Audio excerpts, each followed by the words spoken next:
Did he do a backup or no? I think he did. But it was like right after we hatched the bird. So we didn't lose much. Okay. It was like when I was in the water chasing the bird. Mm. Yeah, 'cause I spawned on the roof of your house. Yeah. Also, stop. Lils, my What? last stream, um, it got blocked on YouTube for hate speech. For what? For hate speech. Stop. What Lils. hate speech? Lils, what did you say on stream? What did you say?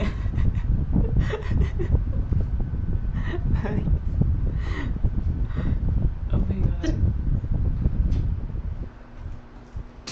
No, because for real, because I read the rules, and in order for it to count as hate speech, it has to be targeted to a specific protected group of people. What did we say? What? I don't even know what we said. Okay. It was the one from yesterday. Yeah. Please.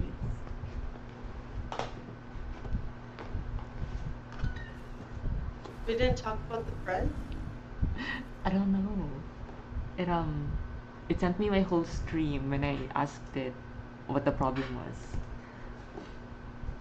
The whole stream. Yeah, literally the entire Is it stream. Chub? Is it Chub? I don't know. It can't be Chub because that's not a protected group of people.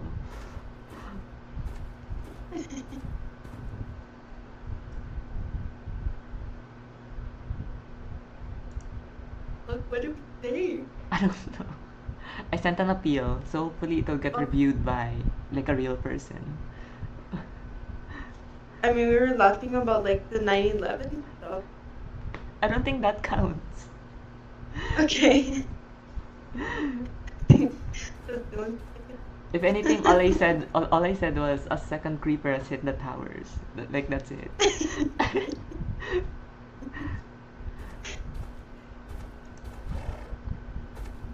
Question, should I make the fireplace out of stone or out of brick?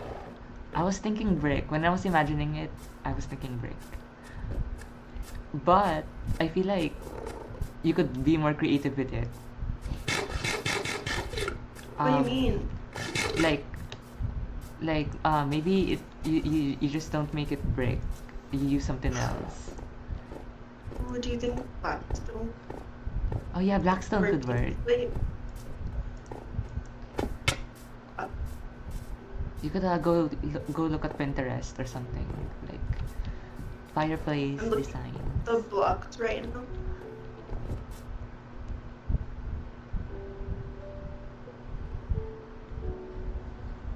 Okay, let's do scaffolding.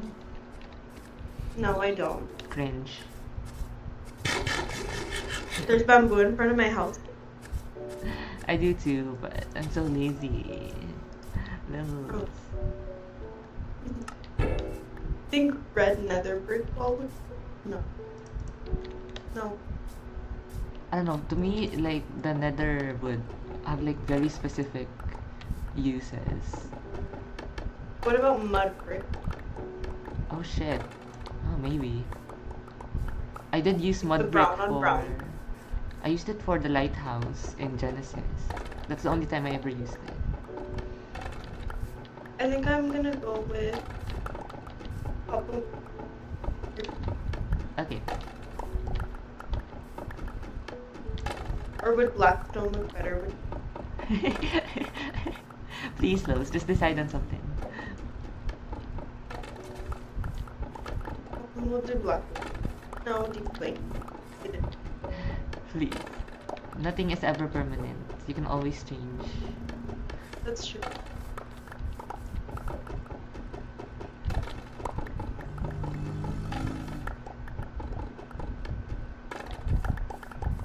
I don't even think I have it.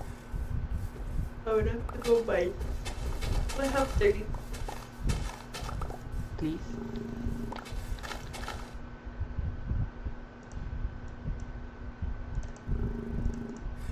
If I smelt it, what happens?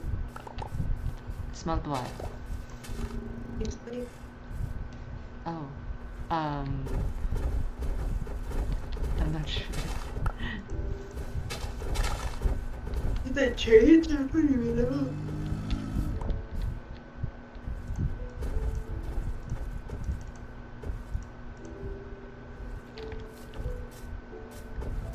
Meow. Meow. Maybe it's all the meow. Please, imagine.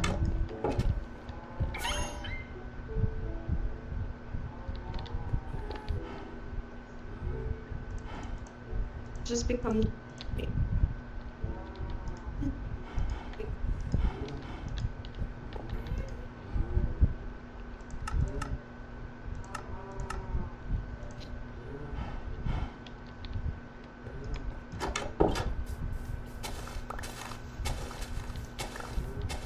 I wonder if chat or speak. I don't know about Shaq. I haven't seen him in a long time. Oh, is he getting ready now? Oh, is he?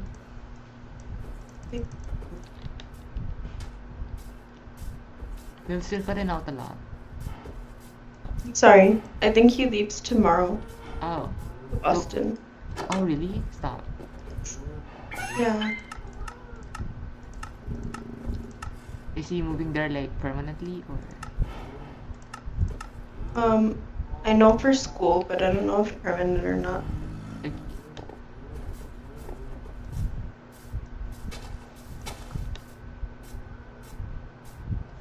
imagine not sleeping. Why aren't you asleep tonight? Yes, I am. No, you're not. Literally sleeping. Stop, because what if we stay like? I know. Please. I'm trying to think, but I can't think of anything. The So entire, random. the entire stream was only 2 hours long. So I don't know. I don't know what to say.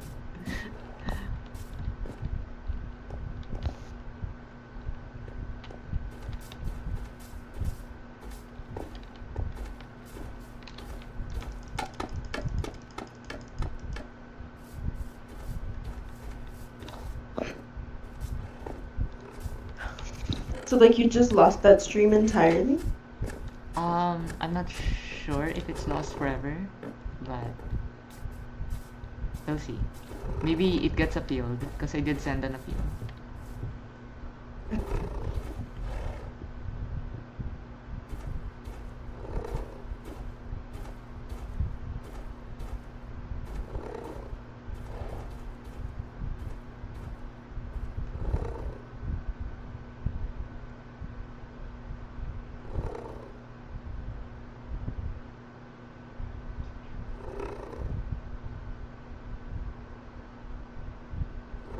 Maybe it was called because you called me fat. I never Because called you you said I was fat. large, remember? That's uh, still not a group of protected people. You never know, Dina. Please.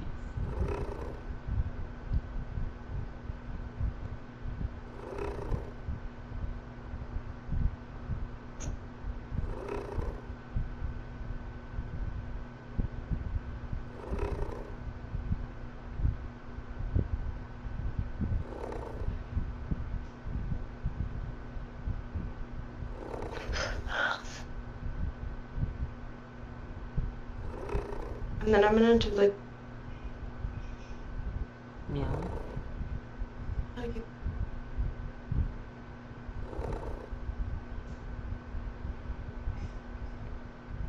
Stop, this first build is already gonna take me years. Bills, it's gonna take years.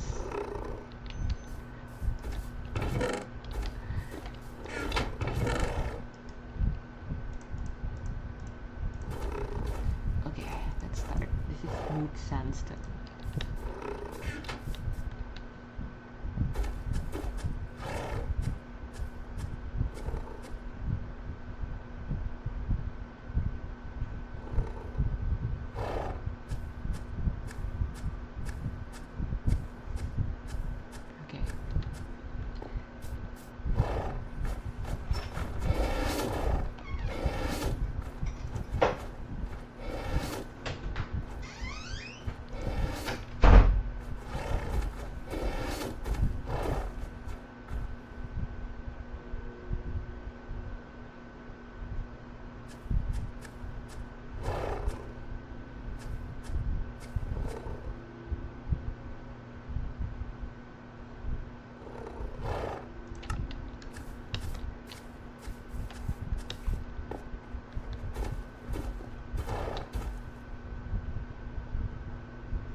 This is like not registering in my brain at all. Think. You please. No, you. 1, 2, 3, 4, 5, 6, 7. Okay. No, you please. Me. 1. Okay. Okay. Okay. Okay, Lois. Okay.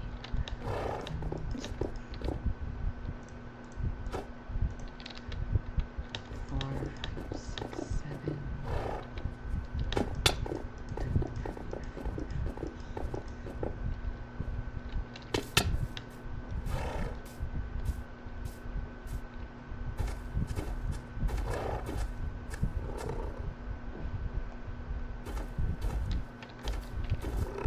Meow, meow, meow. Meow, meow.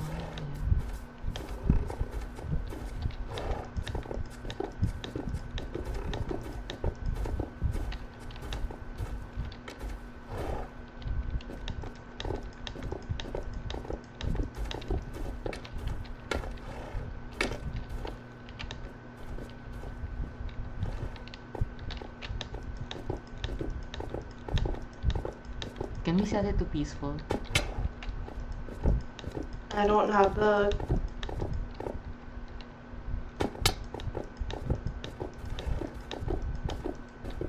You would have that.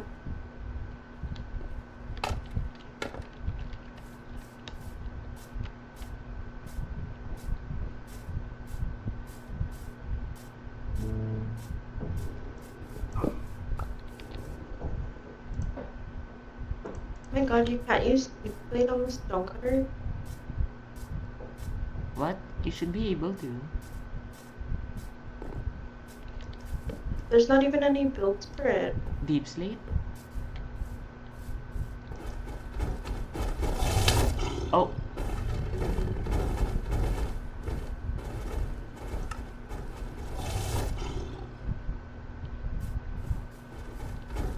This is glitchy here.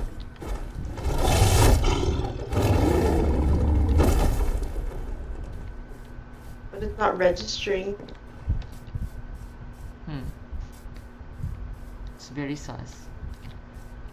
Are you hacking again, Lils? This is- But I'm gonna get off and see. Okay.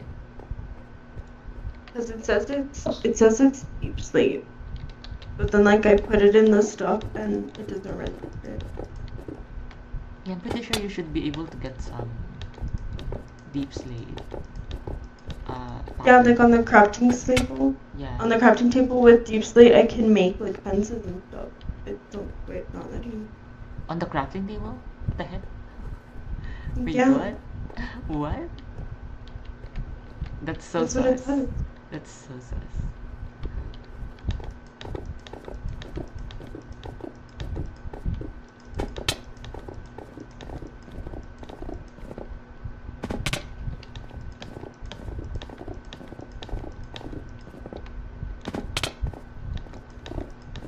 Fucking. Did it work? Joel's such a cheater. How am I a cheater? No, not you, Joel. Oh. Why are we still talking about her? I don't know. It's because she pisses me off because she joined the Wordle thingy. And like, oh, she got it in 3. Like, whatever. She only plays after Loud puts his words up. Sus. I don't know why he shares what word, like. Yeah, it's not working for some reason. I cheat a little bit too, but it's only because some people guess the same word first all the time. And when I figure out which one it is, I use it to my advantage. But I don't like spoil myself to the last word. Okay, so some people they would guess like audio for their first guess every time. And when I know that they're doing that, I can use it to like get a free guess. Because like I can look at their guess and be like, oh, if I type in audio, I get that result without having to guess. You know? Yeah. Got it. Same. That's why for me, I always do a different guess each time, so no one else can do that to me. Gotcha.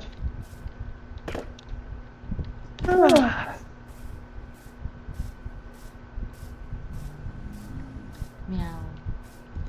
You meow. Meow. So does Jewel actually play on the Genesis or like what? No, I don't think she actually plays on Jenna. Imagine. How do you know, Lils? Because they have like a listing. Okay.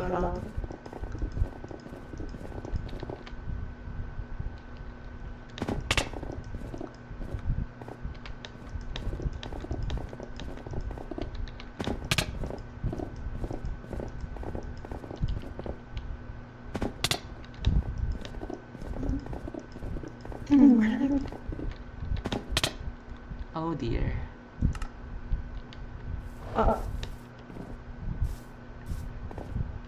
The construction is not very safe. Did you make scaffolding? I did, but I'm kinda lazy. So I'm kinda not using them as I'm supposed to.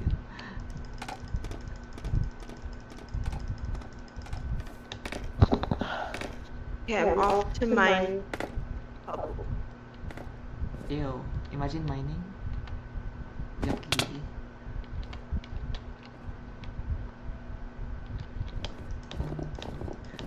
What do you mean? I hate Literally mining. been mining sandstone. I know, I hate it so much.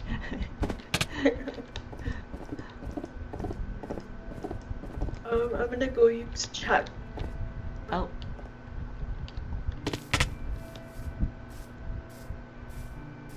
I'm telling Jack you're using his mine. He knows I am. I asked him if I could. He's like, yeah, go ahead. Probably I because saw Amelia using it last time. Probably because he's mined all the diamonds there already. He actually didn't. Funny. I feel like they changed how the diamonds spawn in this one. Well, I don't know. I just based on what Jack was telling me. What was he talking? He was only finding the diamonds in like single batches, but there was a lot of them. So like there were more diamonds, but only single ones. I haven't found diamonds personally, so I don't know if that's true. How about you, Lils? I have found some. Do they look normal or? Yeah. Okay. It's probably just this cave Like then. I found one of the ones that I found was like 3 together. Oh shit. But I found it in Oh my god.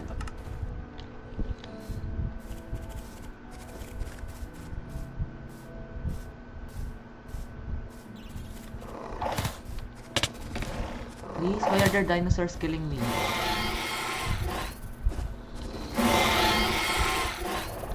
Okay. 1, 2. I think they're gonna turn on the lava Again?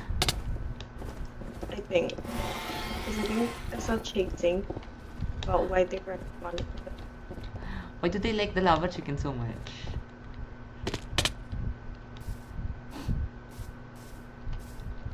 I mean, I think it was fun killing it and like calling everybody on top. Because then you get like everybody together. I guess, but they're like creepers, you know. Sometimes they're just annoying. Does the strong axe not work on cobble deep slate? I don't know. I only know it works on stone. Taking forever for cobble. I think It worked. I think the But it takes efficiency forever. only works for stone for some reason, not anything else.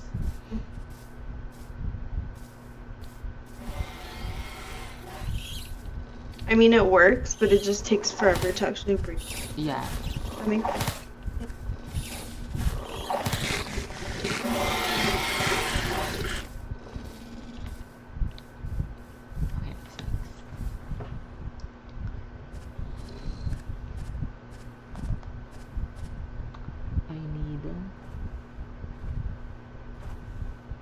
stone walls. Okay.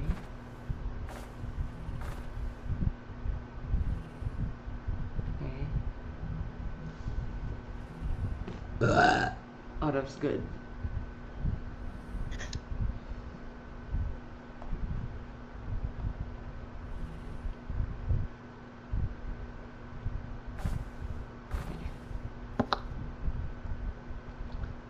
Meow meow meow. Meow meow meow. Meow meow. Meow meow meow.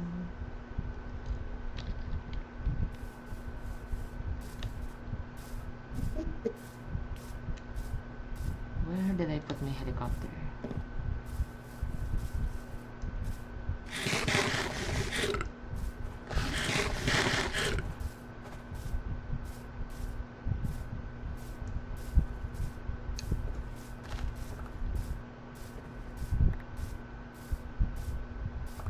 Die.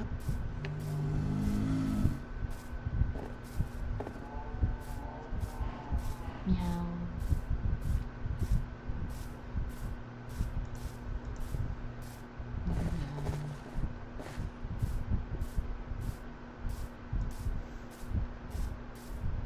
Okay, found my helicopter.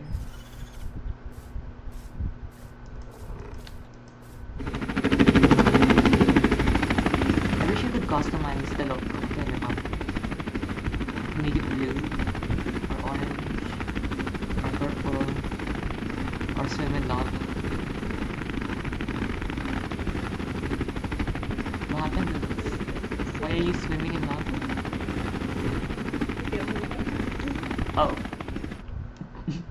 Imagine.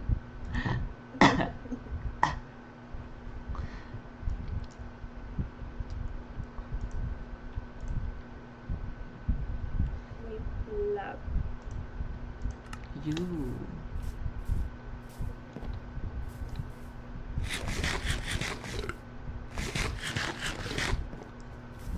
Definitely stare.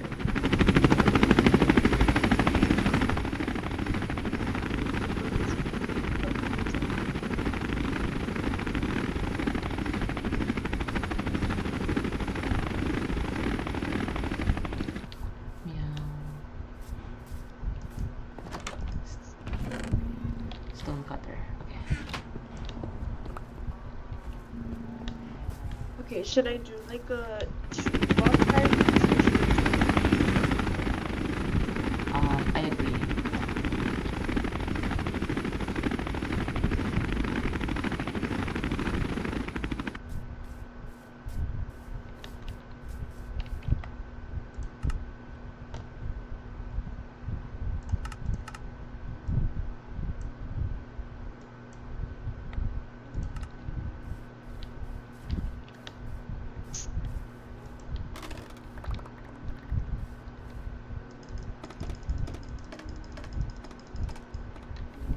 Okay, I need stairs.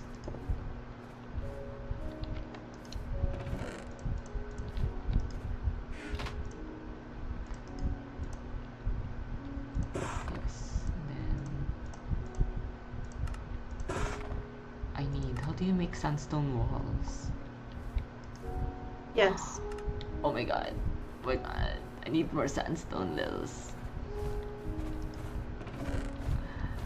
Are you serious? You can craft smooth sandstone into walls? Oh my god. Oh my god. Lils, I need normal sandstone. Unsmelted. Excuse me.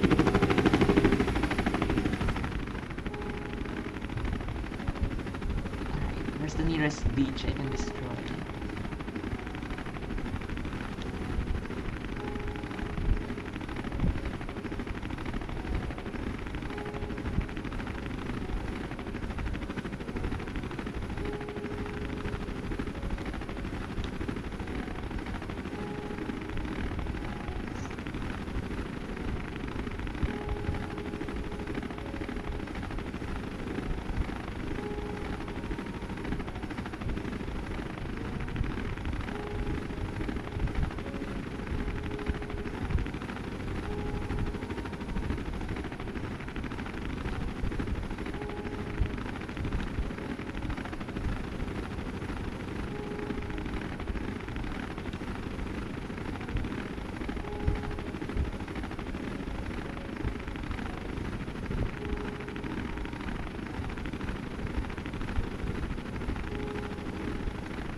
That's are you mining? Look, I can't put.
$64 times 21.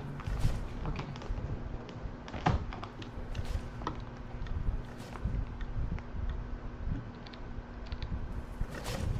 I'm not sure how I. Meow Lils, that's how you do it. You meow.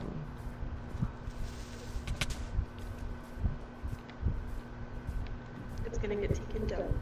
Oh, no.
Wait, you can name your backpacks?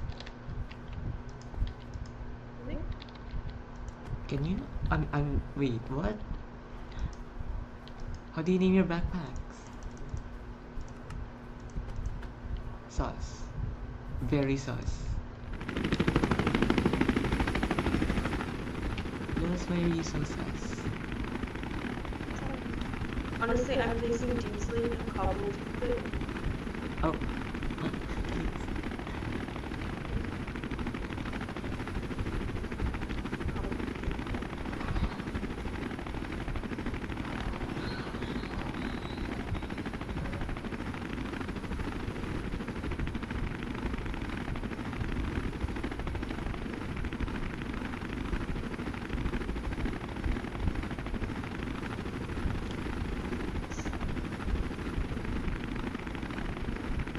No, where's you? That's suspicious. It's a straight line. Like,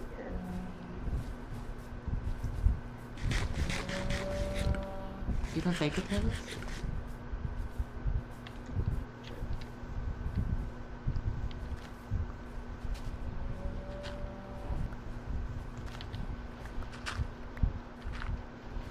it's like I try to place blocks to give it like more detail, but you can't even tell that they're there. Oh. You know? Wait, why not? Look, I'll like leave it. Okay.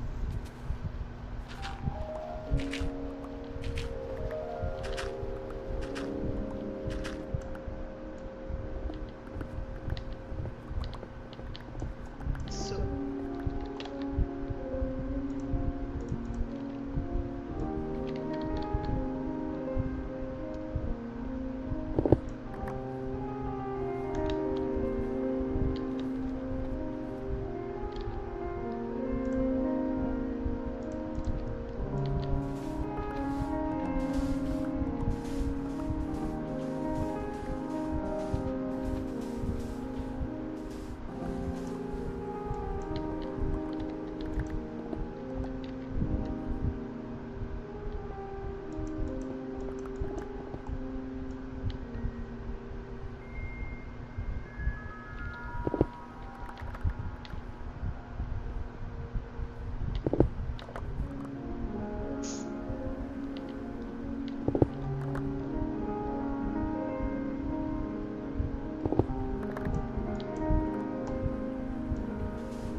oh fuck me.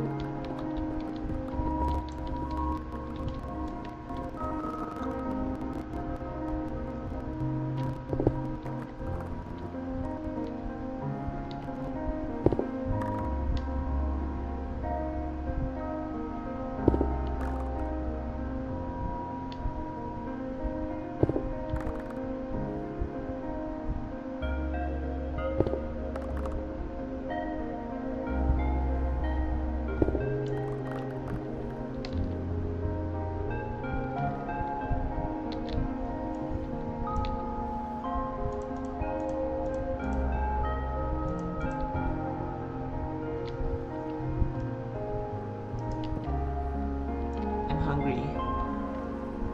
Hey, Please? Snack break?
eating some cake, Lils.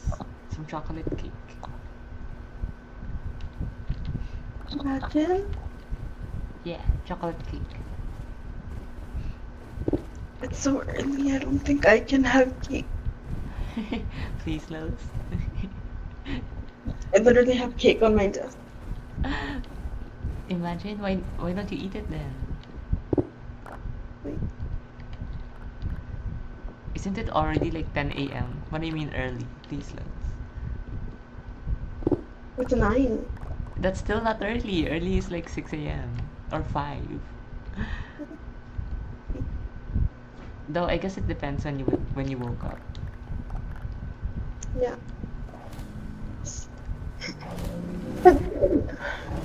About an hour ago. It's not because that's actually a cute fireplace. I think I'm gonna do that. You can't. Okay, nice. I'll go check it out soon. And then I'm gonna copy it. Okay. Actually, you probably could. You just have to add wood accent. Look, let me see. Wood accents. Wow, look at you. Speaking in design terms. Look, because it looks like it's using like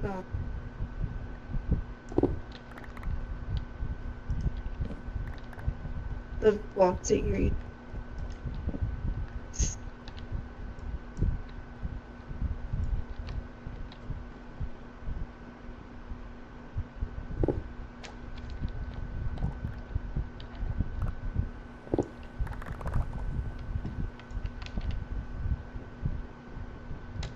The only thing is I already placed the fireplace up. Oh. Oh yeah, wait. What are you using? Are you using fire or campfire? I was gonna use a campfire. Okay.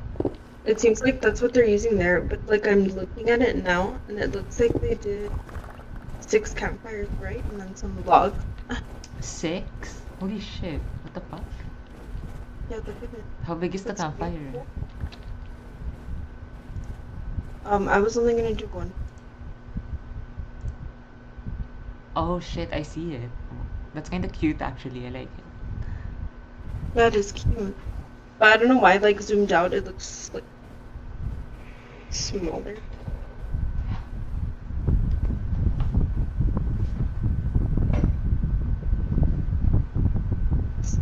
Okay, let me. I'm gonna have to take everything, including the fire. The good thing is that I have other. You don't have a silk touch, right? I don't. I have a shovel with a silk touch. If you want that. Okay, I'll make another. The villagers should be selling silk touch. I think.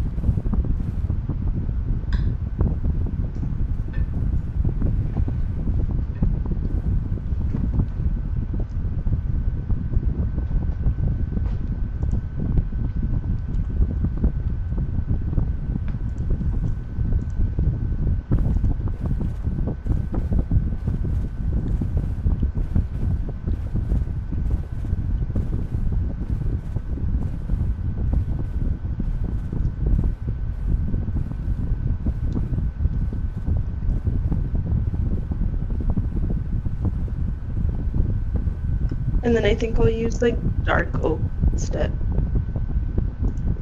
Dark oak. Yeah. You have dark oak? Imagine. Yeah. Wait, dark oak or spruce? Dark oak is the fat one. No, I know, but I mean color-wise, I better think. with the wall.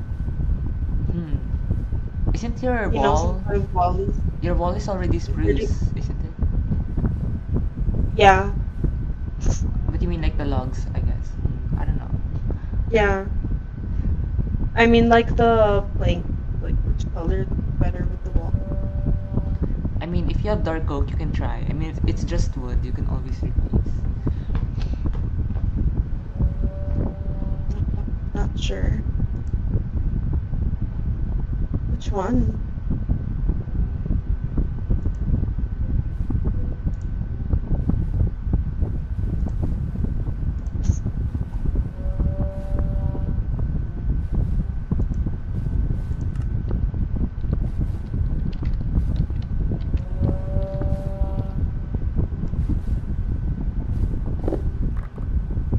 dark. It's gonna look better. Dark. Okay. Right? I don't know. Can you tell me?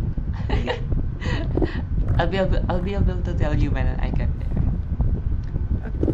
Or actually, what if I do like spruce on the inside and then dark on the outside? Oh, you could try it.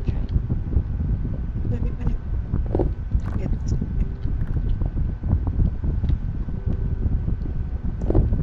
See, center.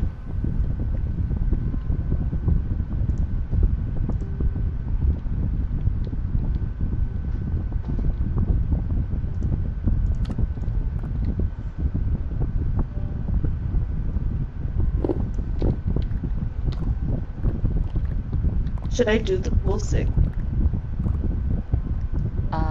It's kind of gonna be in the wall, so it won't make much noise. Look how big it would.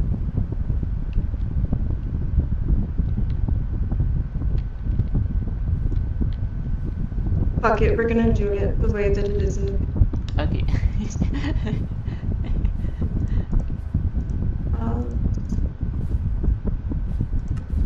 Do I have to mine?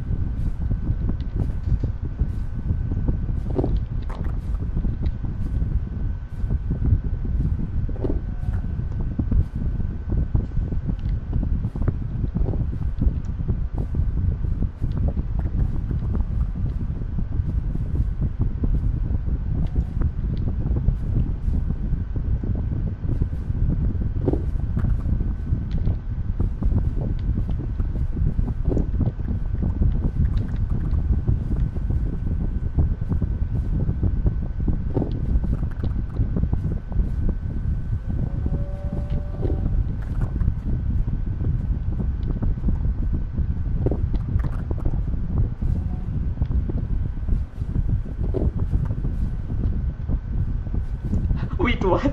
Wait, what really? Niles? What? Huh? Look at what Niles just said in Discordia. She agrees with everything? Okay. Okay.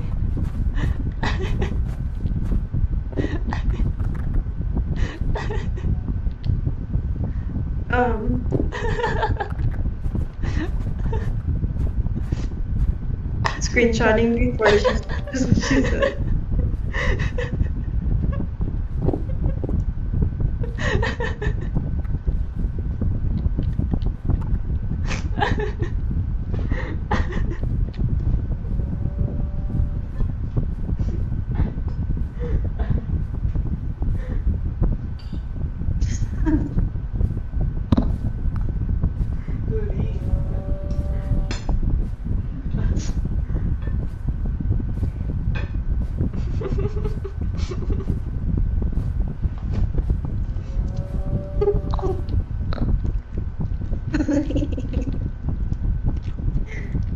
Oh my god.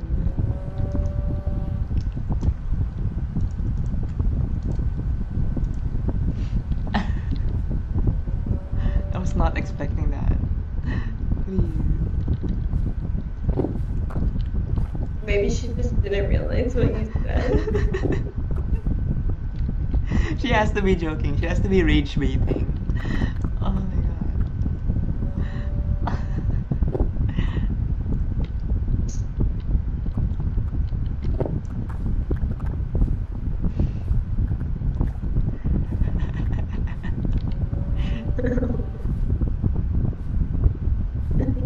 I feel like that reply would have come from Rafa. It's not expecting that from Niles. Same. Oh my god. Oh no, that's Jules' job? Oh please. What? Okay. Sure. You agreed though.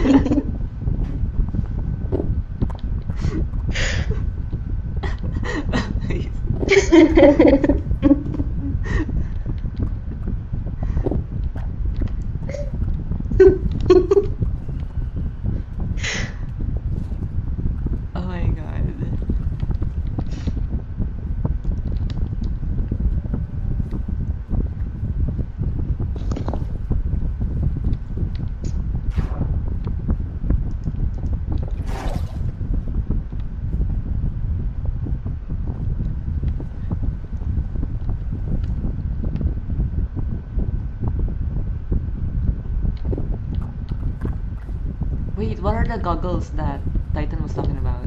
You can make goggles. No. And it'll tell you, like, if you're looking at the dinosaur, what kind of dinosaur it is.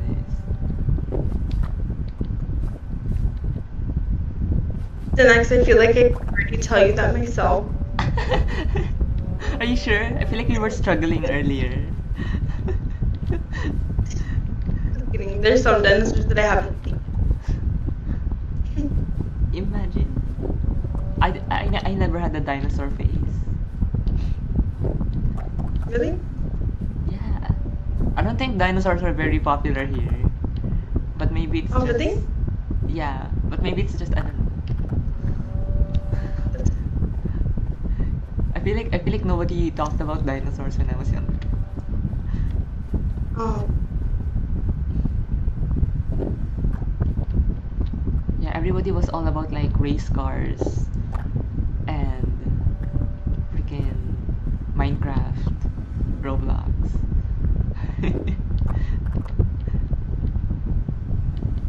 Interesting. I know. Or like fucking SpongeBob. I don't know. Please. Okay, let's see. Definitely 9 of these.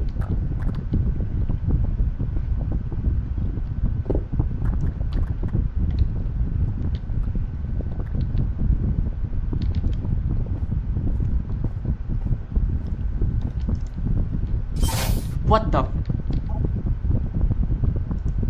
What? That scared the shit out of me. Oh my god. I don't even know what happened.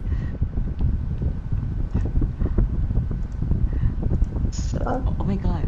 I like sliced my backpack and it disappeared. And it made like this. It made like the scariest sound ever. What the heck?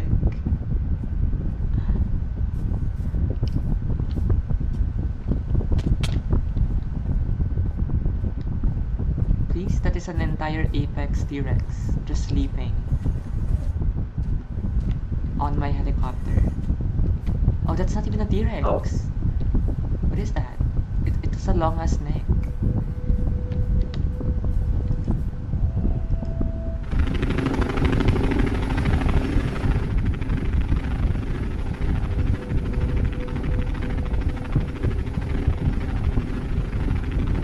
Meow. Alright, girls. Are we hatching your pets imagine. So, I think at that point, Rafa would just get rid of the dino mod. No. No.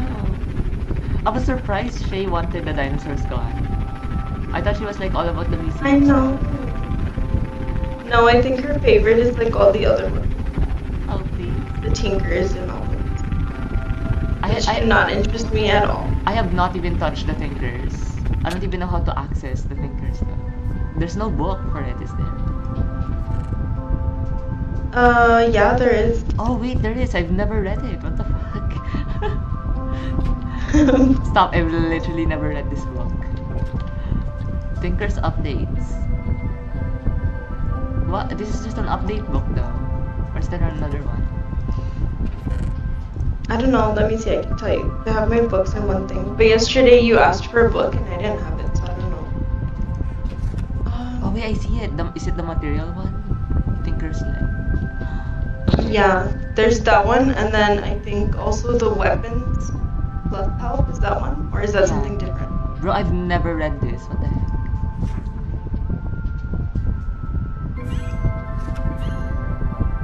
Pattern crafting. Oh yeah, I saw Shay and Kieran talking about patterns and stuff earlier.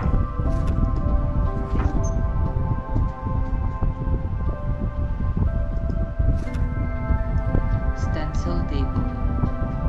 Oh my god, I already don't understand what's happening.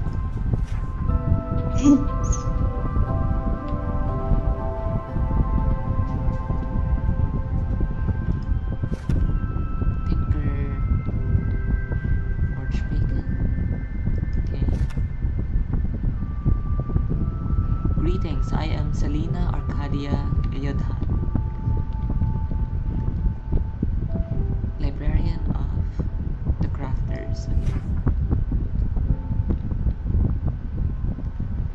so you can make tools out of different materials, and they have like traits and stuff.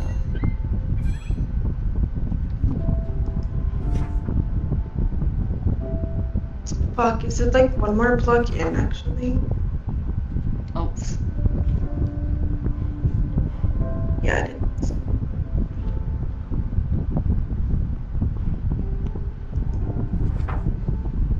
The good thing is if I mind it, it's just gonna come up.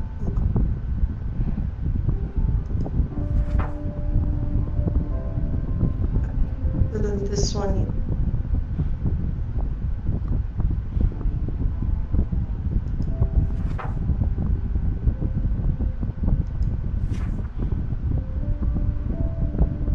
right?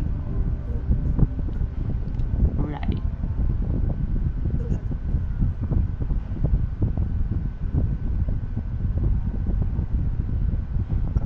Or the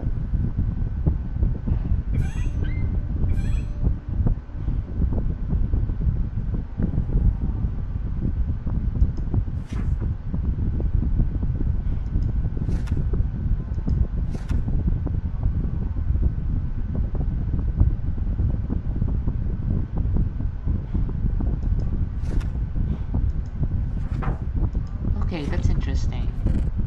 Um, I'll read more about the Tinker stuff later.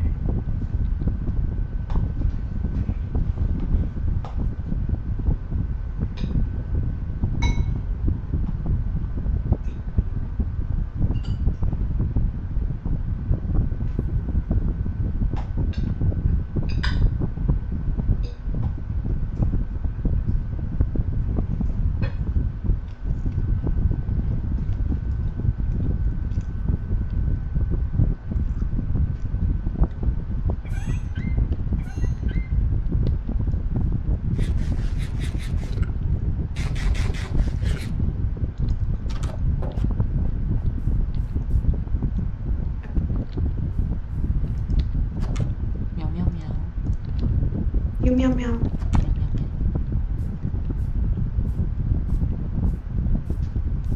Okay, stop healing. Are you done with your fireplace? No, I'm still working on it. Okay. You have to finish it in 10 seconds. I'm arriving. Oh lord. That's not gonna happen.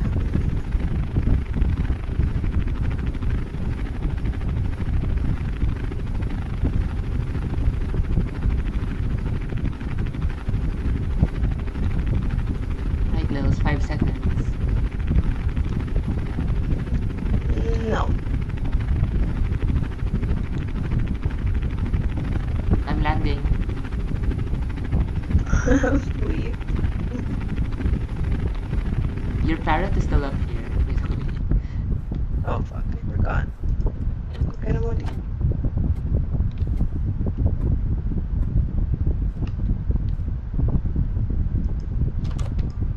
I see you've moved the cows here. Yeah. Oh, wait, this looks good. And then I'll just put the 3 and then the 3. Or do you think it's gonna look weird? It looks okay. Because I'm just gonna do it exactly how it is in the picture. Okay. Are you gonna put bricks in here as well? Yeah. Okay. It's just that I ran out of stone. I'm waiting for it to smell. Imagine.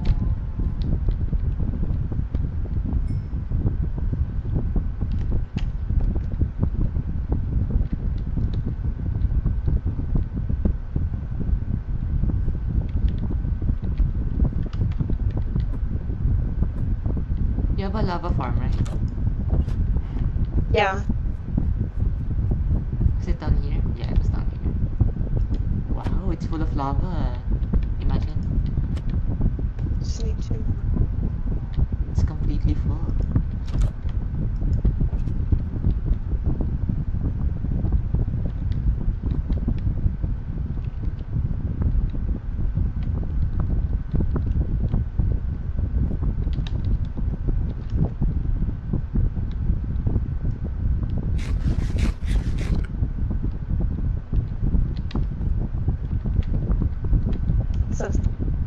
Yes. Okay. The walls are ready. I just need the campfires. Are those wisps? I can see wisp all the way from over here. Yeah, I think those are nylon. Oh.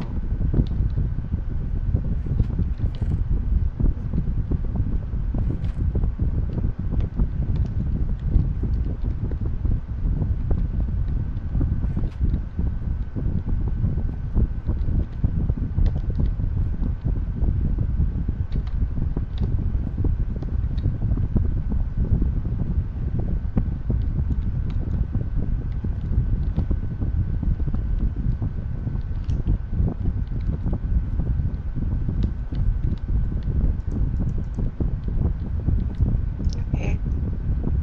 I need more sticks.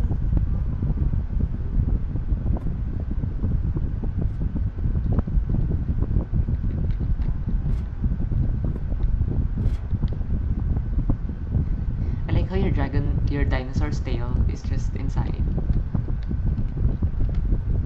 Yeah.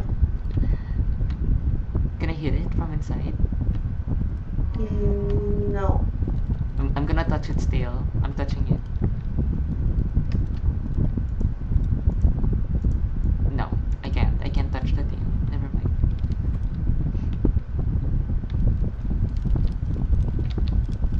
Oh wait. Oh my god.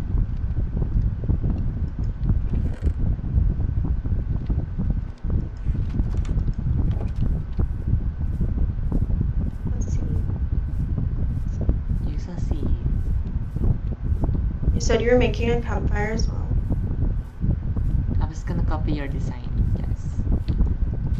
Okay. I'm gonna have extra iron bars if you want them. Okay. Ugh.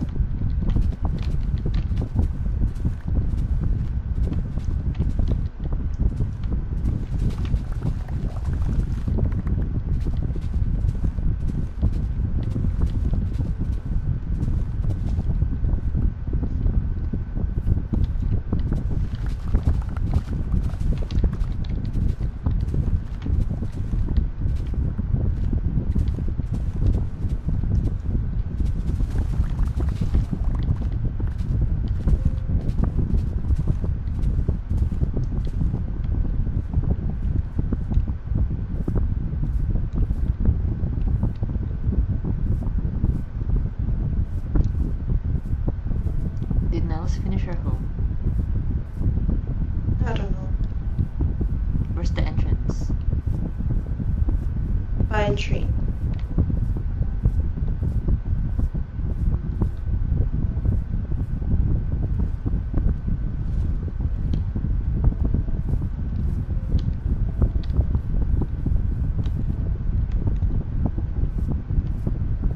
Oh, I see. That's like so hidden. What the heck?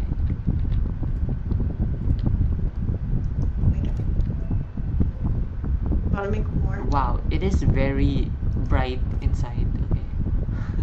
Pink and white. Really? Yeah, in Nels' home. Okay, there. It's ready. Oh wait, no, I need the accent on the outside. What would look cuter, spruce or dark oak? I think. This is how dark oak would look. Look. Oh. Obviously, that's not the accent, but like I mean the color with like everything. Yeah. Like that, or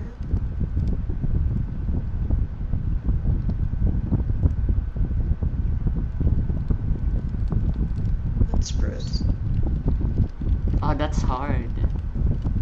I'm kind of leaning towards dark oak.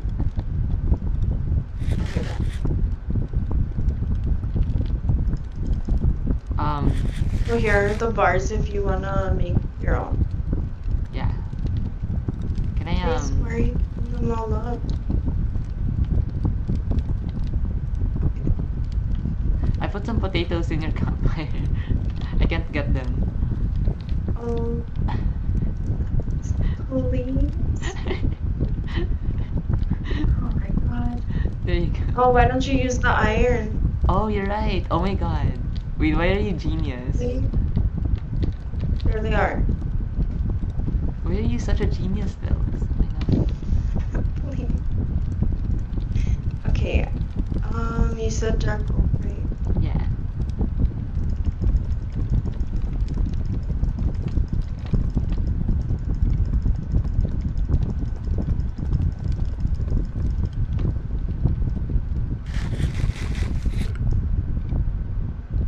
Okay, what is it? It looks like it's 4 stairs and 1 slab.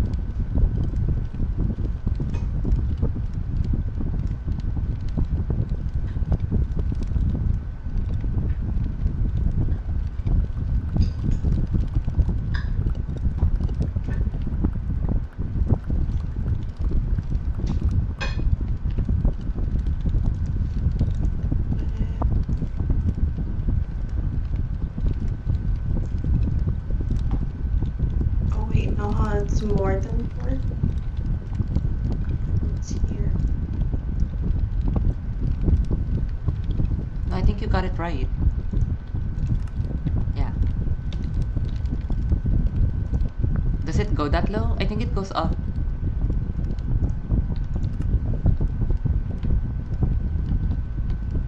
Is it not? Oh, like the block above? Yeah. Is it? I can't tell, to be honest. I think so. Yeah, huh? Yeah.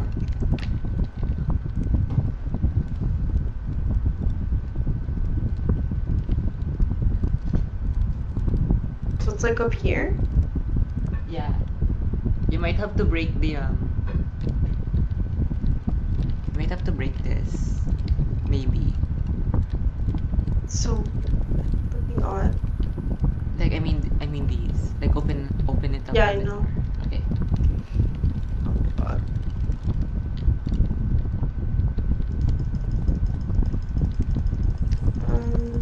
But it's because it looks like it's off of it. Oh, I don't but you know. mean like these in here, right? Yeah. Okay. So then it's gonna be 1 in there. Like that. Hmm? Lab. Oh, not there. Wait a minute. Over here. Hmm? Is it not outside? Here? Yeah, I ran out of stuff though, that's why. Oh, I I need see. to make more stairs. I think, right? I don't know. Yeah, It's yeah. looking I got it. weird.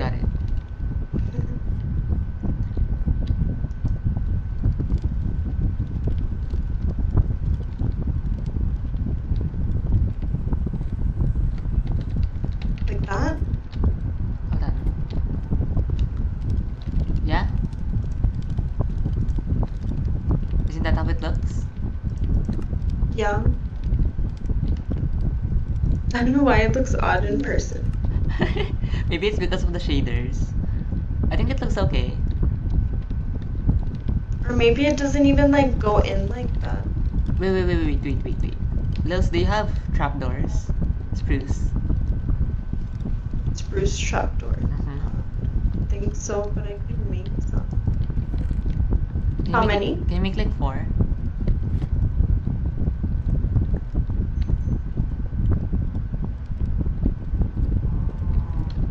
Alright, toss him. Let's see. What if you have like... Does that look better? I don't know. Stop, that does look cute. Yeah? Yeah. And then maybe you could place like Yeah. stuff on the top. Plants maybe. Yeah, like a... Okay. Okay, bet. Or would a painting be cute there? Oh yeah, painting. Stop. Yeah, painting would look good. I could still put a plant too, because I don't think a painting is that long, right? Yeah. What do I need to make one?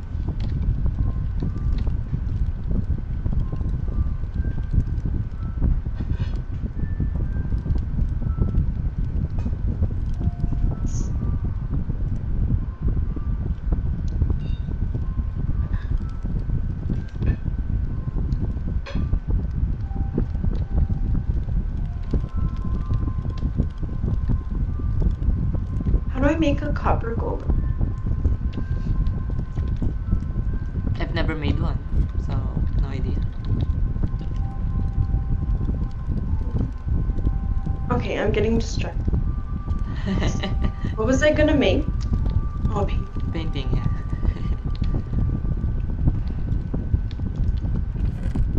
I mean, we could try making a golem if you have copper. I don't even think I have wool. I have stolen your copper. We are making today. Oh, you're lying.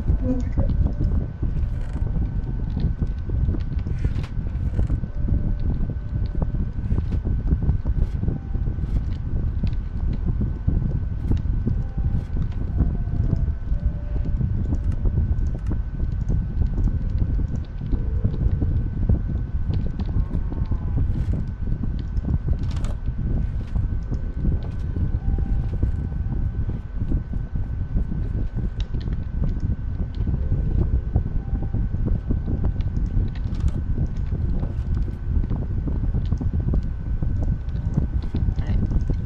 I am on a side quest. Do you have more copper?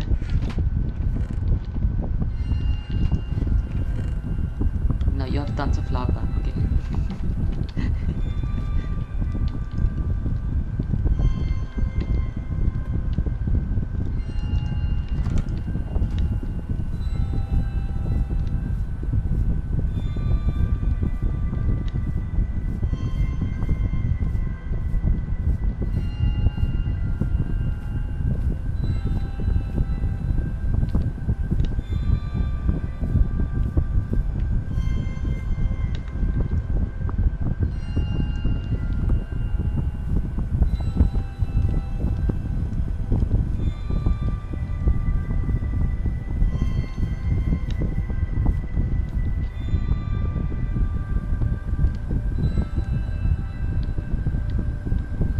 Hello.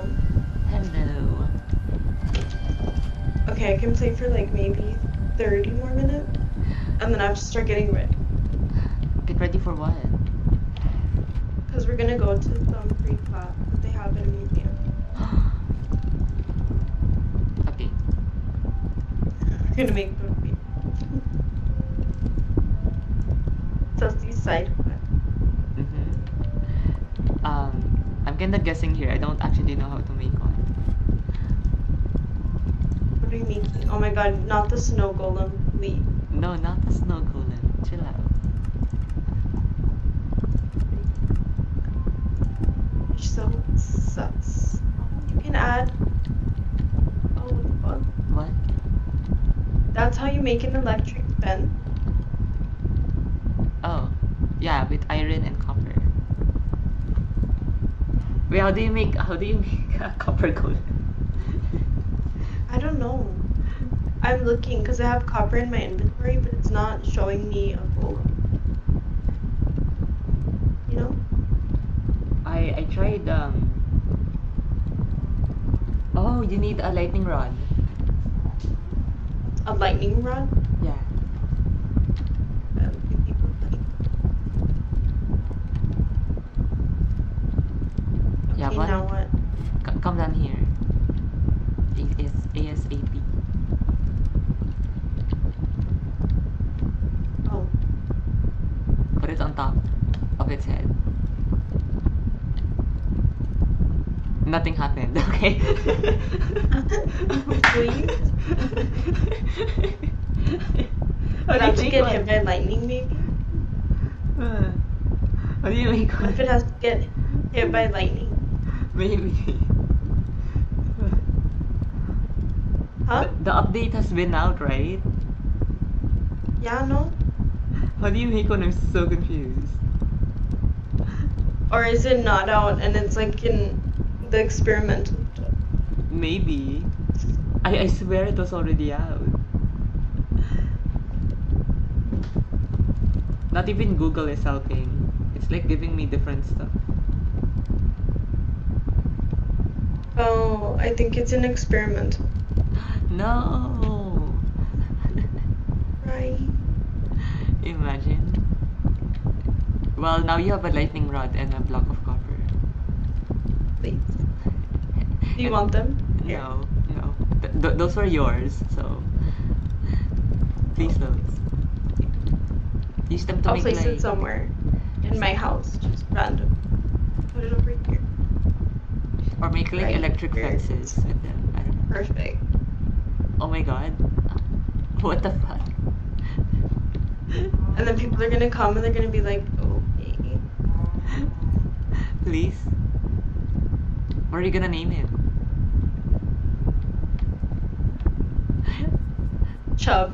Oh my god. I knew it the moment I said it.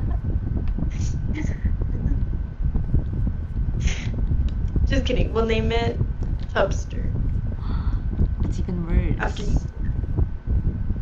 No, after you. No, after you. You are the chubster. Oh yeah, I need wool. Well, sorry to tell you this, but my dinosaur killed all my sheep.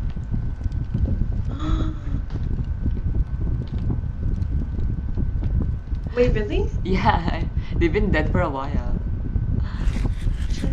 That's why You wanna get more sheep? I only have cows in my island. I can help you get sheep. Okay.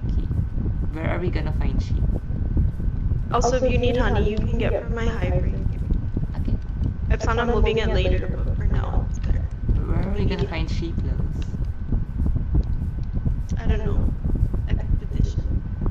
Do people just have sheep like sitting here? Wait, So I think don't. I think chat does, remember? Oh, that's true. You're right.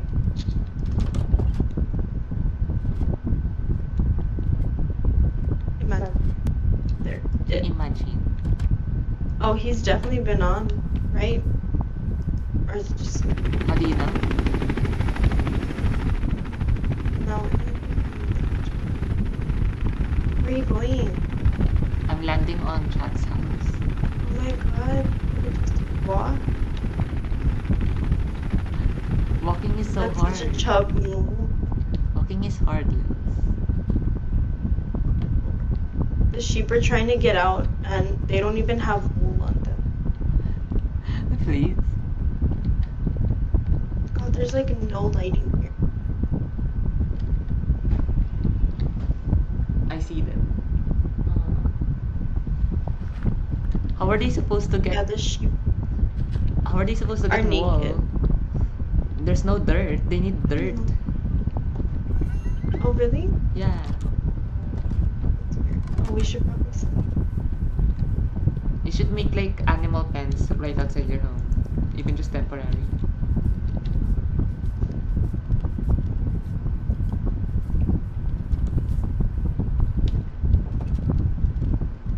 Imagine.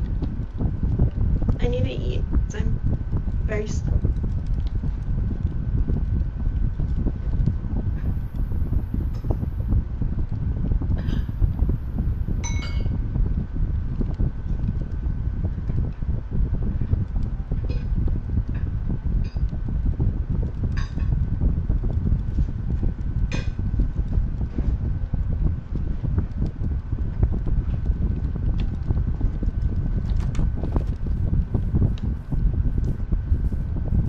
Did we sleep already? Yeah. Stop. I left my helicopter on Jack's roof. Oh god, Rafa's joining.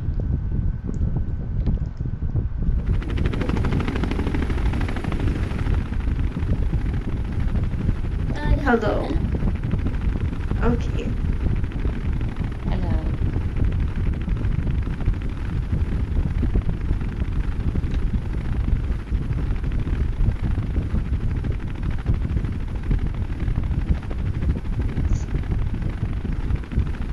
Lils, do you have your Quetzalcoatlus ready? That's hatching. Yeah, I'm about to spawn it in Alright, bet. here in the village next to Rafa's house.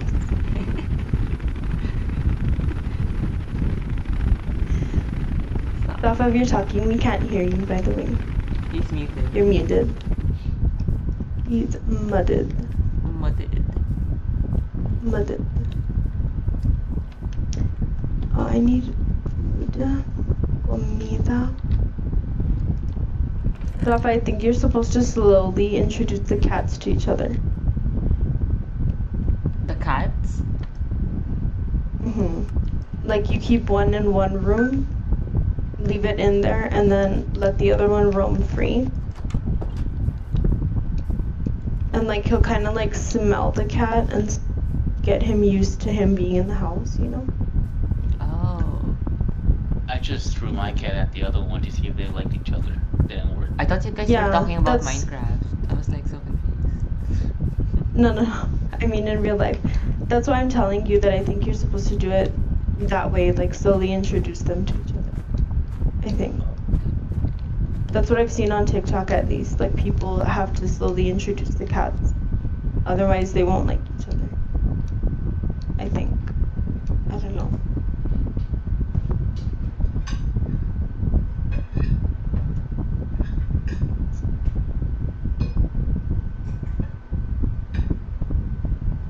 Just think you laughing. No. Okay. How do I do this? I love Tinker's construct, but I hate it at the same time. Why? Why? What the heck? Who put this? Lils did. Why? But what? Why you do this, Lily? I'm gonna go beat you up. What did I even do? You're not telling me. Please. There's like iron bars around my basement. Yep, Lils did it. Lils has iron bars. I saw her. Oh my god, I gave you my iron bars. What do you mean? No, Lils made the iron bars. It's Lils' fault. I Really, why literally would you gave do them this? to you when I was done. Why would you do this to me? It was Lils. Do what?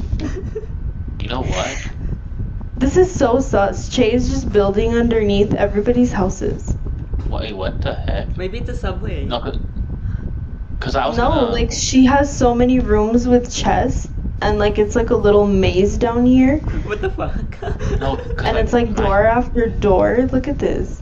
Wait, I looked wanna like see. my house was gonna be underground. Wait, I wanna see. Hold on.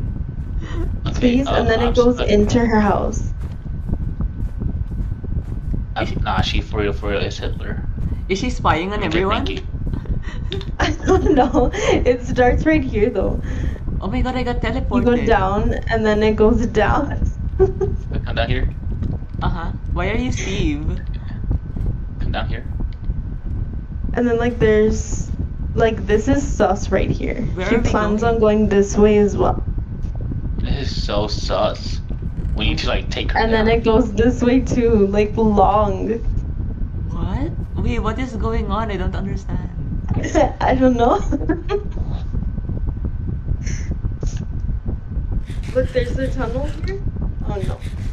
Oh, do you guys have food? I have some. I have like thick bit. But I'll give you. Please don't jump in the tunnels, because that's gonna kill your food.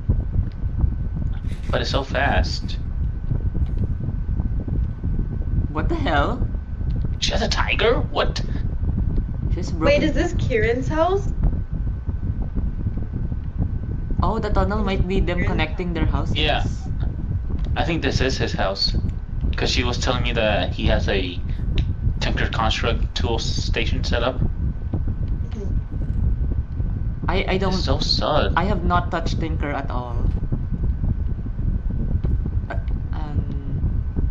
Is that copper? I don't understand what's going on. Yeah, it is copper. Does this work? Does this actually work? Like having these bookshelves. 7 levels. Oh, okay. Where did Lily go? I'm upstairs in his house. Maybe the tunnel is just them connecting their houses. Yeah, you're overthinking But like this, she was Lily. gonna. Okay, but she's starting to go the opposite way. Is she not? Whoa, this house is interesting. It is. No, but she needs to be stopped. She's getting too strong. Fire resistance. This guy's making potions already? What? Bro, I need to start playing more. What the heck? Well, What the fuck? How did he get potions already? Well, we do have the Nether, and they found a fortress. Potions?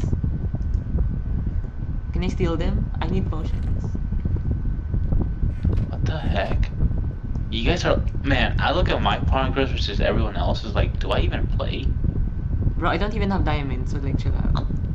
I don't No. even. I'm not even done with my house. I'm still finishing it. No, exactly. Like, I don't even have a house. Like, have you seen what I have? I mean, you technically Yeah. have a house. Yeah, you It was just didn't have to build, you know?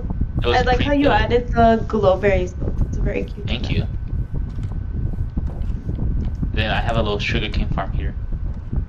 Yeah. Are you supposed to be Steve? There's another word over here, by the way. I think Yeah, it I got did. expanded one row. Oh, Oh nice. yeah, it Do we did have grow any- bigger. And this is such a nice world. We're all close. Such a nice community. I know, right? We're so close to each Yeah. other. For real. Hey, what does this do? The next is a helicopter right away. What the fuck? Why? What the fuck? That's wasting food, bro. Why are you wasting It food? didn't do anything. It took away 5 hearts. Huh. That's a weird. Also, we don't have any animals really, because they keep getting eaten. Okay, yeah. Are we gonna make an underground animal farm or what? Maybe, but I don't know. Would that work? keeps- We could do like. What keeps killing them? The dinosaurs. Oh, Mhm. just build an electric fence around it. Lil says electric fences. No, I No, don't. like that's literally what scares the dinosaurs away. Electric fences. It's in the book. Okay. They don't like electricity. Bet. Oh wait, I want to make something real quick and show you guys. Okay. Okay. Where's my copper at? Oh, Lil stole Are them, you I think. making a copper golem? No. Okay. 'Cause we were gonna tell you it doesn't work. We already tried. What do you guys? Did you guys do it right? I don't know what the right way is. Thing? What is the right way? It's kind of hard to explain. You gotta just watch the video.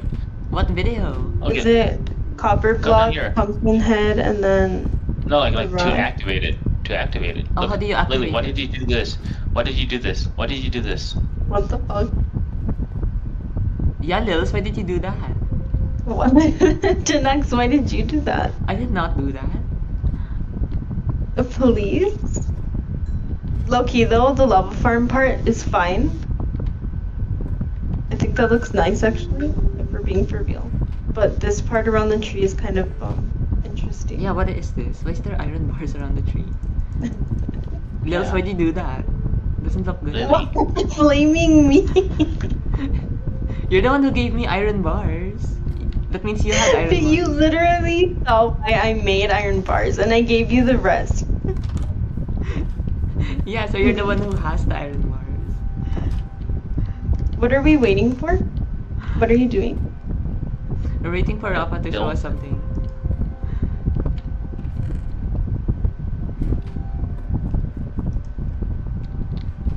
Can I steal your copper?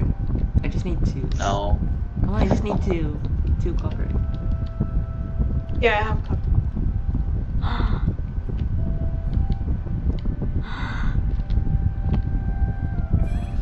Okay. Thank you. What the? This is the first thing. Didn't pick it up. You picked it up. There. What the fuck? Where's Lily? Trying to give me Why copper. is it doing that? Okay. Okay, I'm right here. Oh. Okay. You remember this thinking? Yeah. Oh, yeah. Ow. That took away 7 heart. Yeah. Oh, we should Yes. probably sleep before creepers blow shit up. This is for dinosaurs. Okay. I think I've seen the gun. Danex had the gun. You have Danak the has the gun. gun. Yeah, Danex has the gun. He's American. Yeah, Titan gave me the gun. He's from Philly, remember? Oh yeah. Philadelphia. Yeah. What happened to my Big What? iron sword. Do you have glass? What do you... Someone's. Glass? No, Do you have glass? I do not. I know you have glass. Where is it? I don't. I don't have glass. Sauce. What do you mean? Why are you looking through my stuff? I have glass. Glass panes? Yeah. Okay, bad.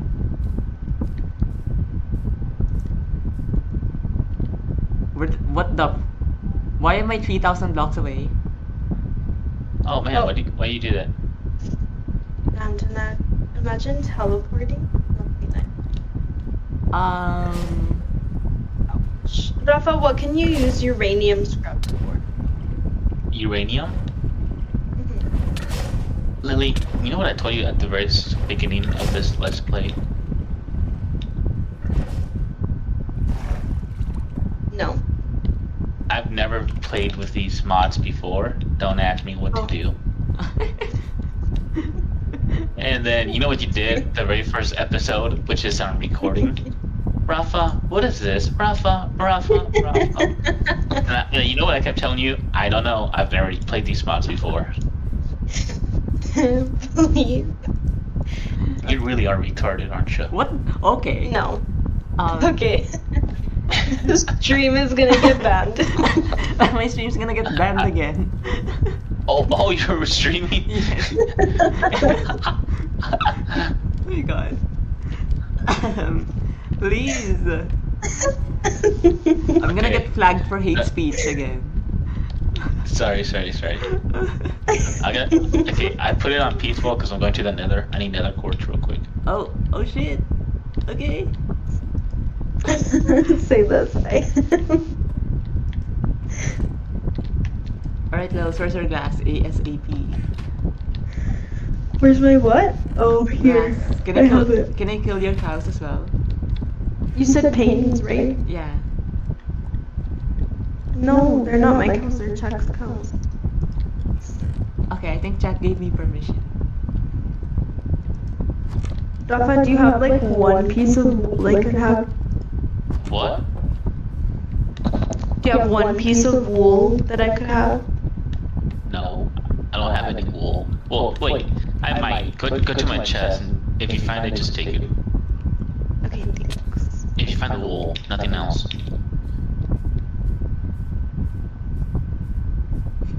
Takes everything else. Yeah, literally.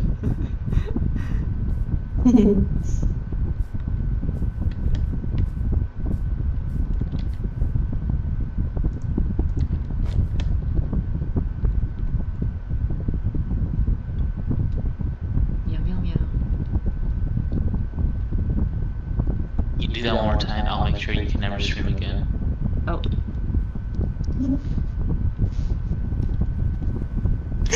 Why? Really? If I Don't say like the why, meows? he won't be able to stream. Meow. Sad meow. Oh, that's not you. Was that Lily? No. No, Yeah, that was Lils. Lily. That was Lils. Sad meows? Sad meows.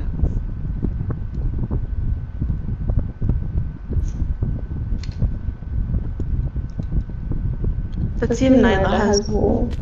No, but like low key, I want to kill those like pixies that Amelia has. They're so annoying. I can like see them whenever I'm at my base. Yeah, I mean, I if you- see Nyla's. I don't think they'll notice if you kill some. No, the other day, I'm like, do you know how many you have? And she started counting them. She's like, yep, I have them all here. Oh. And I'm Okay. like, oh, So she knows. Okay. yeah. We'll just say that a creeper exploded. Yeah. And I killed one. Oh no, there was a lava chicken. Oh yeah, the lava chickens. Oh yeah. How Oh do I yeah, use? the lava chicken. How do I use the goggles? I don't know. Right click. The goggles? Yeah. Hmm. Oh, I thought you meant what they're for. How do you use them? I would imagine you right click it. Yeah, nothing happens. It's a scam. Okay. I got scammed. What about shift right click? nothing happens. What if you jump in a circle, spin around, and then sing "I'm a little pony girl," and then right click? Okay, I am a little pony girl. Nothing happened. Oh, okay.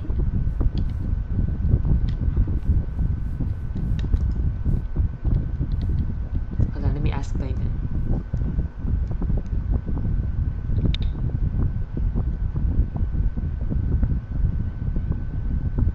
How use goggles? Did I even make the right ones? I might have not made the right ones. I think I made the wrong Flash. ones. Yo, that's much easier. Oh my gosh, I hate the sound they make the fairies. Alright, it's back to normal. I made the wrong goggles. Oh no. I made the Tinker goggles. I don't know what those do. Oh, they do nothing. Cringe. I wasted copper on that.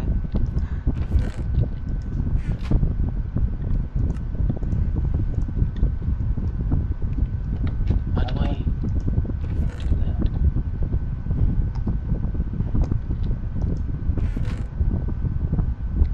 Meow. Alright, so you don't know what I have to say? I need stone? What the heck? Since when do I need stone? You're a stone. You know what, Dinky? I was at the gym yesterday, and you know how I felt? How? I was pretty firm, and I was pretty hard. Oops. I think that's fine Because we were actually. doing leg day, Uh-huh. and we're doing squats. Did 225. Felt amazing. I'm almost back to my max of 275. We'll be there shortly. Okay, nice. Yeah. How much do you weigh? Thank you. How much do you weigh? I weigh like Can I squat you? Well, yeah. probably. I don't think you weigh over 225, right? No, I'm not like a chub.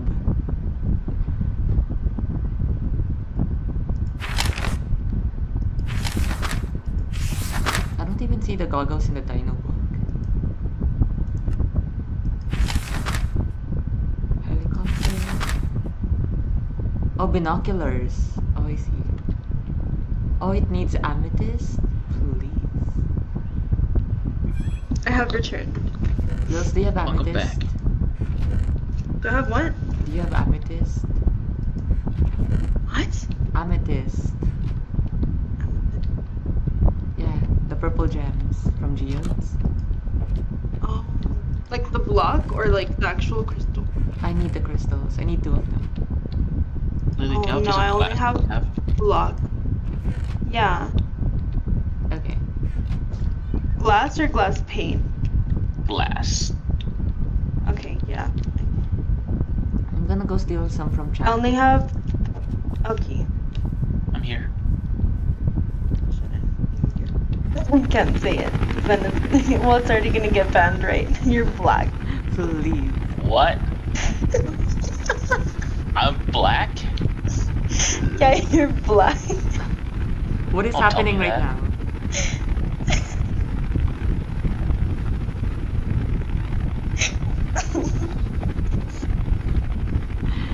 Please. I am muting I both don't want of to be you. black.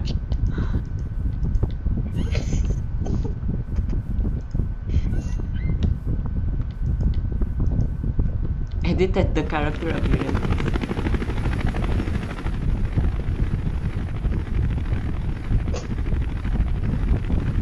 No, I'm black. Did you turn off the trusted skins thing or no? I did, like the very first day. What am I? What No, am you're back to your skin. I? Oh, thank goodness. Oof. Where I does, like playing as Sasuke. where does Jack live? Over here. Next to Nyla. Oh yeah. I Excuse me, forgot. what is that? You're black. Okay. Right here. I see. Thank you. Rafa, do you have a Anyway. helicopter? No. Do you want a helicopter? Maybe not right now. Where does Jack keep all his goods? Excuse me, what? I'm looking for amethyst. Oh my gosh. Why don't you just Thank go you. into the cave? His cave. He has an amethyst. Where? Over here, over here.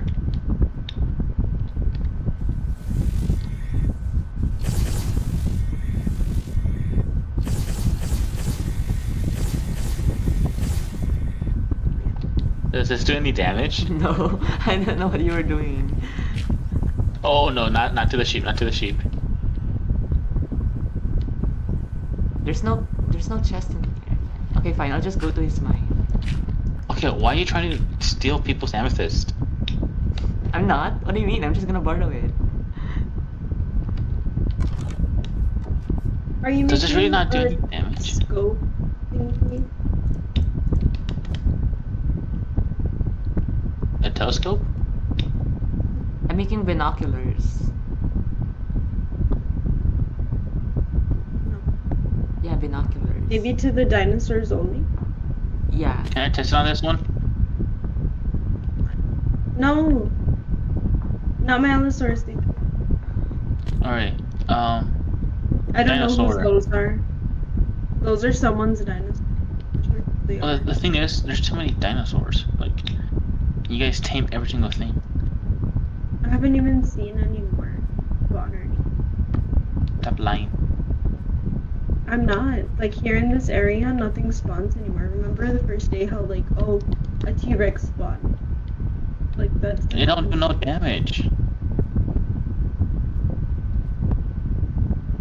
Hey, look, there's 2 zombie villagers over here. What are we gonna do with them? You don't want to know. Oh. Oh no.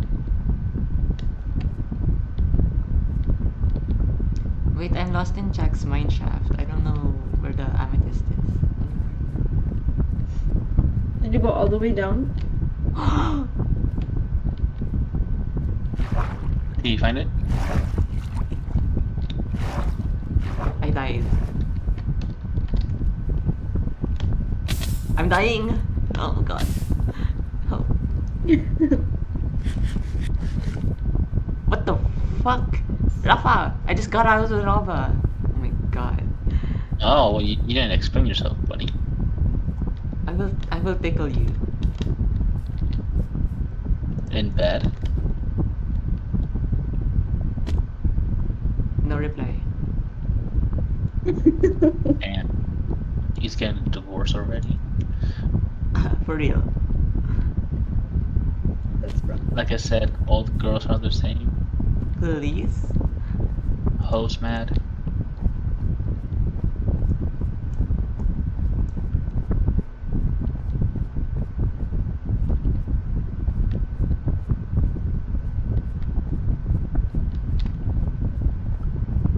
Lily, can I spawn a bean next to your house?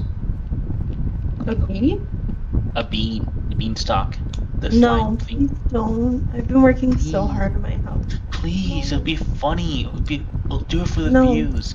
Imagine how many Just- views okay. we'll get. Yeah, you can do that to Amelia's house, and maybe it'll. Low key, I want to spawn as many as I can around her house and kill the fairies. I'm gonna go kill one right That's what now. I'm talking I wanna. about. Okay. If I kill this one, do they even take damage? I don't know. I don't know I just anything one about. shot it. Oh, I just one shot it. They Really? can't die. Yeah. you're just gonna go find more tomorrow. Alright, I have made binoculars. Or your binocular. I will binocular you. Rafa, can you teleport did me you real sell? quick? Yeah, I can teleport you. TP the next at these chords These nuts? at 65. There you go, teleported. It's definitely getting flagged. This is not even above land. What do you mean? Where are you even at?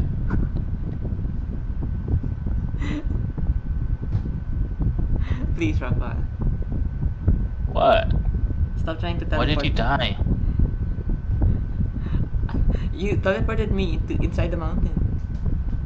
Oh, how was I supposed to know? Are you dead? No. Why can I not teleport myself to you? No targets? Huh.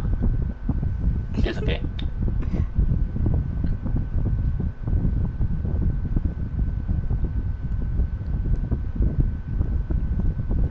Oh, I see what you mean, those. Yeah, that's what Rafa looked like to me earlier. Yeah, me too.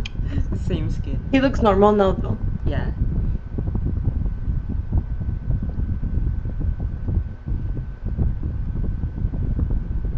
So you're both streaming right now or no?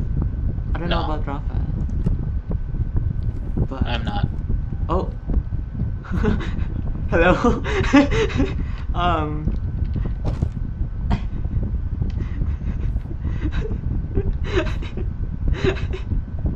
I knew it. I was like, there's no way. There you go. No! What? You're gonna break the server by teleporting me this far. No, I've done worse. Where you at? Ow. Meow. I don't know where I was at. This is really cool. You know about this? No, but what? Nikki. What? About this. Hold Look, on, give I'll me a show you. moment. I have a quest I need to do. A quest? Yeah. I see. What? Stop hitting me. That's abuse. Look at this. Look at what? I'm just trying to show you. Look. Pop. Teleports you. Oh. How far can it go? Not that far. Can you go up the mountain? No. But it can go through windows. What the heck? Whoa. Can I go through windows? Yeah. No, I can't. No, you need this for what? I was wondering if I could glitch through. No, what? This guy over here. Pa. Oh yeah. Oops. Oh god. Oh god. Oh god. Not the cow. Come on. Who else has dinosaurs? How did he even get through?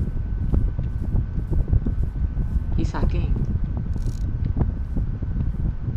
For real? Wait, Lils, the T-Rex is also nocturnal. Really? Yeah.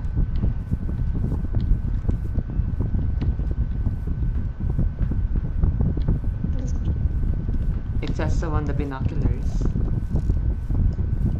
Your binocular. Oh, you? When are we gonna play Among Us? Yes. You don't play with us. I already told you why. What? What are you doing here?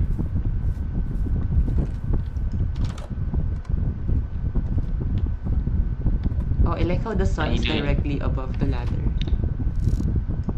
Yeah.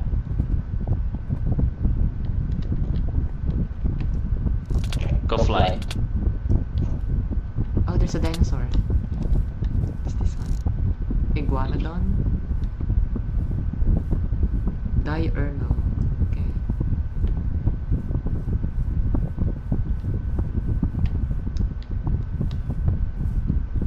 What is this one? Mamenchisaurus. Neutral dinosaur. Harmless. Okay.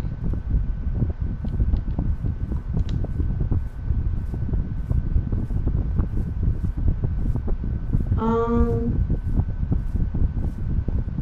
Um,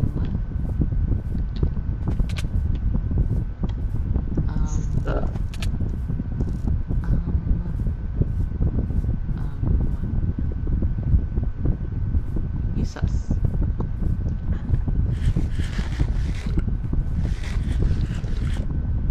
Okay, I'm gonna go back to building.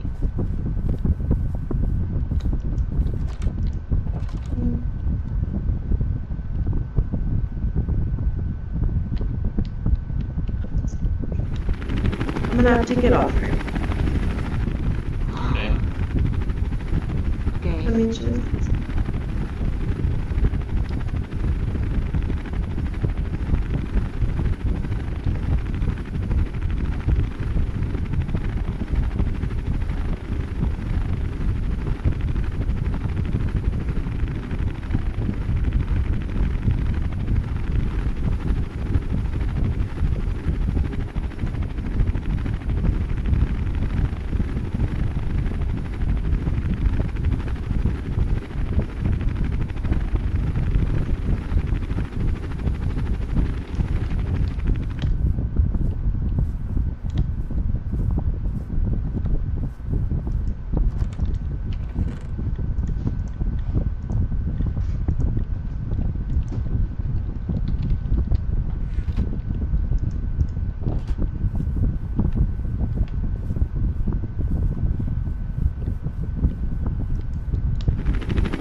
Did I get kicked out of Discord? No. Okay. Was just checking. Because everyone got quiet.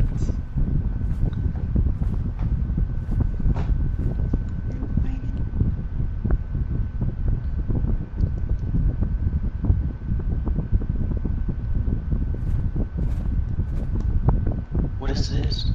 Is this what you gave me? Helicopter? Yeah. Helicopter. How do you fly this? I think you jump, right? Right.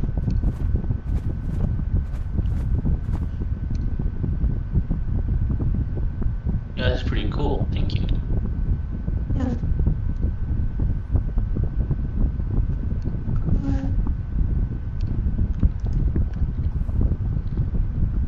I'm thinking of doing a raid. Where? In the village? No, the one over here. The neighboring one. Right, go ahead then.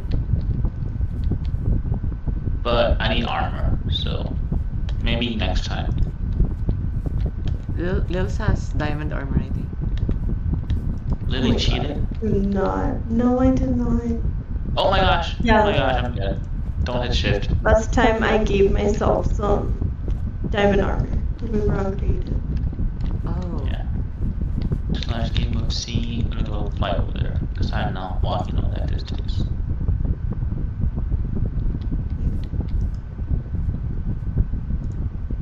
Yeah, thank you, Mist. He wasn't even on for that one time when everyone was so creative. Yeah, I For wasn't real. on. We brought creative because someone decided to make a mess. Please? Make a what? A mess. Who? What are you talking about? Who would do such a thing? I wonder.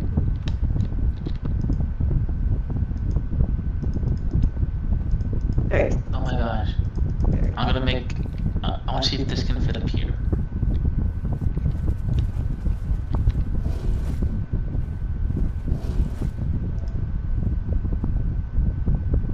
Hey, that looks kind of decent. The helicopter on the church. Helicopter Like- church. Yeah, you could totally make that your helipad. Face it this way. Yeah, that looks a lot better.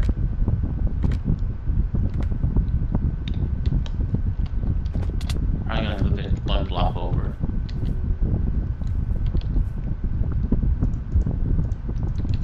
I'm gonna need to get so much dirt. Lily, I have a question. Mhm. But Never mind. No, it's on the street. No. Please. I boy. Who's that? Well, it depends on when we're getting. Yeah, who's that? Who's that? Yeah. See, Lily. we could go at 11. Oh. Lily. Or be there at 11. So be there at 11. Lily. Liliana, who's that? Let Is it who I think it is? Is it who I think? Oh my god, tell her to say hi. Rafa says hi. She says hello. Oh, just hello, man. Please. At 10:45? Yes. Okay. I'll be there at 45, don't worry. Okay. I'm gonna get off now. Okay, No. I'll see you. I'll be on later. Don't leave me alone with this guy. Please do not cause chaos while I am gone. Think We'll you want to try. book the server? We'll try. Okay.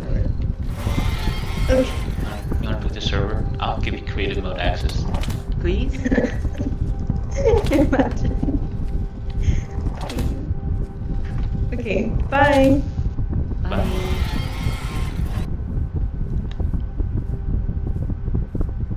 Right.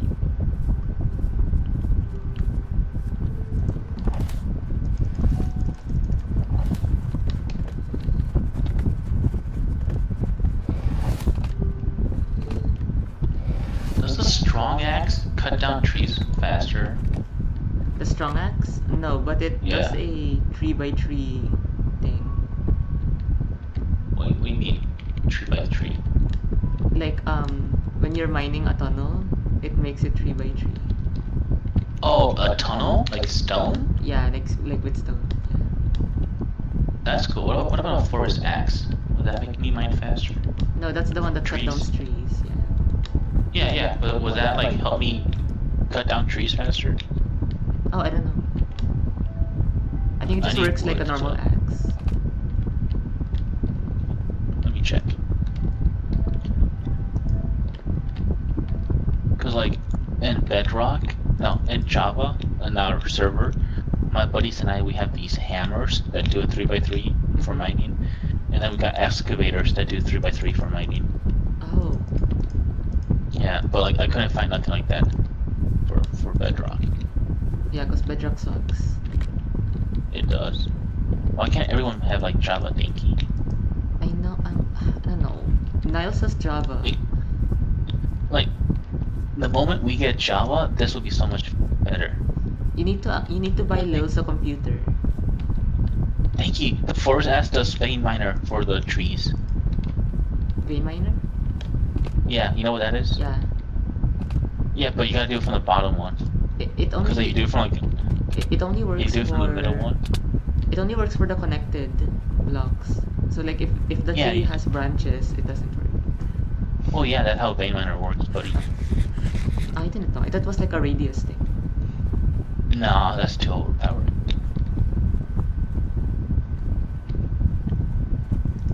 Alright, I'm gonna go get some trees now because I need lots of wood. Your mom needs lots of wood. I'm about end your stream right now, buddy. No.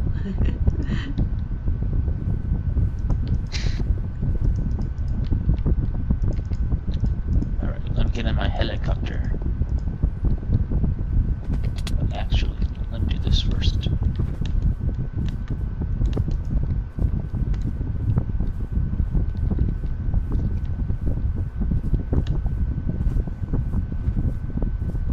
What happened to my giant sword? I had one. Did it just disappear?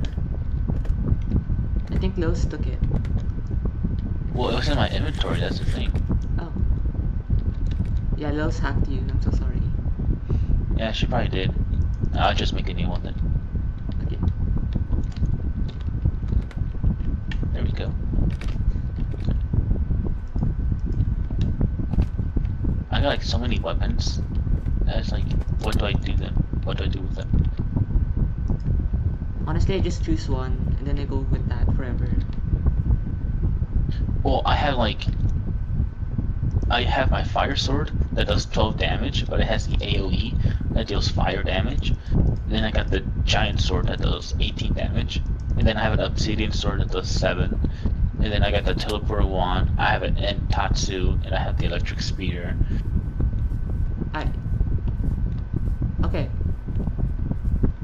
a lot.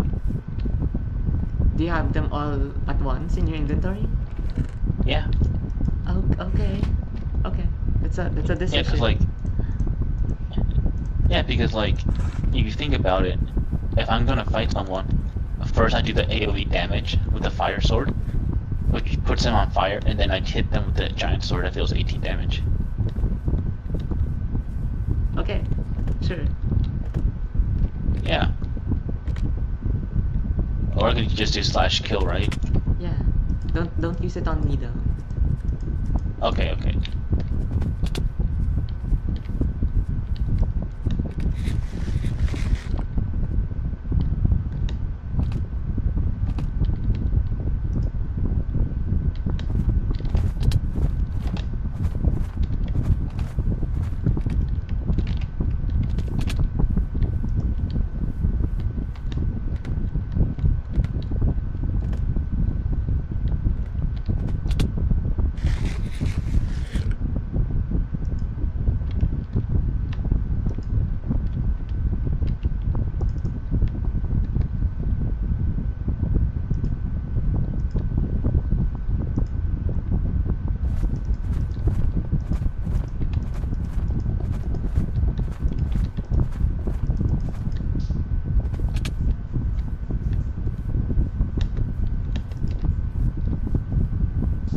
I probably should have terraformed before building.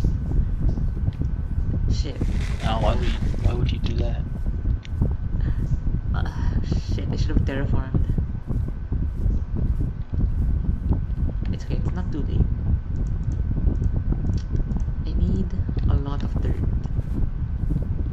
Your mom needs a lot of dirt. Maybe you're right, actually.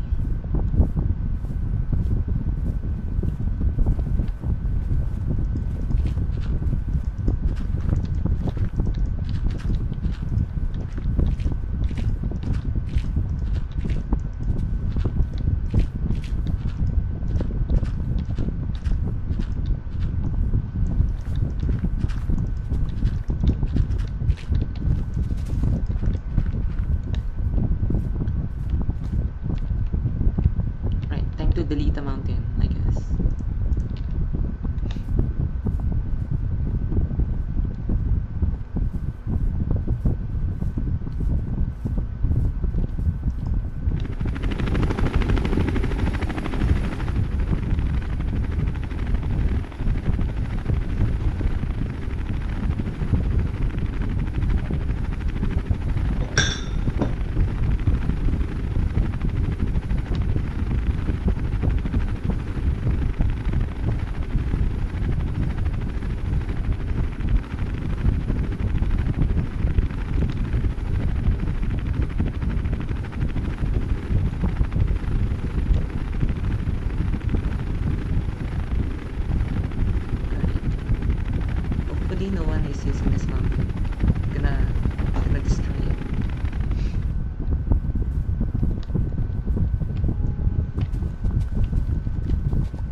think I might use spruce wood for my house.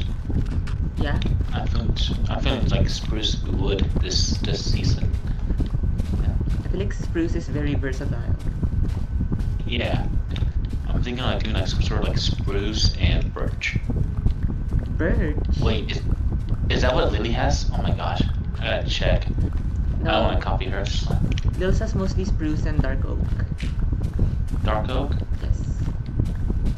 Okay. Where are you? I'm getting dirt. I thought you were back home. No, not at all. Yeah. That's why I TP'd to you. I mean, I'm not that far. Nah. Okay. I could have just walked, you know?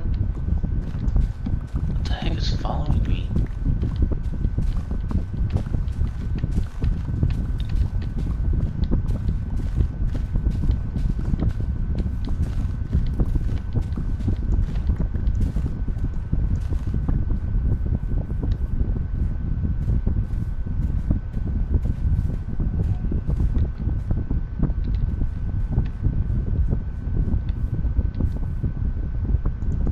Oh my gosh, is her Apex TRX on top of her house? Let me kill it real quick. Yeah, it's an Apex T-Rex.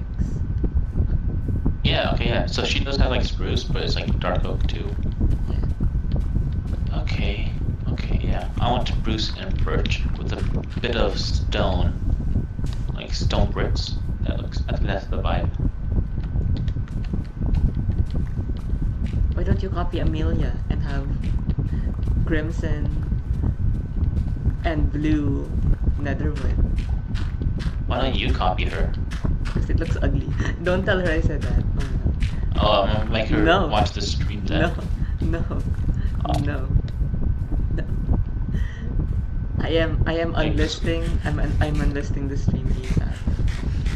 Hey Amelia, look what Dinky said at minute 56 of the stream. Oh my god.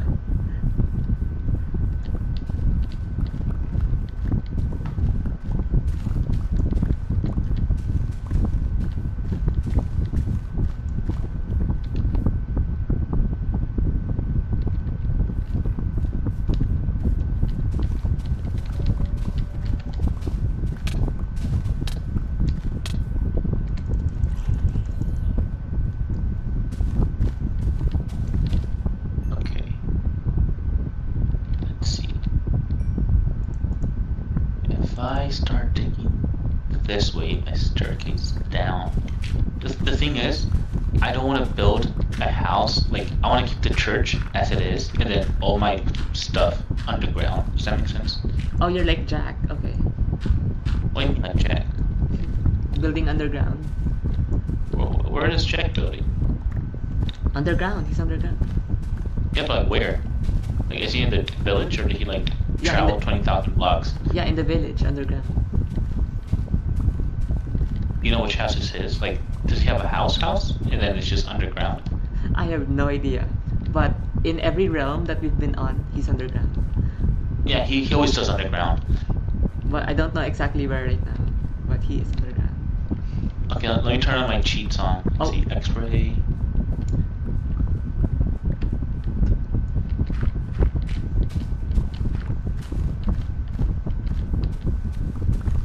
So, like, usually I build a tower, but this time I want to keep the church building up. How about a tower church? That's not a bad idea. But like the problem is, eventually I might run into Chase tunnels. Then you blow it up. Easy. That is true. That is so true.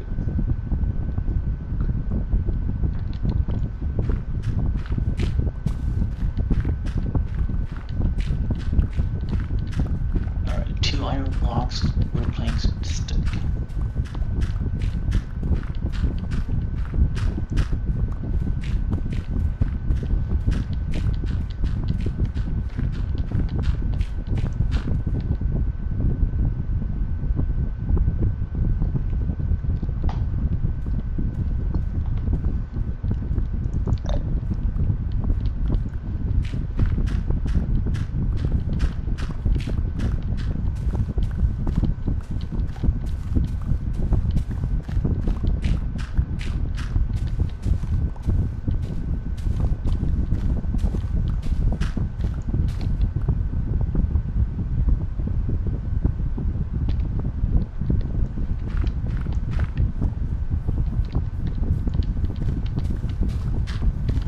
shovel.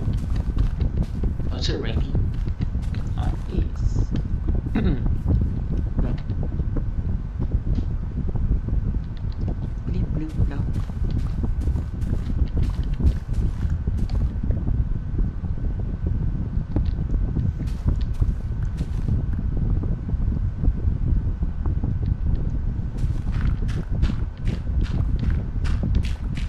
Oh, this does a 3x3 cube. Yes, a cube. I thought it was a 3x3 by 1. Nope. Because that's what the ones we have do. Dude, this is so good for like mining. Yeah.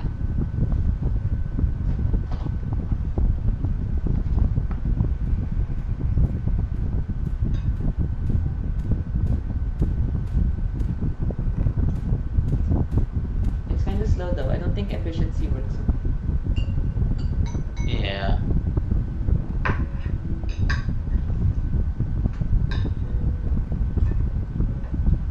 Are you eating? Mm-hmm. What are you eating? Fish. Fish? Mm-hmm. What type of fish? Fried milkfish. What is it called? Milkfish. Fish. Yeah. MILK fish? Yes. I've never heard of it. I'm looking it up. Oh, that looks good. It is. It does look good. No, like when it's alive, it looks like a good fish that will taste good. It does taste Okay. good. How is it prepared? Like, is it just fried fish? Yeah, the one I'm eating right now is fried. Do you put like lemon seasoning and like herbs, or is it just how do you? How Yeah, do you cook it? you can. If you want to be fancy with it, you can.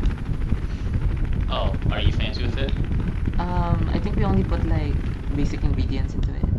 I don't really know Oh, how they okay. prepared it. We just bought these. Okay, that's fair. That's fair.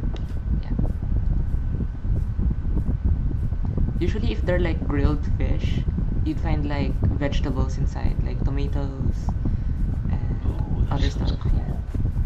Yeah, they like stuff the fish. You know, like Yeah. turkey. Yeah. Like I love fish. Oh, you do? Oh my god. I don't find a lot of people who say they like fish. No, I really do like fish a lot. Like, if I could, I would become a pescatarian. Oh, is that a thing? Yeah, there's people who like eat like the only type of meat they eat is fish. Oh. I have a friend, she's a pescatarian. She does it to the best of her abilities. Like sometimes, very rarely, she has to eat chicken. But if she can, she's like just fish. I like chicken as well. Chicken is good. I mean, chicken is good, but like I want to do it for the lifestyle, you know, like Yeah. healthy lifestyle. But like fish is kind of expensive, you know, over here. Oh, damn. Here it's like probably the cheapest food. Because like we're islands. Well, yeah, you know. 'cause- yeah. Well, like we do have like cheap fish, but it's like, oh, Is it like trash? like catfish, which is it tastes good, but like I want to be able to like eat more fish. You know, it's always like tilapia, catfish. What's another famous fish we have? How about salmon? Salmon's good. Salmon. We can't get fresh salmon that easily. Oh, ew. Like there is like fresh salmon, but it's not really fresh. You know, it's just filleted. Yeah. Cause like you know where I live, right? Ohio? Help, Indiana? Yeah. Like right next to Chicago, basically. Oh, okay. I got the Yeah. general area correct. Okay. Yeah. So like, it's not like I'm near a lot of good fish. Although, like 2-3 hours away from me in Michigan, Mm-hmm. there's a river where king salmon do go by, so you can fish king salmon there. But I haven't gone. Oh, like I want to go one day. get myself a salmon. Like actually fish for yourself. Yeah. Like there's a like when it's salmon season, people go there. They get one fish because like the salmon kings are like huge. How big are they? Oh, I don't know. I've never seen one alive. I always just see them on my plate, you know. Fish. Yeah. You should totally do it They can be- ASAP and then send us a picture. Okay. They can be 0.9 meters and 30 pounds. Oh, So like 3 feet. yeah, not that big. I mean, it is kind of big, but it's not huge. You're huge. Can you hear this? Can you? Can what? Did you not hear the horn? Or are you too far away? I'm too far away. Okay.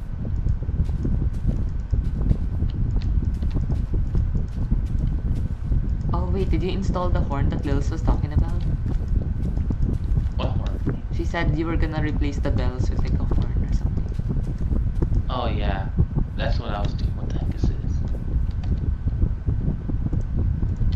But yes and no. So like, I was, but then I decided to like, instead of the horn, keep the bells, and then like put bells throughout the ground in the village, and have a redstone repeater that like goes to them. Okay. So like that way everyone can hear bells.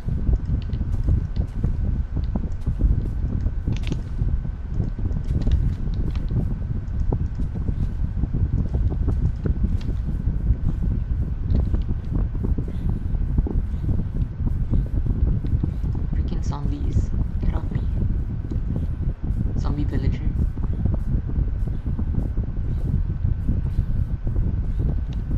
Can I go and create it and get myself a better pickaxe? Please, Rafa. I mean, it's up to you. What? It's your experience. Yeah, I'm not like that.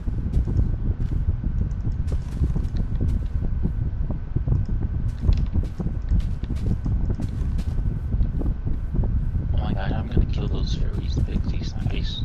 I just don't like the sound they make. It's so annoying. Please. Can you mute them? Probably. I don't know how. And I don't want to look it up right now. Why is the skeleton alive? It's daytime. That's hacking. Go away. Shoot. Trying to build here.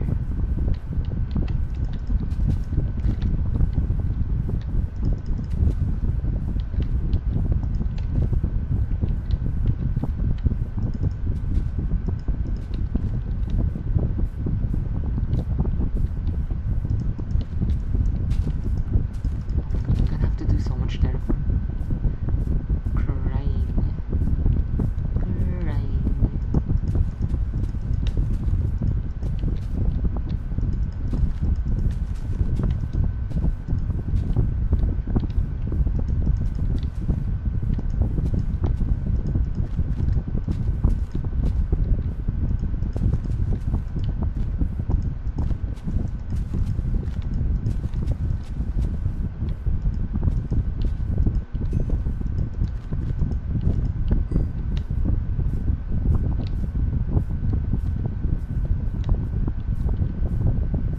How do I make the torch hat? That'd be pretty good. I think it's just like a normal helmet. And then you put a torch in it. Oh, I'm not sure. excuse me? Woo woo. Excused. You are excused.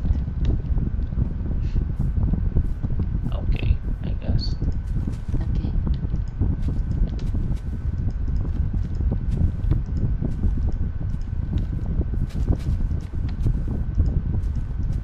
Oh, I need to stream. You can make string out of the grass. Yeah. I also need like iron, which like I have iron. I just need to go find it. Okay, there's that. Do I have string?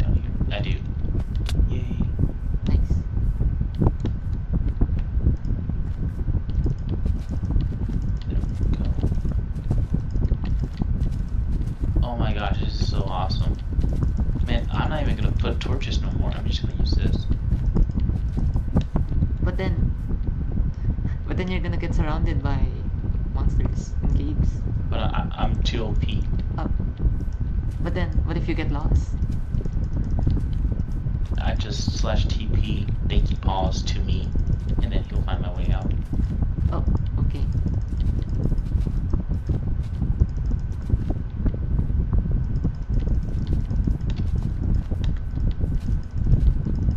Where's my birch wood at?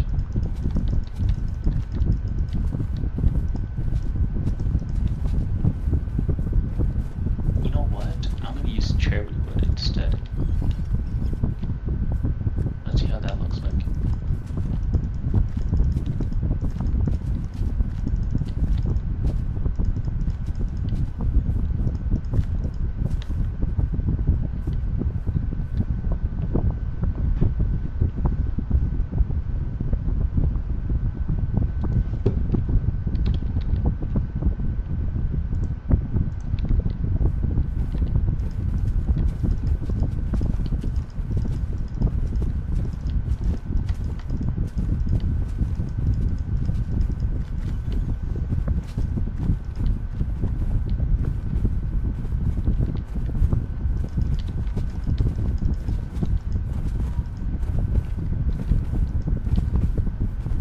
Hey Dinky, how's school going for you? It's going fine. Nothing to write home Yeah. about. Uh-huh. Yeah, it's quite monotonous. That's pretty good then. Yeah, everything's chill. Is it like a big university you go at, or is it like a small Yeah. one? Yeah, it even has a high school, so I went to high school there as well. So I've been here Oh, for wow. a very long time. Yeah, I'm used to it. that's pretty good then. Yeah, I'm used You're to like it. used to the place. Mhm.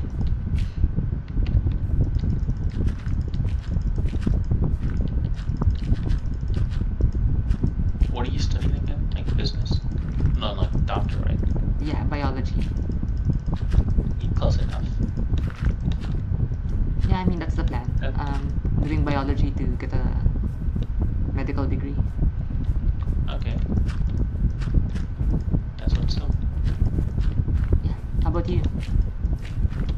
Oh, I'm still working at IT. I like it though. You know, my classmates actually tell me that I'm supposed to be IT that just like got lost into biology. Really. Yeah, so actually I think I'm gonna lean into it and I'm gonna go biotechnology Oh, for a wow. major. Yeah, I'm gonna take biotechnology as my major. That's pretty interesting. Yeah.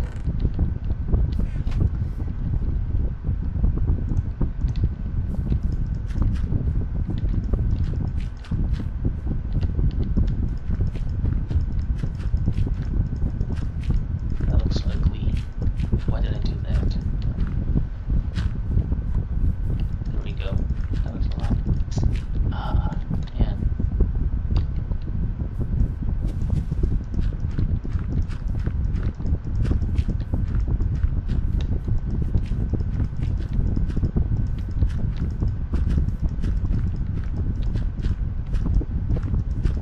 That's still okay. Okay, yeah. Yeah, I'm not gonna do this. It looks ugly. Believe in yourself. Okay, so if I go like this,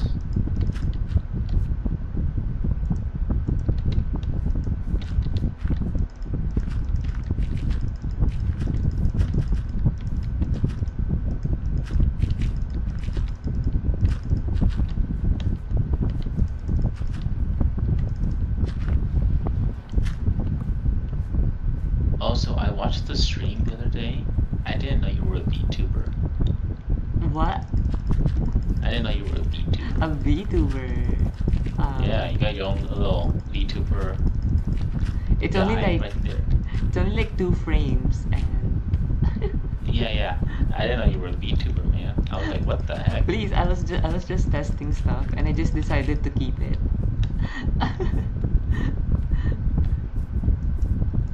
It's technically not even VTuber because like that requires a 3D model. Does it? Yeah. Technically, what I'm doing me is look it up. called PNG tubing.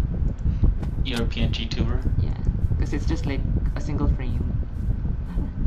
Okay, I guess I'm a YouTuber. Well, not officially yet. You But- should. I'm gonna, what's it called? Not have like a cam or anything right now.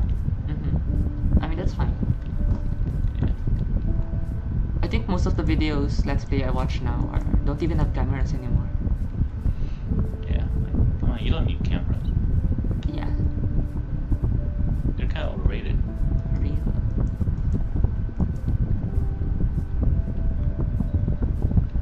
I mean, look what happened to Dream, right? Please?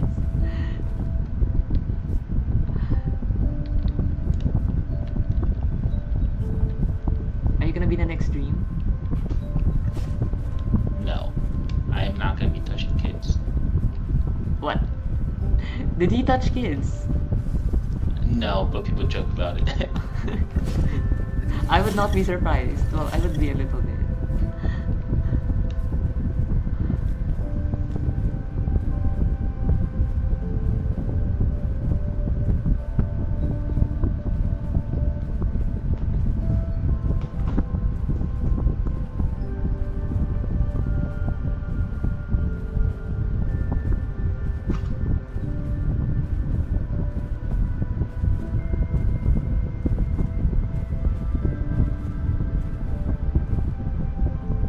Oh, speaking of, are you gonna pay me for your banner? Yeah, of course. Really? Okay. Yeah. What did you really think I wasn't? I don't know. I mean, well, how can I pay you? That's the real question. That's true. Here's a stack of diamonds. Thank you. You could technically send money through my Steam wallet. Steam? Yeah, through Steam.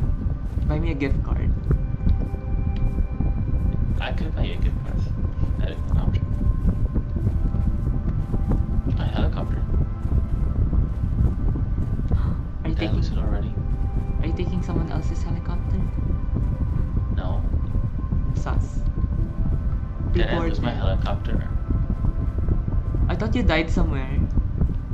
Well, I thought I picked it up. Oh no, here it is. Oh, okay. I was thinking maybe you forgot about it. Okay, let's see. I need to find a birch forest. Oh, there's plenty in my direction.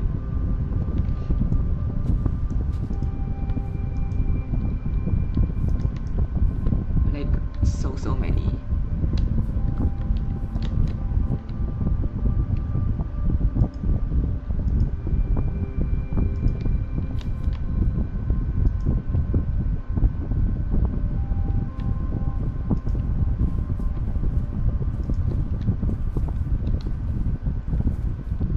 Holy shit, this thing is gonna take forever to build. Forever. So, like, what's your plans for like this realm? Like, do you want to build something special? I'm just building stuff. Yeah. I'm doing Greek stuff. I think Lils has already told Oh. you. That's pretty cool. Yeah. So you put in Mount Olympus or something? Well, I'm not sure about Mount Olympus. Because that's going to take actual effort. Oh yeah. I might build it on Genesis on the next round. Genesis, what's that? What the heck? Are you not on Genesis? I don't know what Wait, you're talking about, so no. wait, really? I thought you were. Yeah. No, people don't invite me to stuff, man. That's why I gotta make my own. Oh, wait, what? I guess that makes sense. You did just come back. We should totally invite you to Genesis. Nah, What do you mean? I don't know, man. It's a realm that you don't have to pay for. Someone else is paying for Why it. would I want to join that realm when we got this realm? That's fair. Then there's like too many things to do on too many realms. It's like you don't do progress on one, you know? Yeah.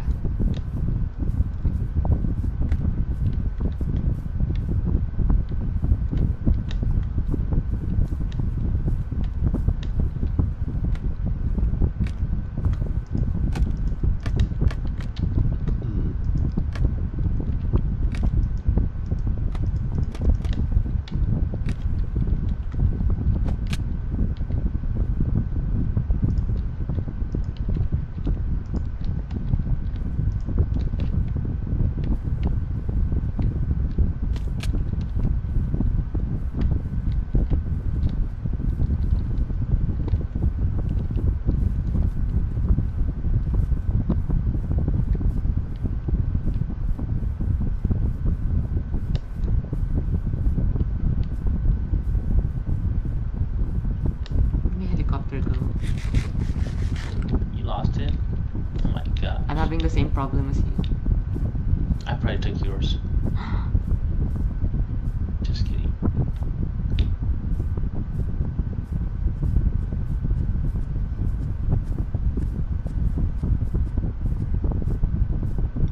What if I add like a scary mod right now, so next time they gotta join, they don't know about it, and it's like scary stuff happening.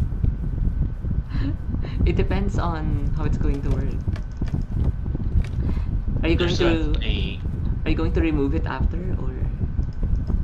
yeah, I'll probably like put it on for like a weekend or something, and then just remove it. Okay. Well, add in something that won't break the realm if we remove it. Yeah, that's true.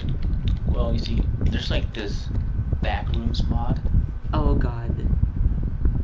Have you played it? No. Alright.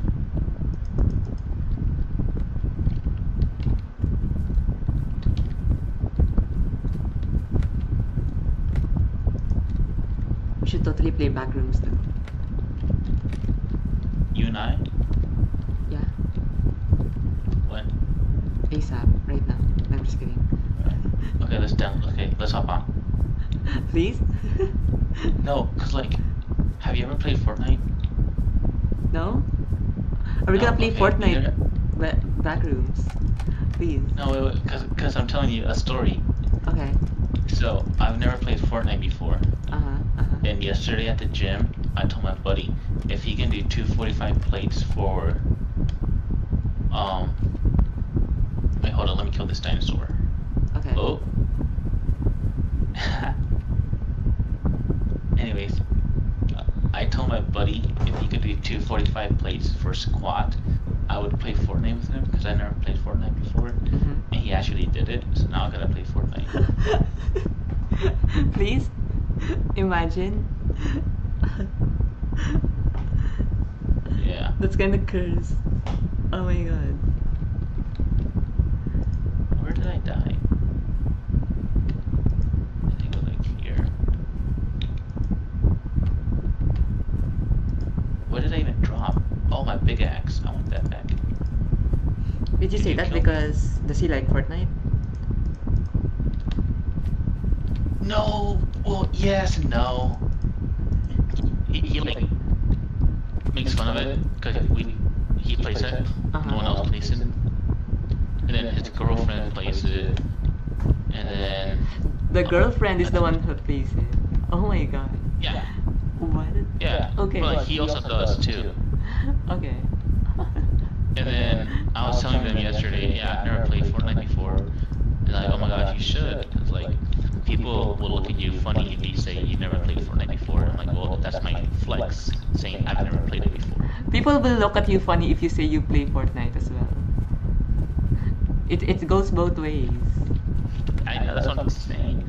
But anyways, he hates squats, so I told him if you do 245 plays, I'll play Fortnite, and he did it, and now I'm gonna play Fortnite. I don't want to play Fortnite.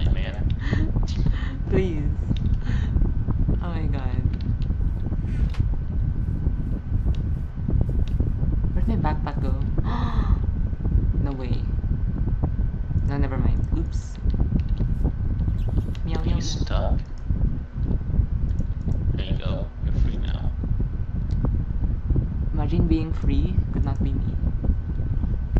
What do you mean? You're not enslaved or anything. Yeah, I am. Not anymore. When did they leave? Like 100 years ago. You see, it's been 100 years and you're still complaining. Yeah, because the last people who enslaved us were Americans. And what's the difference over there? I don't know. I'm talking to one right now. I'm not American. I don't know what you're talking about. What are you then? I'm Mexican. Oh, that's even worse. What do you mean? Those are the original ones. No, the Spaniards were the original ones. No, we weren't They got us. we weren't they got under us Spain. both. We weren't under Spain. So- We were under Mexico. Was that actually under Mexico? Yeah, we were under Mexico. Nah. Yeah. Did Mexico enslave the Philippines? No, Mexico did not enslave the Philippines. You see? Okay, sure. Buddy, I just looked it up. But we were not ruled by the Spanish government directly. It was through Mexico. No, it was not. It literally was. I know my own history, please. Buddy, I just looked it up. Okay, fine. Whatever, sure. Let me TP to you so I'm safe. Don't TP to me right now. Oh, it's gonna spoil stuff. I'm building. I'm not looking. Okay. Did Spain enslave the Philippines? Yes, the Spanish colonial period in the Philippines involved enslavement of Filipinos. You see?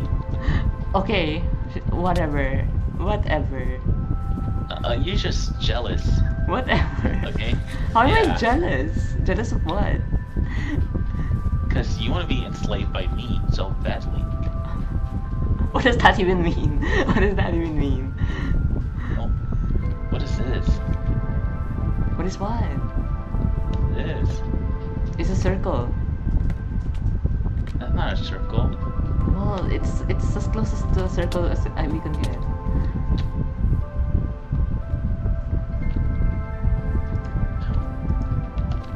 Why are you complaining about my circle? Who all enslaved the Philippines? Oh my god. It was China, Indonesia, Japan, Malaysia. Wait, what? What? No, those are borders. What did it search that? Who enslaved the Philippines? Why are you searching these?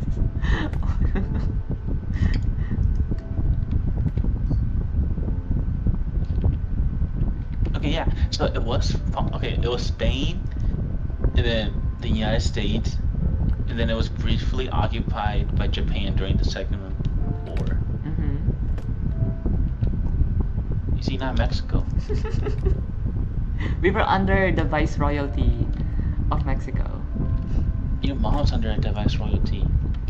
which I guess you could say it's still Spain. Mexico didn't have its independence then. What are you talking about? Hmm? Okay. Do you think it makes sense for Spain to rule something all the way across the entire world? Okay. When did Mexico It was under gain it was, its independence? In 1821. Okay, and then when was Spain? oh my god. Oh my god. 1565 to 1898.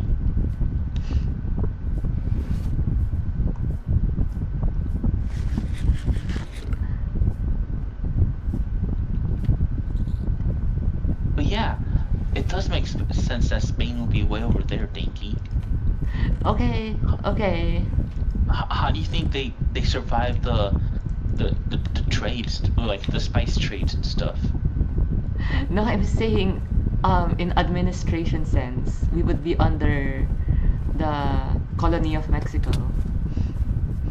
No, Yes. no. Yes.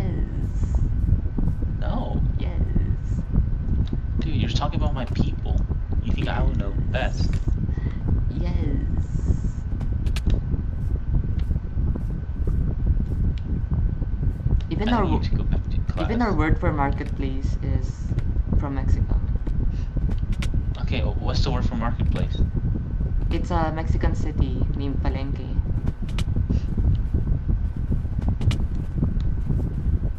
Okay, that doesn't justify this though.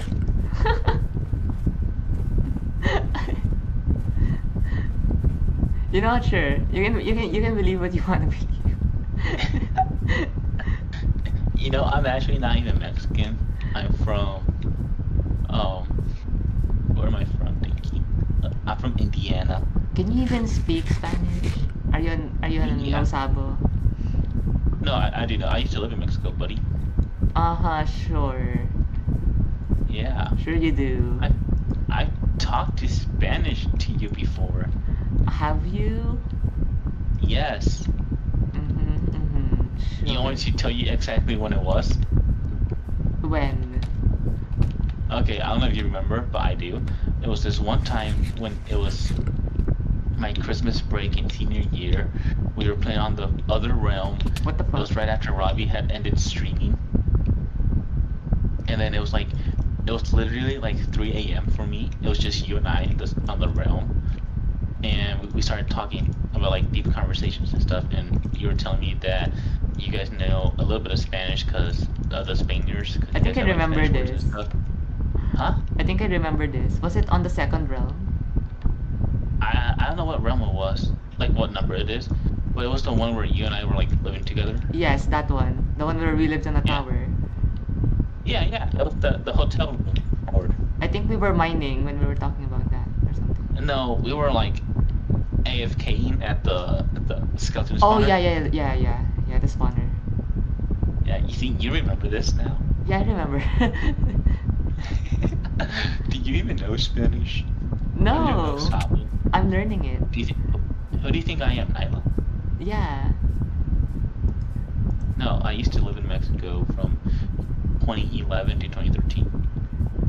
Okay, but I know someone who's Mexican who lived in Utah, but doesn't speak Spanish anymore. Bro, living in Utah does not mean they gonna speak Spanish. I know, but they're literally Mexican. Like their parents are Mexican, and they lived in Mexico. Yeah, then yeah. They moved to Utah. But yeah, there's a lot of those. Okay. I think they're back in Mexico now, because after Trump got elected again, they were like, we're out of here. Oh wow, really? Yeah. I didn't vote for anyone. Wow, imagine If I'm not being honest. voting. I just could not bring myself to vote for any of those two people, to be honest. Honestly, I was surprised. Like, why is it why is it those two again? I thought they would get someone different. I don't know, man. I look, you don't understand the politics of this country. Imagine. Please. I know, right?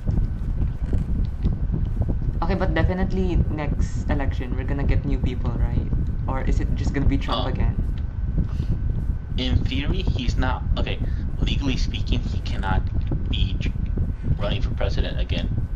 But he's trying to make it so he can, which is like, what the heck? I thought there wasn't any rule. I thought it was just tradition to stop after two.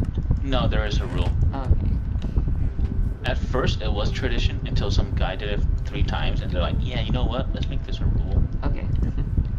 Was it who was it? Roosevelt? I don't know. It's been a long time since I did history. Imagine, this is your own country. What do you mean? Bro, I'm Mexican, remember? Okay, and who was the previous Mexican president? That was, See? That's what I thought.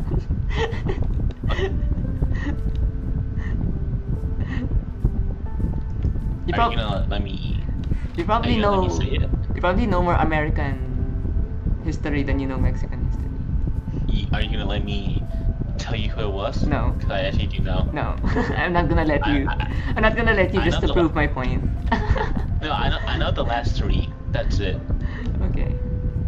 Because in Mexico, they can only run for once, but they last 6 years. That's why I know the last See, 3. that's the same system here. See, that's proof.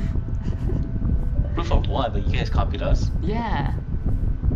Yeah. We copied you, not Spain. Yeah. You guys like a bunch of copycats. No, because we had the same administration. No, you did not, buddy. Yes, we did, buddy. Buddy. Okay, if you guys had the same administration, then why are you guys not Mexico? Because we split off. You guys had your independence, and we still had, we still weren't. We weren't part of it. You guys didn't include us. Because you guys didn't want to include us. Because you guys are like, oh, you guys are all the same. Oh yeah, it was Mexico. Definitely not Mexico under Spain. Oh yeah. See? Please. Please, you, You buddy. please. You. Okay, buddy. What do you want, buddy pal? You're a buddy pal. You're the buddy pal here. You're like 12 years old. I am. Stop talking to me. Wait, I'm how- underage. Isn't the legal age where they're like younger? Yeah, I think it was 12 until a few years ago. What? Yeah, you should have come here a few years ago. You would have been fine. No. Me? I don't want to be with a child. Oh, do you want to be with the baby? Please. No, that's so messed up. That's so gross. You say it all the time. No, I don't. What are you talking about? You literally did. You see, this is why we had to separate ourselves from you guys. This is why we did not include you guys. What do you mean? Yeah, you guys are like, oh, he has 12 years. That's fine. We're like, no. Please? Sure. You please. You please. Whatever, man. Whatever. Whatever floats your boat. Whatever floats your boat. We're in the same My boat. boat? No, we're not. We literally separated years ago. Thank you. I need your help. Come over here. I'm digging dirt. I'm busy. I'm busy digging dirt. Ow, ow, ow. Okay. So, it's gonna be 4 blocks high. What color should the ceiling be? Should that be like stone brick? Should be deep sleep. Deep slate? Yeah. That's a very good one. You broke the grass block. Yeah, I did. What is this for? What is this? Oh, there's gonna be a room for like, I don't even know. Why am I building rooms? I never build rooms. I just expand. So what is this for? Why did you build this? I don't know. Rafa, rule number What? 1 of building. Form What is follows it? form follows function. There has to be a function before you can make the form. Forms follow function. Oh, look, man. All I want is for people to stop saying I have an ugly house. So it's talking to me like, look, it's decorated. There's wood. Cause like, look, if I'm being honest, come up here. Mm-hmm. This right here, you see how there's like stone and dirt, Yeah. and water and this crap. This is beautiful to me. This is essential stuff. I can live like this. Okay. You see these sandstone stairs? Yeah. I added this to add a little bit of spice to my house, you know, a little functions, you know. That's what Mhm. you said. Yeah, function. Yeah. Okay. I mean, I'm just not a builder. That's why. I think it's okay. It might look better if. No, never mind. I don't No, wanna. say it. No, say it. No, because like if you're going to do something like this, then you're going to have to match the design throughout the build. What do you mean? Wait. You're telling me I can't have one room that looks like this and another one that looks like something completely different? You can, but for like, I don't know, man. I don't have the actual Okay. concepts in my head. Okay, look. Do you understand why I always build a tower and everything realm now? Why? Because I'm not good at building. I mean, a tower's good. A tower's very Each straightforward. room. Yeah, like at the tower, like each floor, it's its own purpose room, and then I decorate it according to that room. But you know how like the outside of the tower is usually consistent. Like that's what I mean. Have you ever seen my towers? I've seen one of your towers. Have they been consistent? Well, the one where we lived together was kind of. I mean, it had different colors and stuff. Oh yeah. I mean, like You know what? the You know what, size. Nikki? I'm just gonna leave it like this. I'm gonna go build a tower. Ah, ah. Where are you gonna build your tower? Up, right here, right here. I'm gonna start right here. Okay. Actually, it might look good because like you're like in the center of town. If I were to build a tower, it would be better. Build This is such a tiny thing though. build the Big Ben. Big Ben. I don't like. Dinky, did I just tell you I don't like building? Just build like a big wooden tower with a clock on it. The working clock with redstone. Is that possible? Like too much work. Yeah. Ow, I'm being hit by everything. Dinky, I am a potions guy. You should know that about me. Yeah, I do. Where's your potions then? Right here.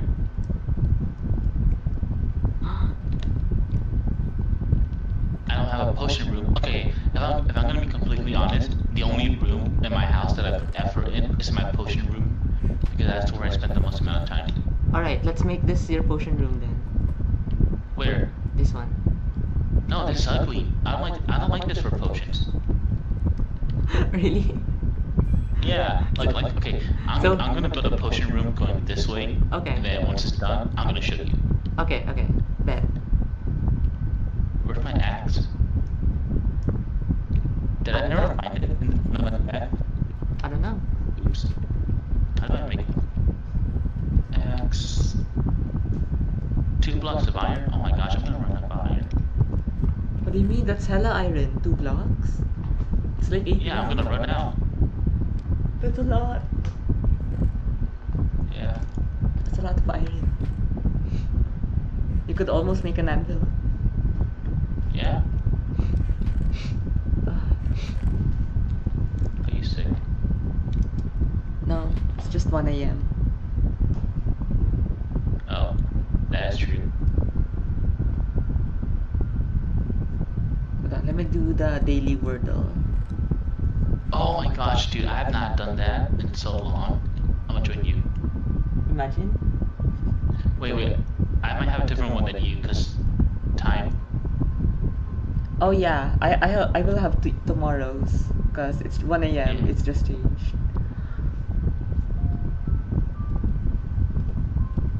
Did I do yesterday's? I don't remember.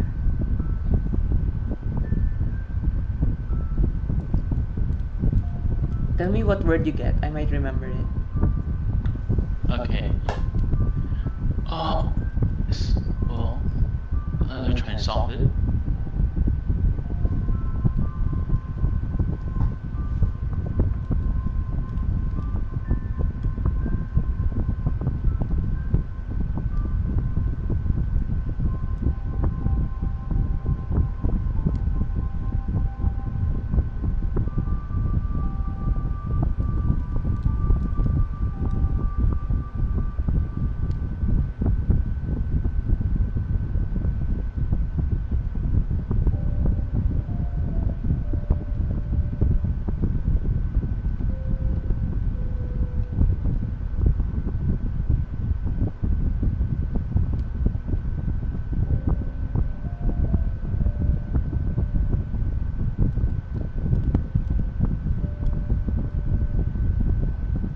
Okay, I got it.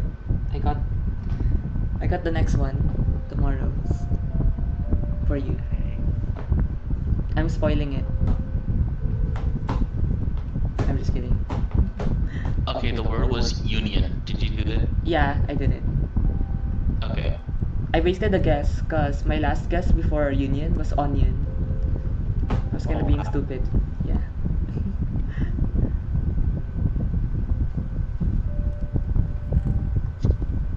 Is copper armor any good?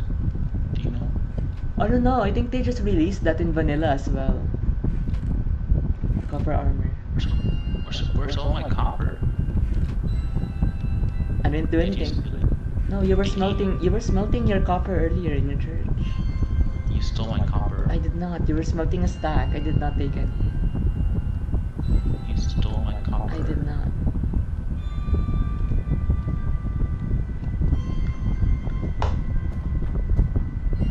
Yeah, it's pretty okay.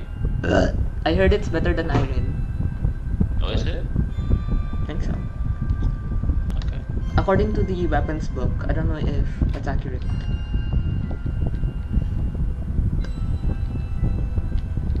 Okay. Okay. I'm gonna leave you some gifts. You can take this. Oh, You're welcome. can you leave it? Can you leave it in this chest over here so I know what you left? What the heck? Dinky, What? did you just drop that stuff here? Wait, where'd you go? I'm going to get dirt. I don't want flowers, seeds, or a potato. Those are useful items.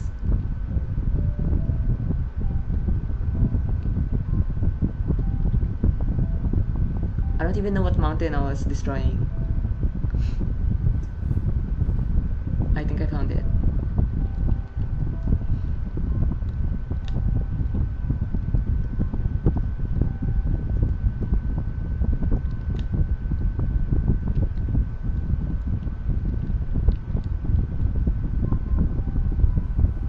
Yeah, I don't want it to be too far underground. So we're just gonna do this. Your mom is too far underground. I was gonna say something, but I forgot you were streaming. No. Please don't, please don't.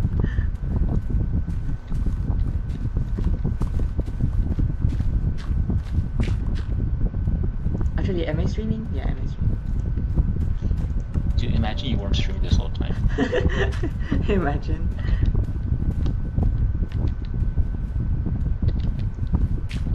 But this is a good start right here.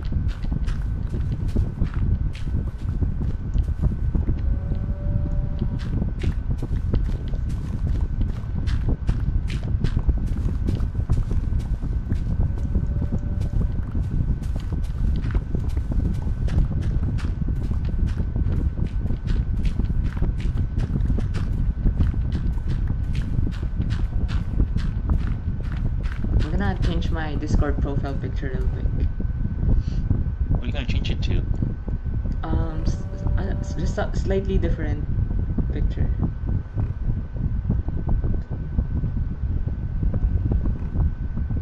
You're not gonna notice You wanna it. have you wanna have matching profile pictures, Stinky? Matching profile pictures. Sure. I'm just kidding. I don't do that stuff. Why not? They're cute. Because last time someone wanted to do a picture, I'm not gonna say it. Oh, I see. Okay. Okay, I slightly changed my profile picture.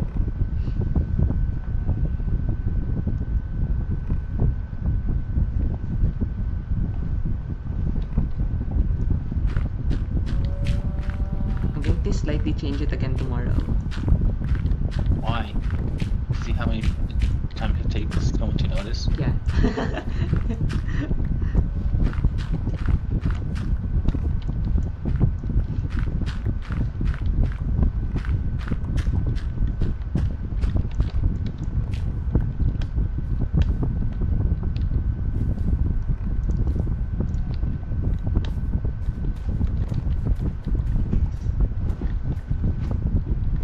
Meow. Oh, oops. Said that out loud.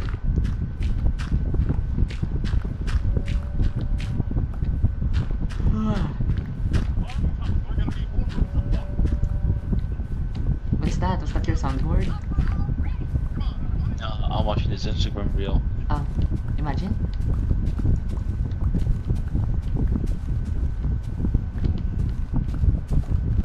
I don't even know what your Instagram is. You never told me. I don't want people to know my Instagram. It's What? secret. But I can send you reels and stuff. I don't want to see the reels you can be sending me. Why not? They're probably gonna be like furry stuff. Only some of them. Only some. Does anyone have an enchantment table that works? I think we saw Kieran had one. But it's like not ready. I have an enchantment table just out in the open. It has no books. It's just a table. Okay, well, I'm gonna go to the nether, so I'm gonna put it on peaceful. Oh, okay. Yeah. I need nether quartz. Oh my gosh. I need amethyst. Amethyst? What for? For the potion reel. Amethyst? Interesting. Yeah. Okay. Good luck finding amethyst. Yeah. I'm probably just gonna teleport myself like 20 blocks away. Oh. I mean 20 million blocks away. Find a cave and be like, oh, amethyst. You know amethyst can regrow in Minecraft? Yeah. I don't think everyone knows, so a lot of people like break the main block. Yeah. I think either Jack explained it to me a long time ago. I've also seen it happen in Java. Someone showed it to me. Okay.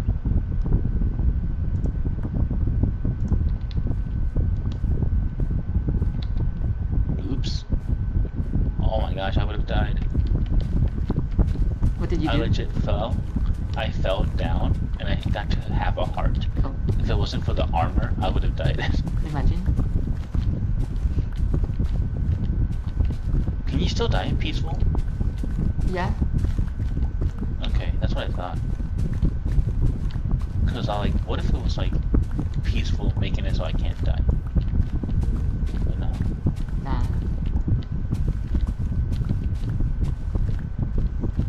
Okay. Where's the nether quartz at? You can still die to like lava in peaceful. Okay. You could still lose all your items if you're not on keep inventory. Well, we have to keep inventory, so. Yeah.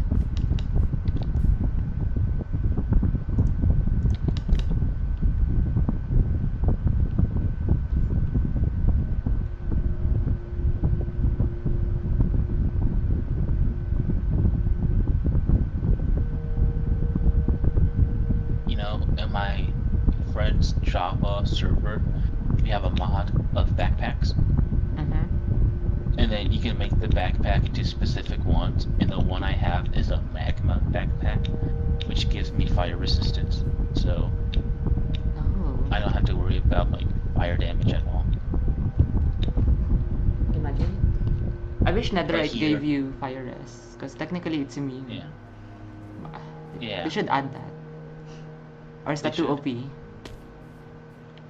I feel like it might be I don't too know, OP. man. I think it might be TOP, which kind of makes sense why you need a mod for it. But I feel like if you have a full set, it should be alright. Yeah. Because the armor itself is resistant to lava. Yeah.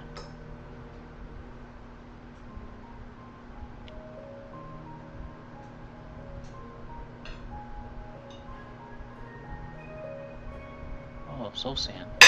I'm gonna get some of this. Expand the nether wart stuff.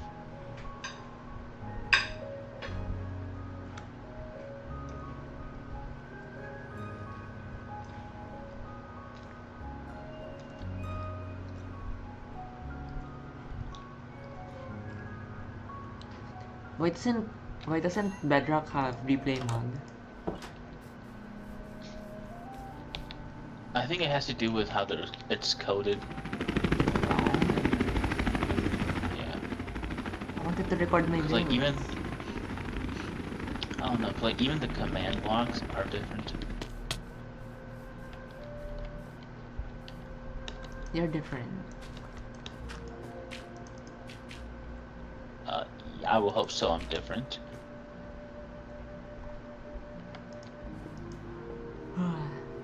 You think so? You don't want to be like anyone, like everyone else? No, why would I? Okay, fair. Then I would be me if I was like everyone else. I love being me. But what if you were like everyone else? Then you'd be you. No, I'll be like everyone else. Okay.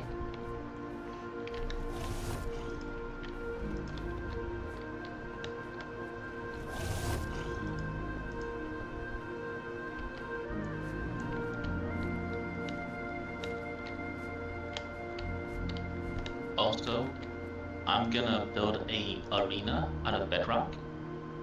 Out of bedrock. Yes, like I'm gonna go on creative and build the arena so that way we don't gotta worry about like breaking it or anything. I think you can mine bedrock with the mod. I don't think you can. Well, you can make bedrock tools. Yeah, but it's now with like bedrock. Oh, I see. Okay.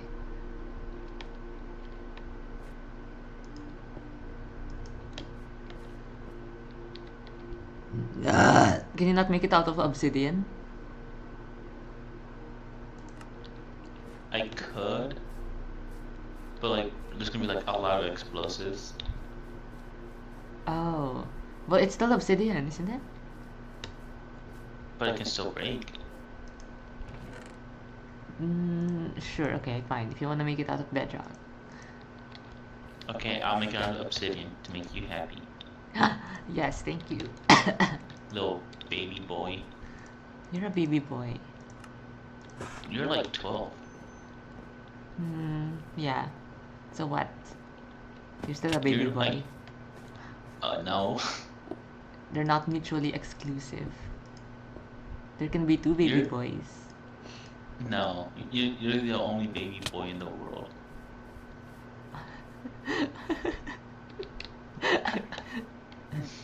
Okay. Okay. Yes.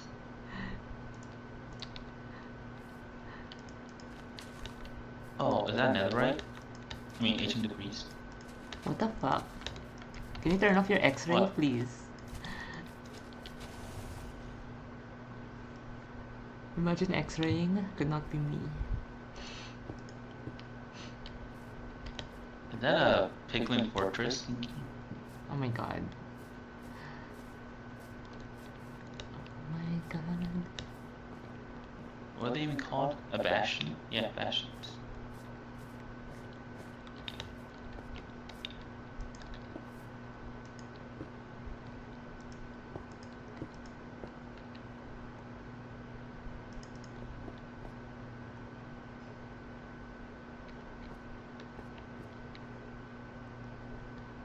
Wait a minute. What? Nothing. What are you doing? Don't worry about it. I'm gonna TP you to me. No? No, stop.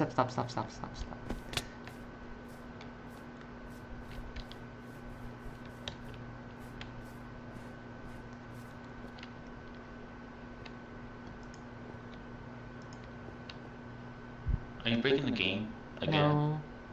No, I'm not. Janax. Chill out. Chill the F out. Chill out.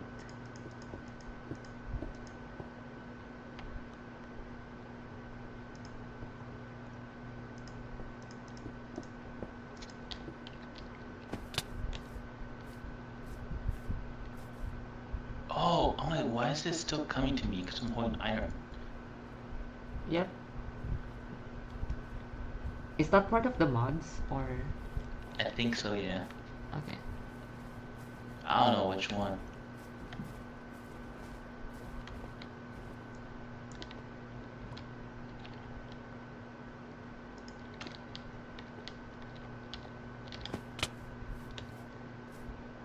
Nice. That looks okay. That looks good. You look okay. No, you look okay. You look more than okay. Oh.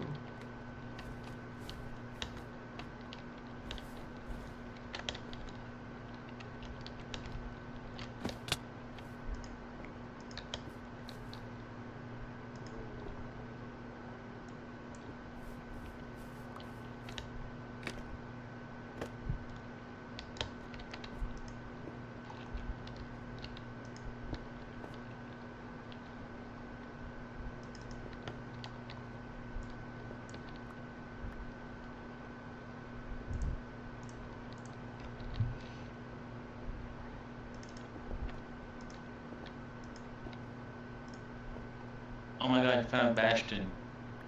Did you? Like, for real this time. Did you find template for netherite? No, I haven't been to it. Like, it just spawned in. Okay. I don't know which one it is, though. I don't think there's types, or at least I don't know the difference. There is types, I don't know. There's like farm, guards one, and other stuff. I don't know how to tell the difference from a distance. Do they have like different loot, or? Yeah. Okay. It's like, I know the farm one, is where the hog pigs are. You know, like the Yeah. pigs. Yeah, the pig pigs. Yeah.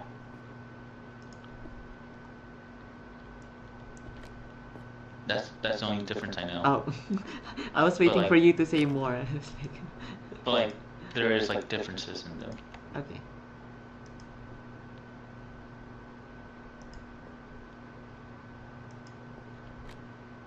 Let's see what we get. Oh, I need inventory space.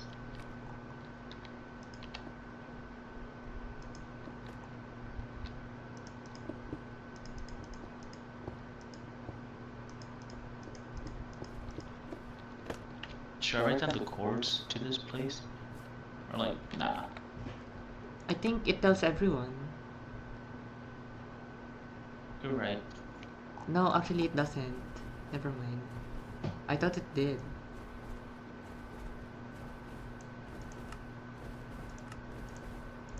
But I mean, like, there's like, after it gets looted, you don't gotta go back for anything. So it's kind of worth it, you know? Yeah. Because if you go to the realm stories, sometimes it tells things like Frog Skills Bro discovered Badlands or something. Uh-huh. Or like Jack Trice discovered a nether fortress. Oh yeah, that's true. I guess it doesn't do that for the bastions. Well, I'm just barely getting in, so.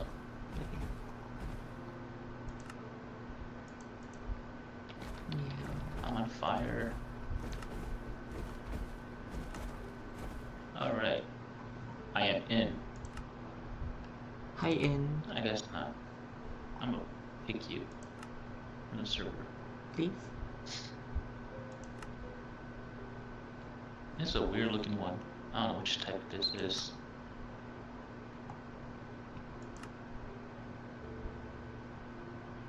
Can I DM you in Minecraft? Is that a thing? No. Okay. Don't DM me. I don't mean you DM me in Minecraft as well. What do you mean? You don't want my DMs? Not really. That kinda hurts. That hurts a lot. What are you gonna do about it? Nothing. There's nothing I can do about it. Okay.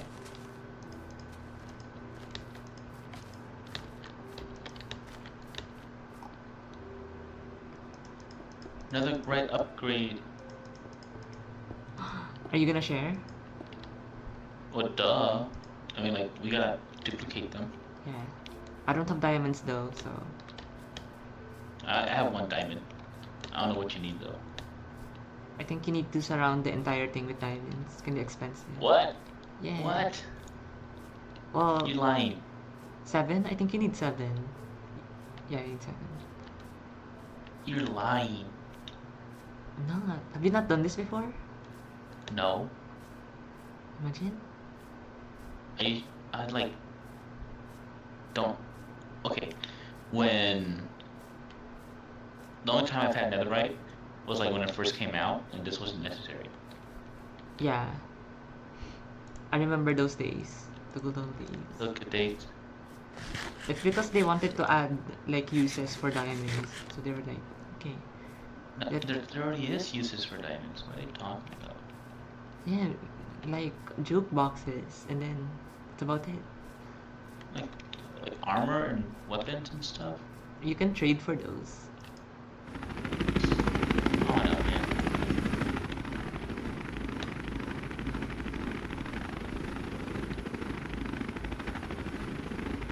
I mean, with the mods, there's now 2 more levels above netherite.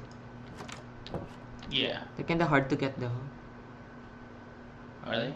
Like which ones? You have divine and demon. Oh, really? What do you need for that? To get divine, you need to explode diamond blocks with TNT. And then you'll get like a 1% chance of dropping it. What? Yes. What if I just spawn it in? Please.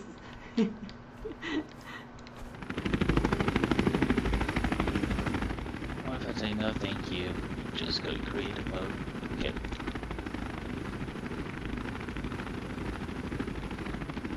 Now, where's the big chest at here?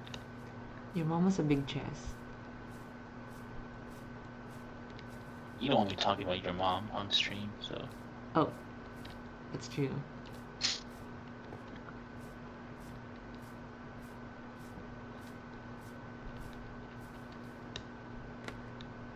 I have a backpack on.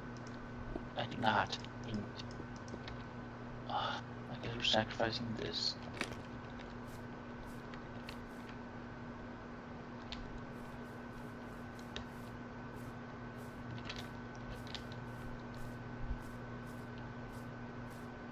Oh, here are the stairs.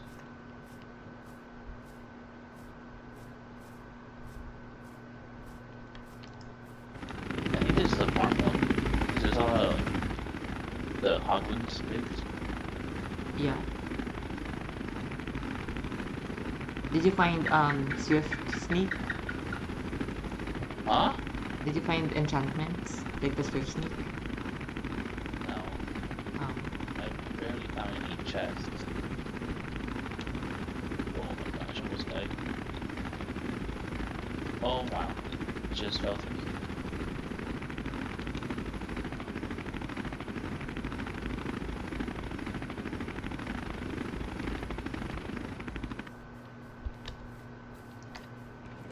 Oh my gosh.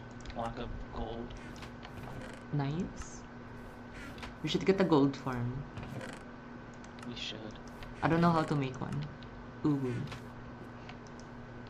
You should make an iron farm. an iron farm, but that's like speedrunning. Then why do you want a gold farm? I don't know. I was hoping if someone else builds it, then Yeah, you're right. But maybe no farms for now.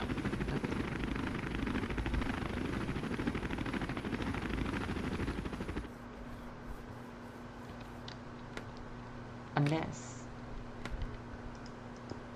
No fish farms either. hey, I haven't used it forever. Okay, I- Stop lying, Dinky. I have You not used it. I literally have not used it. Dinky. I legit joined the other day and I was like, huh, where's Dinky? And you're like, I don't know. So I TP myself to you and you were AFK fish farm. I know, and I have not used it since because I got so And unlucky. then I kicked you from the server. Yeah, you did. I woke up and I Yeah. was kicked.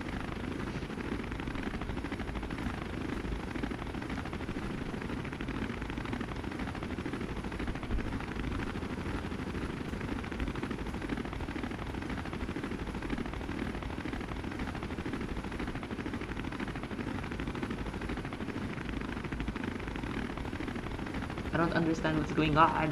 What is this? This tutorial. For what? For your mom. Roasted. The gold farm? For the gold farm? Yeah, for the gold farm. Okay. What do you mean? What do you mean? What do you mean? What do you mean? I said okay. Okay. Yeah. Shut up. Pig. I'm being censored. No, not you. This pig over here. Oh.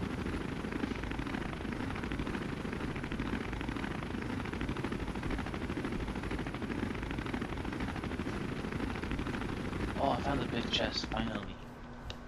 What's in it? I got snout armor trim. Oh, that's nice. Oh, okay, let's get this out. A bunch of iron swords. A bunch of gilded blackstone. A lot of Boring. obsidian. Enchanted apple. A bunch of magma. Diamond pickaxe, let's go. Wait, a god apple? No, like the golden apple. Oh. Okay.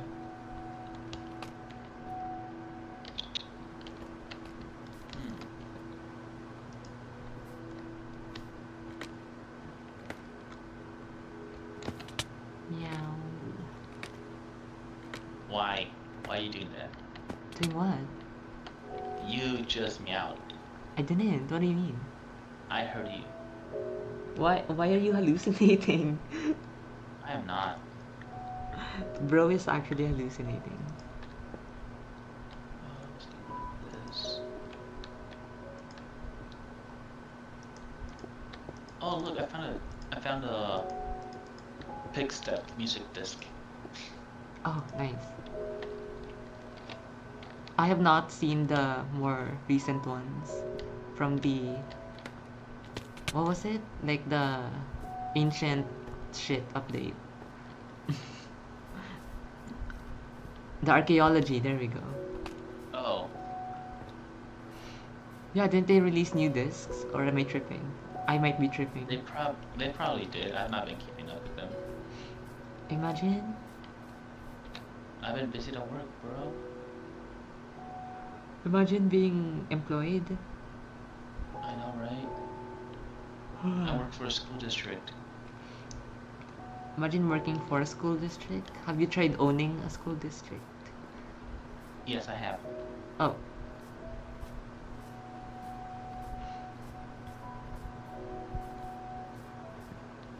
I got 2 ancient degrees.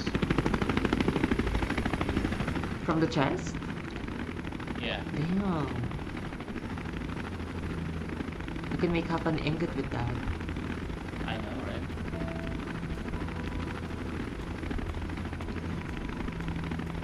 Yeah. I'm gonna slack myself to you. What? You actually did? Why? I'm in the Oh, you sky. lie. Oh, I'm gonna die.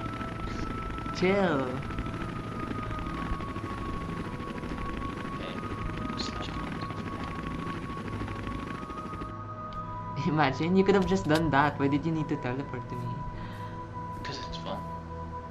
Alright, I'm gonna get off now. You're gonna leave me? I Wow. gotta get ready for some stuff, man. Okay. I see how it is. Here. I see how it is. You know, baby boy. No, you're a baby boy. No, You're a bouncing baby boy. What? What? I didn't say anything.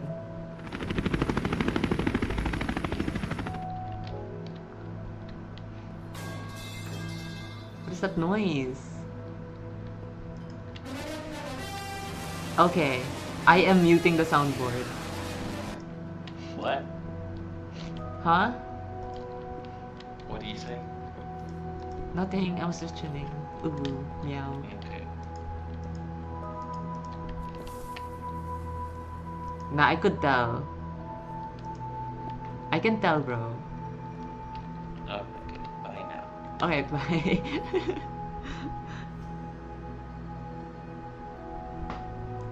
Great, now that he's gone, I can finally listen to podcasts and chill for a little bit. You're gonna see my avatar as well. I'm gonna turn off my mic. Adios.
these weird lines though.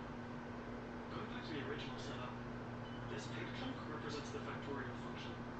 This yellow chunk represents the number 3. And this blue chunk represents the application of the function to the number. We can make all sorts of other values. We've got 1, 2, 3, as well as plus and times. We can express any computational procedure, such as the factorial function.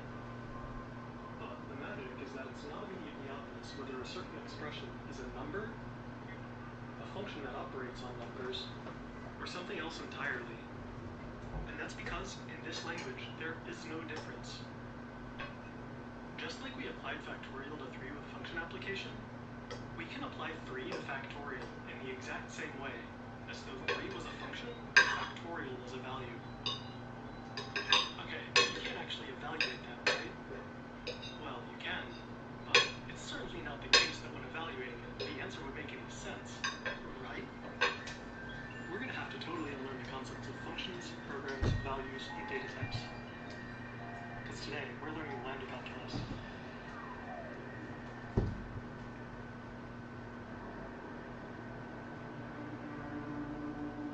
But what even is computation?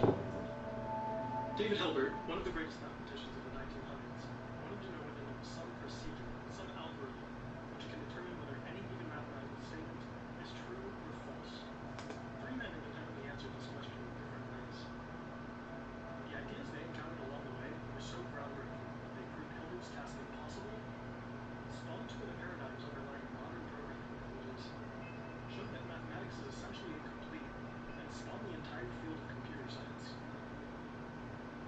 But Hilbert's question is a question about procedures, about ways of doing computation. We won't answer his question explicitly here. My goal, instead, is to give you a visceral understanding of how computation itself can be formalized. This video is the story of Alonzo Church's answer. His lambda calculus, to be clear, had nothing to do with derivatives or integrals or what you learned in calculus in high school. The term calculus, up until recently, was used to describe all sorts of logical systems. It might as well be called the way of the lambda. It's fundamentally a system for manipulating strings of symbols, just like algebra teaches us to manipulate numbers and pluses and equals signs. In the lambda calculus, the strings look something like this. They're composed of parentheses, letters of the alphabet, and this notation involving a lambda and a dot. Those 2 always come together in a pair. We can build these strings ourselves, following 3 templates. The blanks are places where you can put any other template, and the A's can be substituted for any letter in the alphabet. As an example, we can grab the 3rd template, take a variable from the 1st template, slap it in one of the blanks, take template 2, and slap it in the other. There's still a blank left, so we can put another variable in. And just like that, we've made a lambda expression. Remember, these A's can be changed to any letter we want. Any combination of these templates forms a valid expression. Using them, we can create all sorts of different lambda terms. Even a variable itself is a valid expression. Now, one thing you should know, these 2 templates have special interpretations. The template with a lambda and a dot represents a function definition. The line that we put in is the name of the array, and the blank represents the return statement of the function. Another template involves applying such functions. In this case, we're suggesting the thing on the left, A, is going to be used as a function, which takes in B. That's all we need to generate lambda expressions. We'll try evaluating these expressions in a sec, but first let's visualize them. There's a ton of styles, but the one I chose is John Trump's lambda diagrams. After all, I'm biased. He was the first person to strongly self-connect 4. Each of our 3 templates is part of a different shape in a lambda diagram. Variables from the 1st template are these vertical lines. Lambda abstractions, or template 2, are the horizontal bars at the top. This branching structure at the bottom is template 3, representing function application. Notice that there's 8 vertical lines here, just how the expression itself has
template 2 can be interpreted as a function, and template 3 can be interpreted as applying a value to a function. We want to create a strategy for evaluation that combines these interpretations. First, let's make a function by using template 2. This function is pretty simple. It just takes a value x in and applies x to b. We'll place that function in the spot where the function goes in template 3. We'll make our value just be some random expression. Now, we're going to perform what's called data reduction. We first note that x is the variable bound by the lambda. Since the function binds x, we first find all x's in the body of the function. In our case, there's just this one. Now, we discard everything but the function body itself and the value we're plugging in. Now we take our value and replace every instance of x with that value. And we're left with a reduced expression. Okay, let's try a slightly trickier one. To make it clear, this is the function and this is the value. Same as before, x is the variable bound by the lambda. So we highlight all the instances of x in the body of the function. There's 2 this time. Discard all the scaffolding and perform the replacement. Still looks like abstract nonsense? This actually isn't as unfamiliar to you as it might seem. You already know how to do this in plain old algebra. Here's an algebraic function. We want to evaluate. There's 2 this time. Discard all the scaffolding and perform the replacement. Still looks like abstract nonsense? Well, bound by the lambda. Since the function binds x, we first find all x's in the body of the function. In our case, there's just this one. Now, we discard everything but the function body itself and the value we're plugging in. Now we take our value and replace every instance of x with that value. And we're left with a reduced expression bound by the lambda. Since the function binds x, we first find all x's in the body of the function. In our case, there's just this one. Now, we discard everything but the function body itself and the value we're plugging in. Now we take our value and replace every instance of x with that value. Now we take our value and replace every instance of x with that value. And we're left with a reduced expression. Okay, let's try a slightly trickier one. To make it clear, this is the function and this is the value. Same as before, x is the variable bound by the lambda.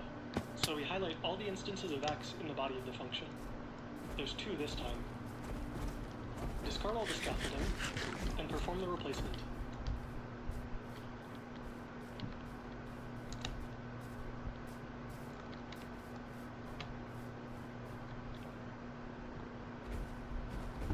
Still looks like abstract nonsense? This actually isn't as unfamiliar to you as it might seem. You already know how to do this in plain old algebra. Here's an algebraic function.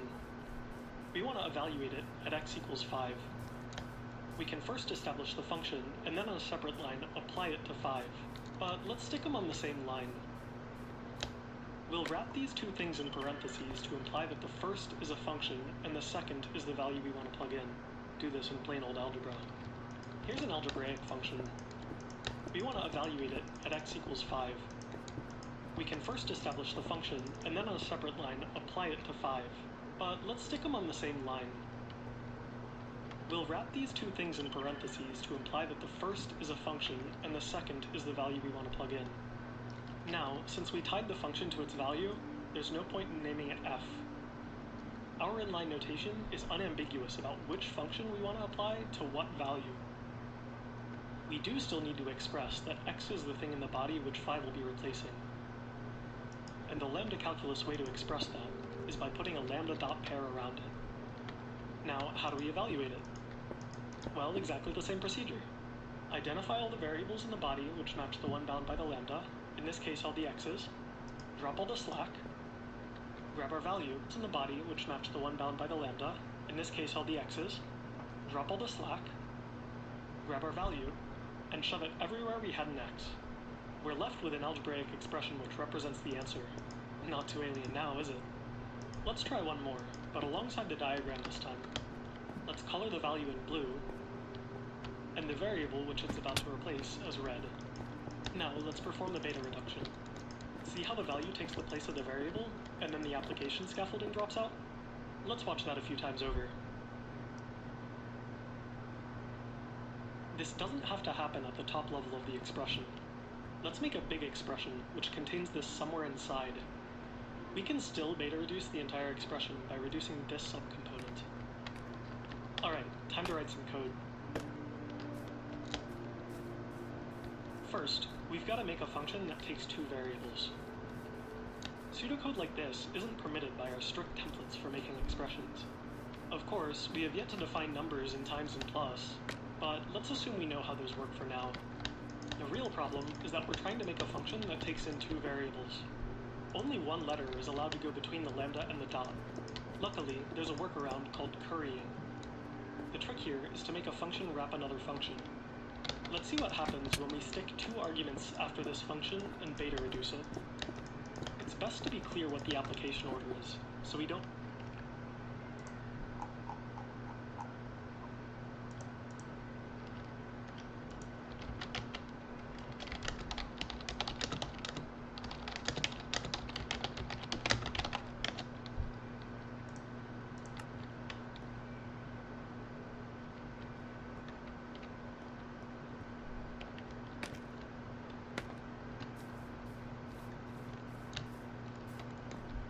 misinterpret 5 as being a function which takes in 3. Now let's beta reduce the innermost function application. Here's the function and the value we're passing in. Notice the bound variable is x, find all the x's in the body, rip off the scaffolding, and replace. Getting the hang of beta reduction? Reduce one more time, and we have the answer. Let that sink in a little bit. Since a function can only really take one argument, a two-argument function is the same thing as a function which spits out a one-argument function. A three-argument function would spit out a two-argument function, and so on. So from now on, we'll permit two variables in the lambda, since we can think of it as shorthand for a curried function. Before, we applied the function like this, but now we can just drop the extra parentheses as shorthand too. Alright, it's programming time. We're going to start with the values true and false. Conventionally, these are the two expressions which are used. Note that they're curried functions, one function directly inside the next. Let's use our shorthand. To get a sense of what they do, let's pass in two values. We'll start with true. Reduce once for the first argument, reduce again for the second. We passed in v1 and v2, and we got out just v1. Let's try again with false. Reduce once, reduce again. This time, we got out v2 instead of v1. This means these functions are fundamentally selectors. True picks out the first of two arguments, and false picks the second. We can make a term like this, where x represents either true or false. If x is true, then the output will be t. If x is false, the output will be f. So how do we make common logic gates using these values? Let's start with not. In other words, we want a function that maps true onto false, and vice versa. Not only takes in one variable, so our function should too. The trick is to use that argument as a selector. If the input is true, then the first argument is the one which will be picked. Since not true is false, false should be the thing in this blank. If the input is false, we want the selected value to be true, so this is not. If we want to write it in full, we can substitute in the trues and falses. But for now, let's leave it like this. Let's see what happens by passing in false. We're expecting true out, since not false is true. Beta reduce once, substitute in the known value of false, beta reduce twice more, and sure enough, it's true. Here's what not looks like as a diagram. I'll highlight the true subcomponent as green, and false as red. Let's plug in true this time, and check what we get.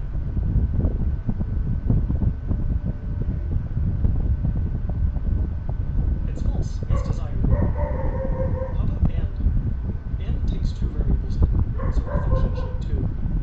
We're going to use the same trick as with not, using x as a selector. If x is false, then the answer is false too. Remember that true and something is just that something. So if x is true, then the answer is whatever y is. So this is and. I'll leave it as a challenge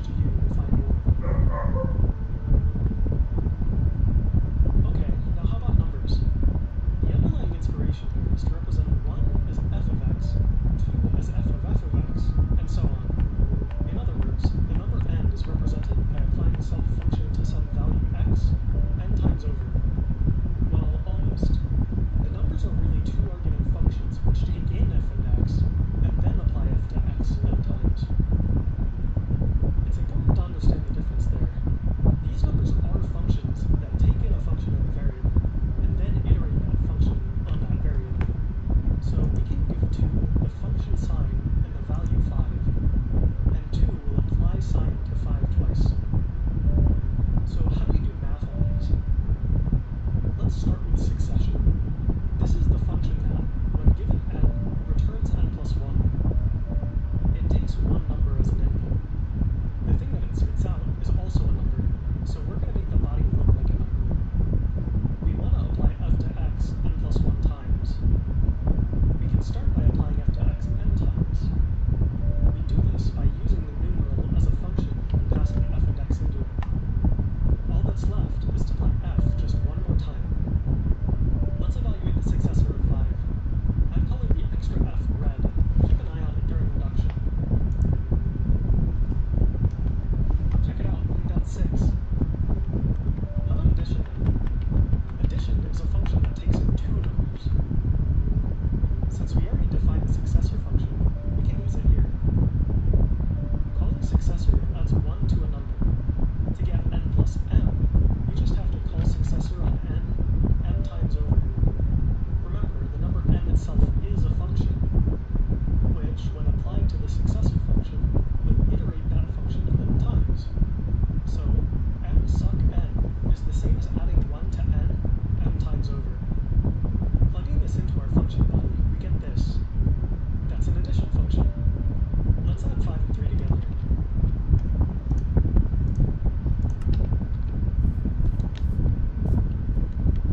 It's 8. This addition function takes a lot of beta reductions to complete. I'll spoil a faster one here. Multiplication can be defined in terms of repeated addition, but there's also a quicker way. Here's exponentiation too. Now, I promised you in the thumbnail that we'd find the answer to plus times plus. So here goes. Let's plug in the function for times. Reducing, we get this. Okay, that's kind of weird. We get another function, but let's just roll with it. What happens when we stick a number in? Let's call it a. Reduce. Substitute the definition of plus. This is still a function. Let's keep sticking numbers in until we get a number out.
Exactly at 0, y equals x squared has two fixed points, 0 and 1. Those are the only reals which are their own squares. But what about y equals x squared plus 2? It doesn't even have a fixed point. What about arbitrary functions? If you can find all fixed points of the Riemann zeta function plus its input, you would solve the Riemann hypothesis and win $1 million. Y equals x intersects with your function. Functions on the real numbers. A fixed point is some number that you can plug into a function, and you get the same number back. In other words, x is a fixed point if f of x matches x. Graphing this, it's where the line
languages to program it. Lisp, Haskell, and other programming languages are intrinsically based in the lambda calculus, unlike, say, C or Rust. Even Python has adopted the ability to make small anonymous functions called lambdas, which emulate the properties of the lambda calculus. But I don't like the lambda calculus for its utility. The philosophical implications of these alternative models of computing run deep. They give us a fresh perspective on the structure of information and the nature of computation itself.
Unfortunately, probably yes.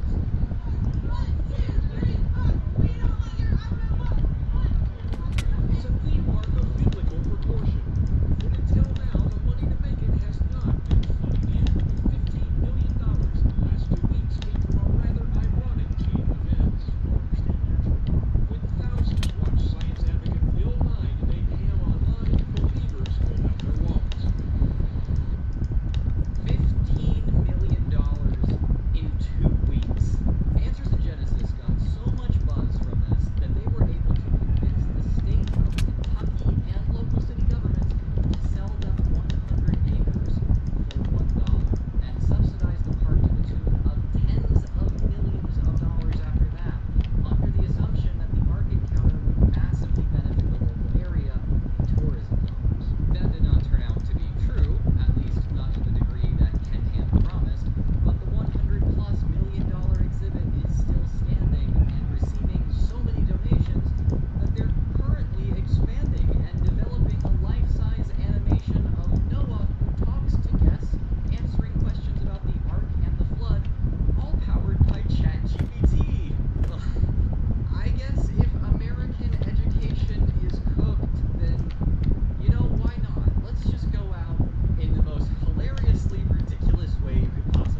favor and check it out at ground.news/skeptic or scan this QR code to try a better way to read the news.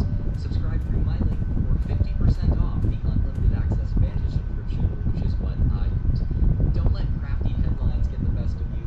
Take advantage of the tools Ground News provides to get the full story and get properly informed every time you read the news. Okay, so with that said, can you paint us a picture of what happens when people die in the LDS tradition? Yeah, there's a drawing that a lot of Latter-day Saints learn as they're growing up in their primary classrooms, where there's a depiction of this line that depicts death, and then after death, based on a general assessment of your behavior in life, you either go to paradise or to spirit prison to await the final judgment, and following this final judgment, the pleasing bar of God, as it is referred to in Latter-day Saints scripture, you are assigned to one of three different Latter-day Saints called degrees of glory, kingdoms. The celestial kingdom is the one at the top, which facilitates what exaltation or continued progress towards godhood. The middle kingdom is what Latter-day Saints call the terrestrial kingdom, and then the third kingdom, the last kingdom, is called the telestial kingdom.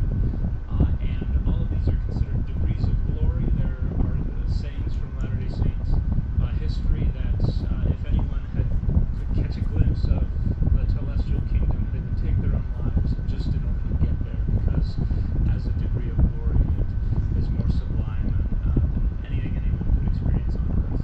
And then the closest that the formal articulation of post-mortem divine punishment gets to the classical Christian concept of hell is what Latter-day Saints call outer darkness, which is described as reserved really for the devil and his angels and the son of perdition, and you would have to try phenomenally hard and be in exceptional circumstances and be an exceptional case to even be able to achieve consignment to outer darkness within Latter-day Saints soteriology.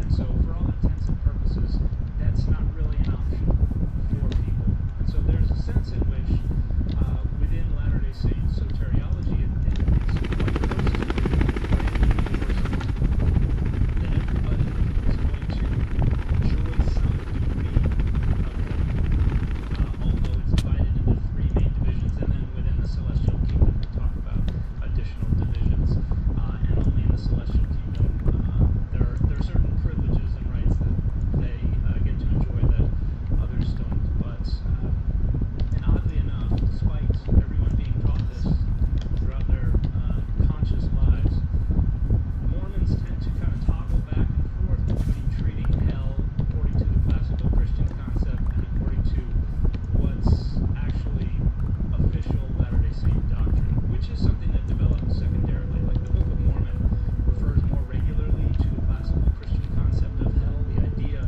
that we have now took years to develop within the Latter-day Saint tradition.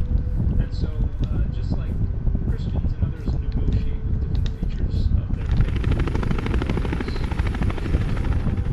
concept of hell and circumstances of the situation in which if it's rhetorically useful for Christians to refer to the classical Christian concept of hell with the jorts and the fork-tailed individual, sometimes they'll do that. But if it is rhetorically useful for them to say, oh no, everybody's going to achieve some degree of glory, Latter-day Saints will do that as well. So it's a bit of a grab bag when it comes to what kinds of circumstances are catalyzing the need to talk about the concept of post-mortem punishment. Yeah, that brings me to my next question, which is, what kind of diversity of thought do we find within the LDS Church, or even, churches that have branched off from the LDS Church? There is quite a bit of diversity, and even within the LDS Church that's centered in Salt Lake City, you have people who think and talk about it in a variety of different ways, again, depending on the situation. Frequently in some of the more fundamentalist branches of Mormonism, there's kind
Alex got to speak in the country's court at about that time.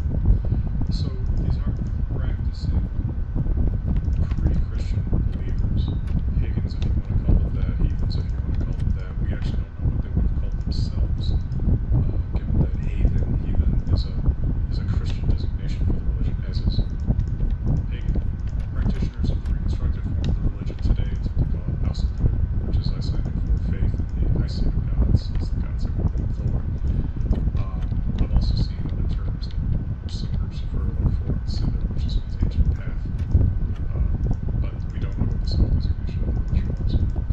We're also in a funny position with this religion because what we have are stories, and we have nothing about practice, or nothing to deliberately observed about practice.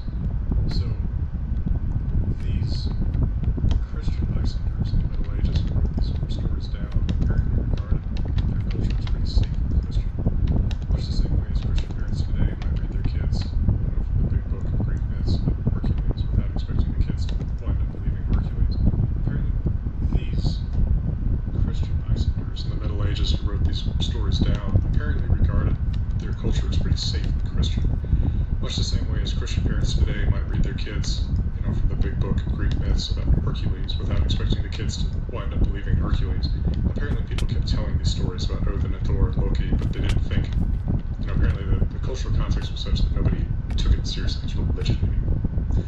So, but while we have some stories like, this is how the world was created, how it ended, or how it will end, how this fight or this quest or whatever happened, we never get explicit directions on this is how you sacrifice, this is how you pray, these are holidays that you need to keep, things like that. We have to infer those things to the extent that we can, sometimes from archaeological evidence, sites that look like they have religious significance, sometimes from hints in the literary record, things that characters do in traditional literature that seem odd from the perspective even of their medieval writers, but we don't have a direct, unbiased, from the horse's mouth guide to this religion. Only maybe a little bit to its mythology, right? Which I'm distinguishing between stories versus practice. So you mentioned, ancient practitioners and practitioners today. I think some people have the idea that this religion or set of religions, set of traditions is just totally extinct.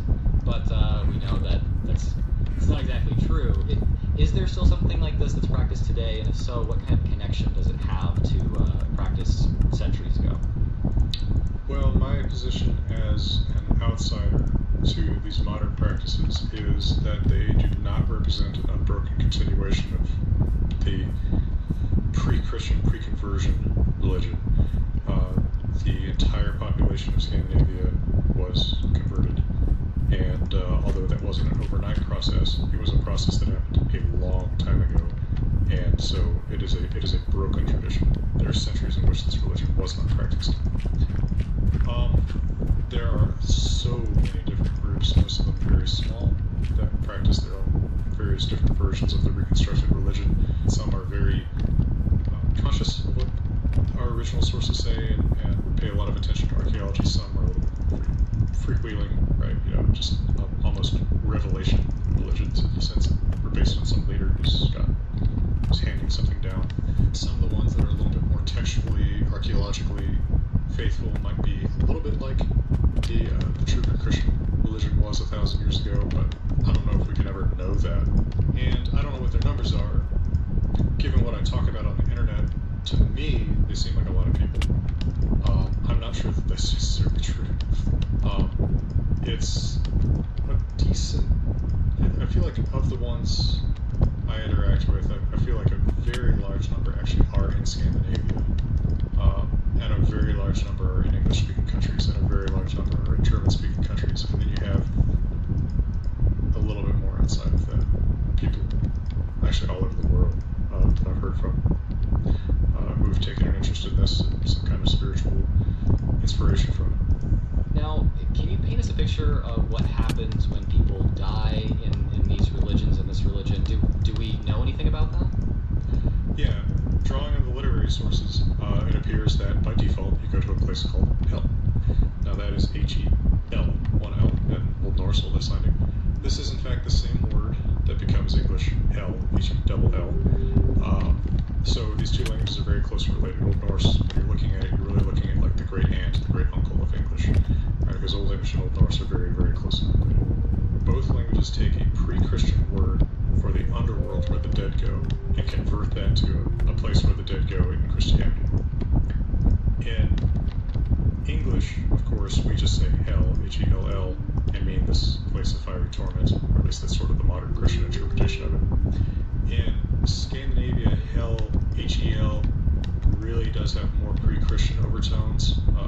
The typical term for the Christian hell that people use is helvete, punishments of hell. But that's sort of treated like a place name too by a lot of people. So hell, though, at least as described in the Eddas, is not very much like your typical 21st century Christian picture of H-E-L-L. H-E-L is a shadow of our present day world. It's a place where people work, people sleep, people eat. All of that seems a little bit alien, I think, to a Christian conception of hell. And I think that part of what's going on with it is that they have a very physical conception of the afterlife. They don't talk about the soul going to hell, or the soul going to Valhalla. They talk about the person going there. And it seems as though the grave itself is an extension of hell. When you're in the grave, you're in hell. You've been put underground, right? And hell just means, it comes from an Indo-European root that actually means cover. It's from the same etymological root as the seal in Latin, conceal. So it's the hidden place. The place is covered. As soon as you're underground, you're there. You're in hell, apparently. And we see that in old sources such as the saga of Hervor and Heidrek, where this woman named Hervor breaks into her father's burial mound and finds his corpse and talks to him. And they both talk about how they are in hell. Right? All she's done is go into his burial mound, but they are in hell because she's there. And of course, he's physically inhabiting his body still. And I think that this is, there's nothing particularly unusual about this, but it's very pre-modern. The notion that the body and the soul are not quite as separable as I think 21st century notions of these are. We see the same thing with the other afterlife, usually in English called Valhalla, the Old Norse word is Valhall. This is where you go exclusively if you are a man who dies in battle. Exactly what the rules are seem to be a little bit fungible. Can someone stab you? Does that count? Or do you have to be defending yourself? These things seem to be never quite consistently ruled on. But if you're a man who dies in battle, you get to go to Valhall.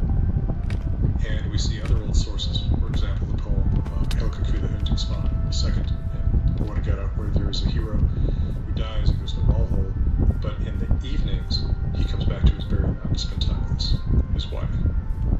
And she comes and he's a corpse when she encounters him, but he's still inhabiting the corpse, right? His body and soul haven't separated, so in the day, he's actually literally riding to the homes of the gods and riding back. I think that's it's not uncommon in a pre-modern context of thinking about the afterlife, but I think that it's, in a way, I think the 21st century is very spiritual, quote unquote, in the sense that we're very willing to accept, like, there's things that go on in your soul that aren't reflected in your body, but I don't think they quite think about it that way. In Abrahamic religions, which is what most of my audience is going to be used to, ethical ideas or ethical practices are very much tied to where you go when you die. Do we see anything like that in this tradition? A little bit, because the afterlife is kind of a reward. Valhall is a reward for dying in battle. So the god Odin knows that he will die at Ragnarok, but because he is just obsessively trying to prevent it, he gets men to kill each other in battle on Earth. He's always stirring up battles, trying to get people to fight, because that's the only way he can harvest them for his army in Valhall, which will help him fight his enemies at Ragnarok. You can see the Valhall notion as encouraging this very hyper-martial, hyper-masculine attitude. It's the way that I used to tell my students in myth classes is, today, if I'm walking down the street and someone says, hey, nice boots, jerk, and he's clearly insulting me. Well, today, the right thing for me to do is ignore him and just walk past. But in this culture's attitude, if someone says that, I should fight him, right? Because if I die in battle, I was going to die that day anyway, right? And I think that's an important thing to note. insulting me. Well, today, the right thing for me to do is ignore him and just walk past.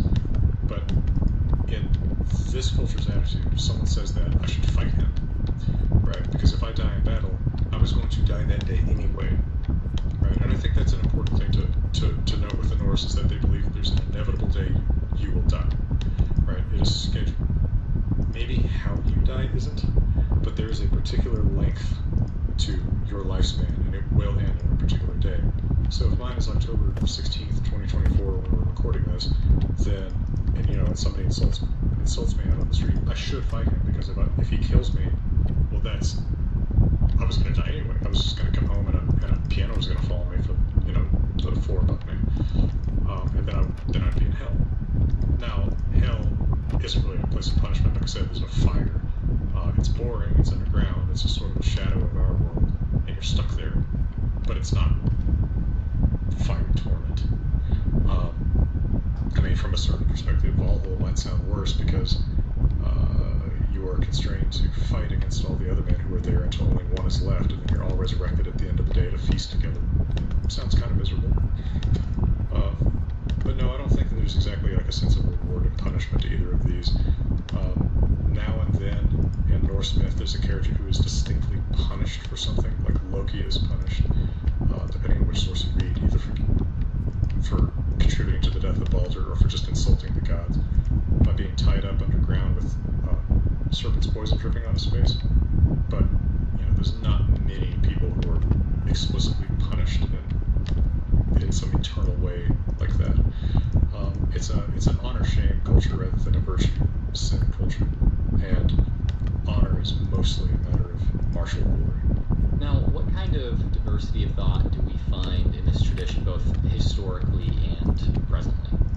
I do think there's diversity of thought. I think that what I'm telling you, which is based on the Eddas, gives you a pretty good picture of what pre-Christian belief was like in Iceland, late in the pre-Christian period, because that's exactly the stuff that would get passed down in poetry for the next couple centuries in Iceland.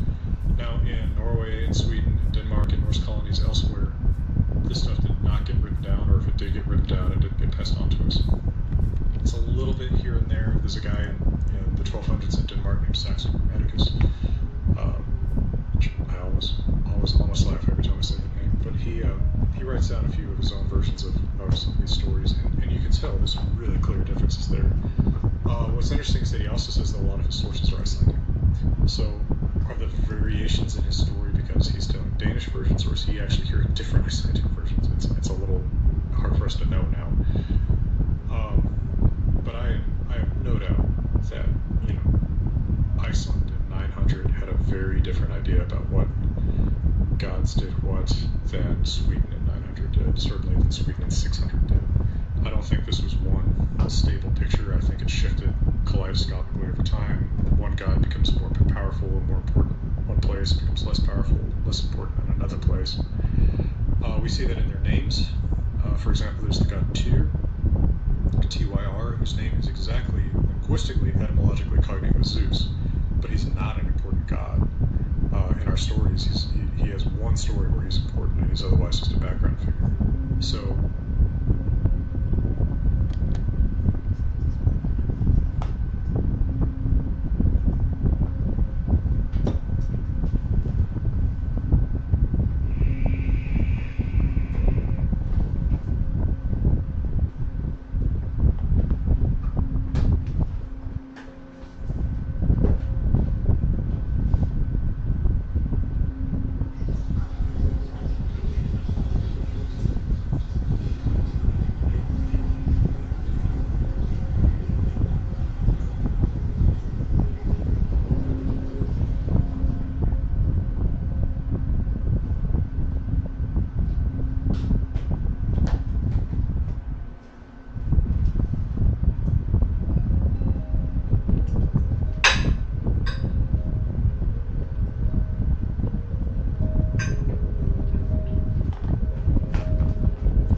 Sweden is full of places named for the god Freyr, whereas he's almost unknown in Iceland, and he doesn't show up in any of our stories there, so he was clearly a more important god there. So I think there was quite a bit of variation that way. Do you think we find much diversity of thought on death and afterlife specifically in this tradition? Yes, I think that originally hell was probably the afterlife for everyone. I think that Valhalla is a relatively late idea, and that's a pretty mainstream notion among more scholars. Part of why is that you actually see the word Valhalla just used of an earthly king's hall in poetry that's pretty early, like 800s, dated to the 800s by linguistic criteria. That makes it look like it's not a religious conception at that point. But then by the mid-900s, we have poems commemorating the death of Norwegian kings, whose deaths we can reasonably well time, so we'd say pretty confident we're talking about the mid-900s, that refer to Valhalla as explicitly this domain of Odin, where men go to fall in battle. So it seems like this probably develops in the late 800s, early 900s as an idea and spreads, maybe not to everywhere. But you also see just the way, just in idioms that people talk with, like a man who kills another man in a duel says, "I'm going to send you to hell." Well, if you're being perfectly consistent with the picture that we get in the Eddas, you're sending him to Valhalla because you're killing him in battle. But like the phrase clearly sticks, "I'm sending you to hell." And then you have some stories like I mentioned, Song of Herborg Hedrick, where the woman breaks into her father's burial mound and they call it hell. Well, he died in battle, so he should be in Valhalla, but that place is never mentioned, and the poem doesn't based on a very old tradition. So, yeah, I think that it did change over time, and that Valhalla, for whatever reason, I mean, there's probably an interesting anthropological story there, grew up as a fairly new idea, but then originally much more like my understanding of Greek Hades, if you read, the Iliad, the Odyssey, or Sheol of the Old Testament, that it was more like there's a realm of the dead, and there's not much differentiation between them. Okay, so if I wanted to go to hell in this religion, then what would I do? Do I need to do anything? No, you don't need to do anything, just die. Yeah. Just make sure you don't die fighting. So I guess if someone violently murders you, just take it. I mean, there's the great hero Sigurður, who one of the great tragedies of Norse storytelling is that he goes to hell, not to Valhalla, because he's murdered in bed. So apparently, even being murdered by a weapon in bed does not count, right? You have to be standing up fighting, probably. I don't think there's like terms and conditions that you have to sign for Valhalla, but apparently would be among them. Yeah, so just die. And apparently, women only go to hell. Don't take that out of context, but in a Norse mythological context, yeah. There's no indication of women going to Valhalla after death. Although Valkyries, the women who serve Odin, serve in Valhalla. They don't seem to go there after they die, because there's a Valkyrie who dies in the Song of the Volsungs and she was dead. Well, it sounds like people who are watching this for a straightforward tutorial on how to go to hell, if you're a guy, then you might have a little work that you got to make sure you don't do, and if you're not a guy, then it sounds like you're good. You made it. You're set. Yeah. And I mean, if you're a god, there's also apparently pretty inconsistent rules about your ability to go back and forth, because gods and emissaries of the gods do travel to and from hell sometimes. So apparently, like, some travel possible, but probably not for us mortals. All right, well, Dr. Jackson Crawford, thank you so much for joining me. I think this was really fun and educational. Well, thank you very much. Now, on to Shinto, the largest tradition on this list, practiced by tens of millions of people in Japan. My discussion with Dr. Caitlin Ugoretz on this was particularly fascinating for me because this is definitely the tradition I knew the least about going into this video. Yeah, thanks for having me. My name is Caitlin Ugoretz. I'm an instructor and associate editor at the Nanzan Institute for Religion and Culture in Nagoya, Japan. It's the fourth biggest city in Japan that no one's ever heard of. And what I do for my... This is definitely the tradition I knew the least about going into this video. Yeah, thanks for having me. My name is Caitlin Ugoretz. I'm an instructor and associate editor at the Nanzan Institute for Religion and Culture in Nagoya, Japan. It's the fourth biggest city in Japan that no one's ever heard of. And what I do for my profession is I teach about Japanese religion, specifically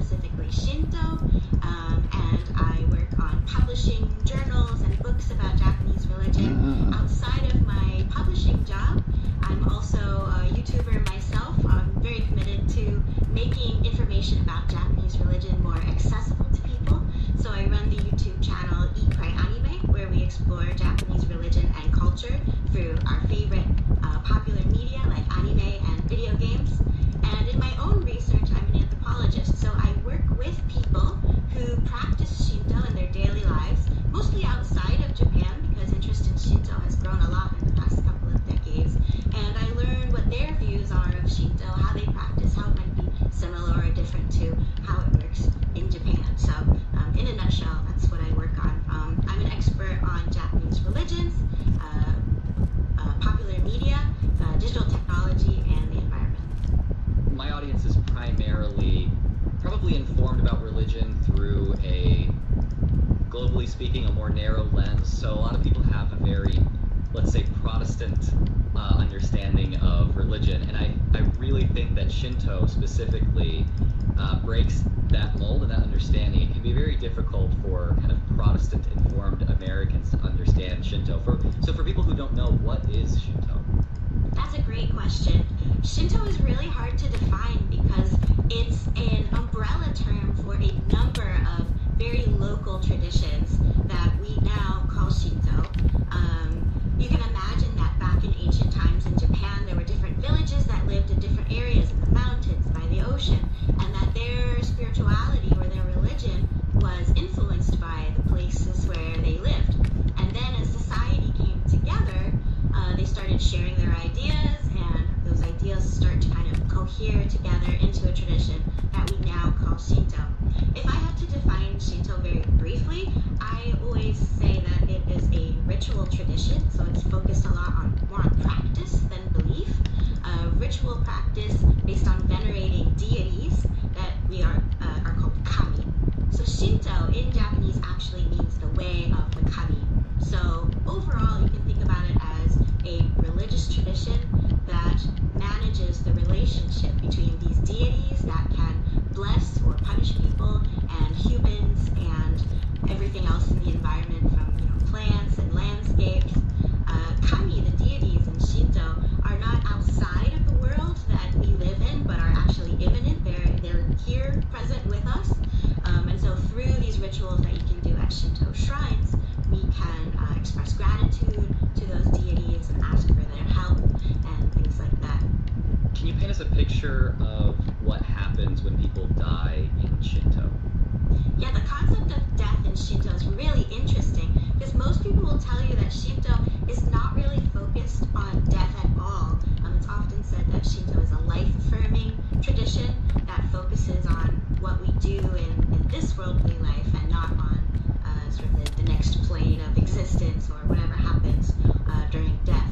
In the history of Japanese religion, Shinto and Buddhism have been closely intertwined for the majority of the recorded history that we have. And so there was kind of a division of labor in terms of religious practice and concepts. And so since Buddhism has such a robust philosophy or way of thinking about what happens after death, many hells that you have covered before, Shinto didn't really have to come up with its own theology of what happens after death. And so because Shinto is an open and not exclusive tradition, you could do both Shinto and Buddhist things. And so the majority of people in Japan, for the majority of the history of Japan, have had Buddhist funerals, and Shinto focuses more on celebrating milestones in one's life and keeping people healthy and happy and fed and that sort of thing. But that doesn't mean that Shinto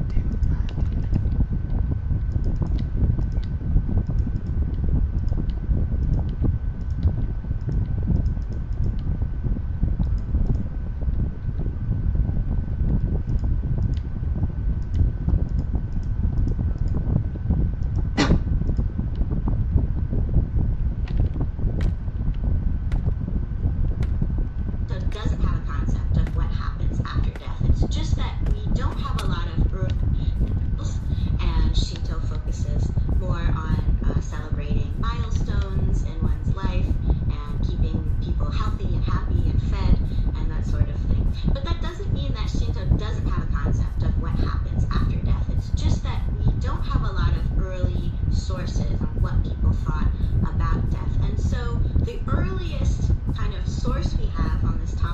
comes from 712 CE. It's a document that was commissioned by the Japanese emperor, basically to gather the mythology that supported his rule and his best friend's rule. So it's a narrative that was created with political ideas in mind.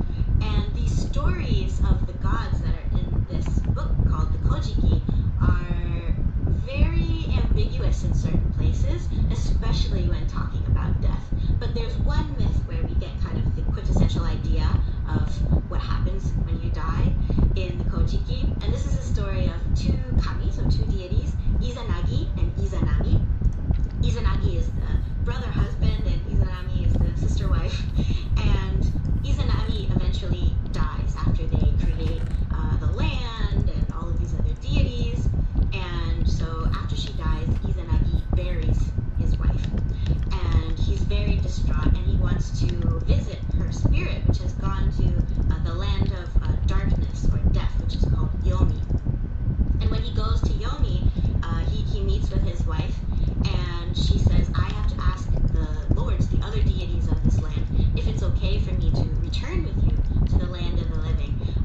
So she says, stay here, don't do anything crazy, like don't try to look for me, I'll be right back. Izanagi can't wait, and so he fires up a torch, and when his wife comes back, he sees that she's just totally decaying and covered in like maggots and slime and super gross. Deities of this land, if it's okay for me to return with you to the land of the living. So she says, stay here, don't do anything crazy, like don't try to look for me, I'll be right back. Izanagi can't wait, and so he fires up a torch, and when his wife comes back, he sees that she's just totally decaying and covered in like maggots and slime and super gross, and he runs away in fear, and she's so mad that he couldn't just follow directions and that he's embarrassed her, that she chases him basically out of the land of the dead. And there's a big chase scene, and he rolls a stone in front of this land of the dead. And that's kind of where we get the idea of how death happens, why people can't come back to life. And Izanami is so furious that she vows to kill.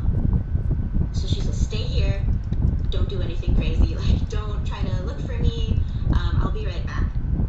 Izanagi can't wait, and so he fires up a torch, and when his wife comes back, he sees that she's just totally decaying and covered in like maggots and slime and super gross, and he runs away in fear, and she's so mad that he couldn't just follow directions and that he's embarrassed her, that she chases him basically out of the land of the dead. And there's a big chase scene, and he rolls a stone in front of this land of the dead.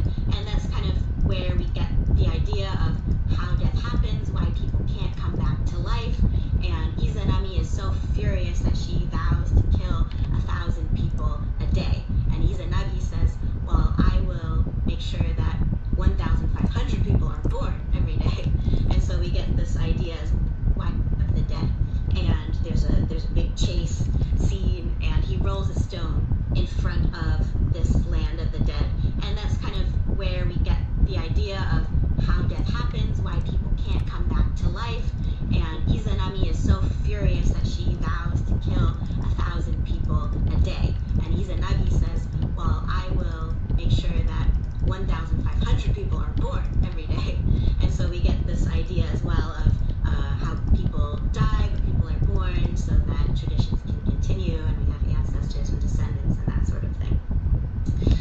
So that's the general story of one place that people go when they die, but that's really it. We don't get any more details, like where is it?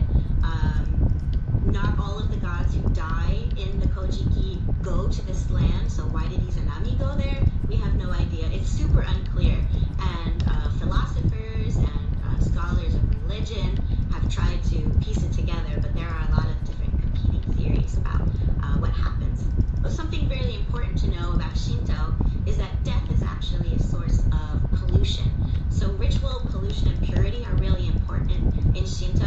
In fact, after Izanagi in the mythology leaves the land of the dead, he immediately goes to a river and purifies himself. And in this like amazing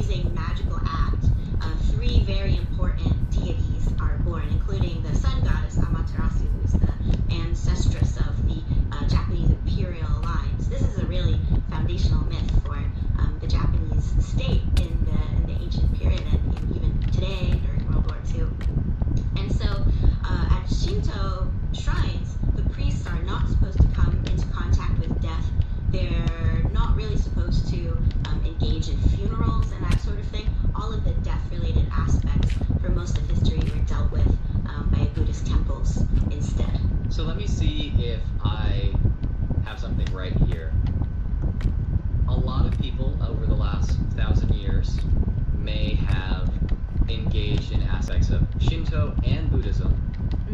And so that might mean that while it doesn't sound like there would be any sort of concept of a hell or something like that within Shinto. People who did practice Shinto might have believed in Buddhist hells or had some sort of practice or mythology or tradition that related to hell, but in Buddhism. Is that correct? Yes, that's correct. So Shinto doesn't have the concept of hell. They leave that up to Buddhism, which has a much more robust idea of what happens after you die. And so because there's this land of the dead, Yomi, that people can go to, there's no moral judgment involved in it. It's not a thing like you were bad in life, so you go to the land of darkness. It's just kind of how it is. So because people can, I don't want to use the word believe, but because people can practice both Shinto and Buddhism, and because Buddhism has more ideas and concepts of having to deal with death, we tend to see death de-emphasized in Shinto. So what kind of diversity of thought do we find about death in this tradition? Do we have one story, but a lot of other people may have divergent interpretations of this story, or what's going on here with the diversity of thought? Yeah, there's so much diversity actually in ideas about death and where people go, where they die in Shinto. So because there's this history of Buddhism dealing with death, many people who practice Shinto have told me, oh, Shinto doesn't have anything to do with death. Like there's barely any ideas. But historically, there are actually a lot of competing ideas. So for example, it's really unclear where Yomi is and what type of place it is. Philosophers in Japan have been arguing about this for centuries. Is it an underground place, like Hades? Is it another realm that's kind of within this world? Is it invisible? Does the land of the dead overlap with where we live? And I mean, people have had some pretty big beefs on this topic in the history of studying Shinto. And Yomi isn't even the only land where people go when they die. There's a place called Nenokuni, which is sort of some original land. There's Tokoyo, which is some far-off place either across or below the sea.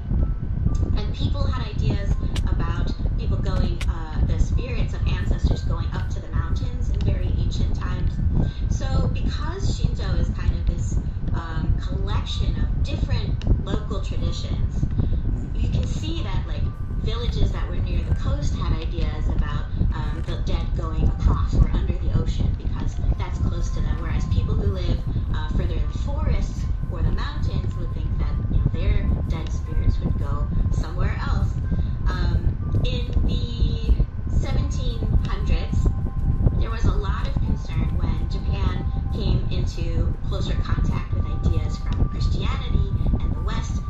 Where do our people go when they die? Just in Shinto tradition. And so a lot of people came up with ideas. One very famous one is a philosopher or intellectual called Hirata Atsutane. And he believed, counter to a lot of people that came before him, that there's actually an invisible world that overlaps with the world that we live in. And so when people die, instead of going to some dark place far away, the spirits of our ancestors and the people that we love are actually very close to us, and that they watch over us. And not only do they become spirits when they die, but they become kami themselves, they become deities. And so by following Shinto traditions, we not only honor the sun goddess and the deities that give us food and all of the good things in life, but also that the people, our loved ones, we can also pray to them and that they can help us as well. And this probably is related to the fact that when he was writing his big ideas down, his wife had died recently, and he wrote in his diary, I really feel like she's here with me. And so there are all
are sins that sort of follow you into death.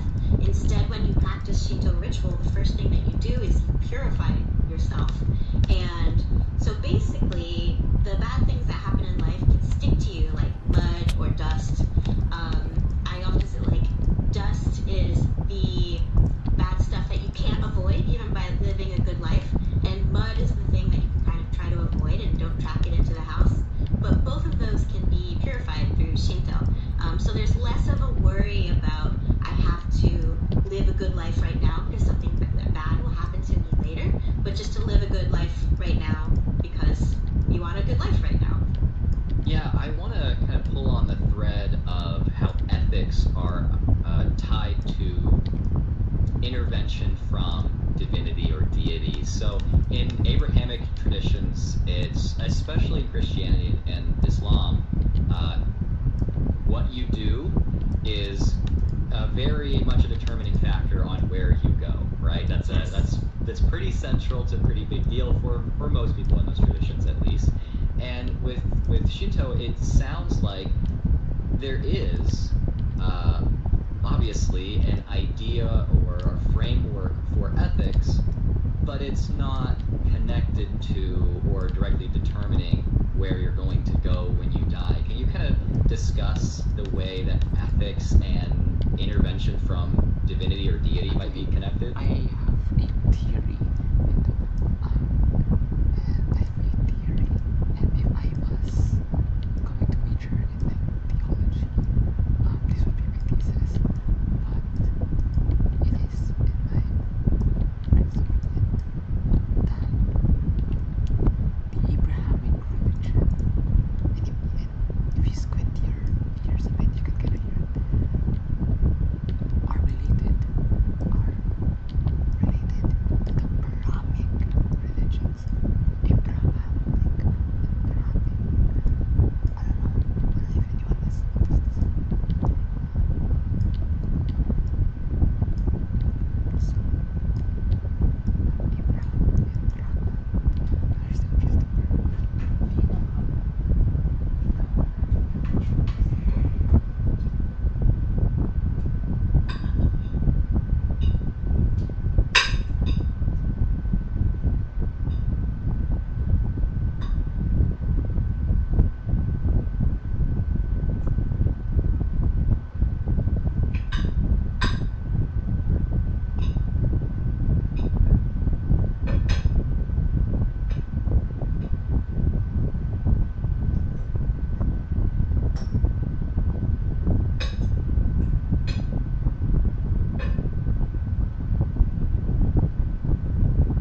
ethics and intervention from divinity or deity might be connected? Sure. So there's a common saying that Shinto has no founder, no doctrine, and no sacred texts. This is a bit of an overstatement, I think. There have been people who have shaped Shinto thought, like Hirata Atsunari that I mentioned. And although there's been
you've checked?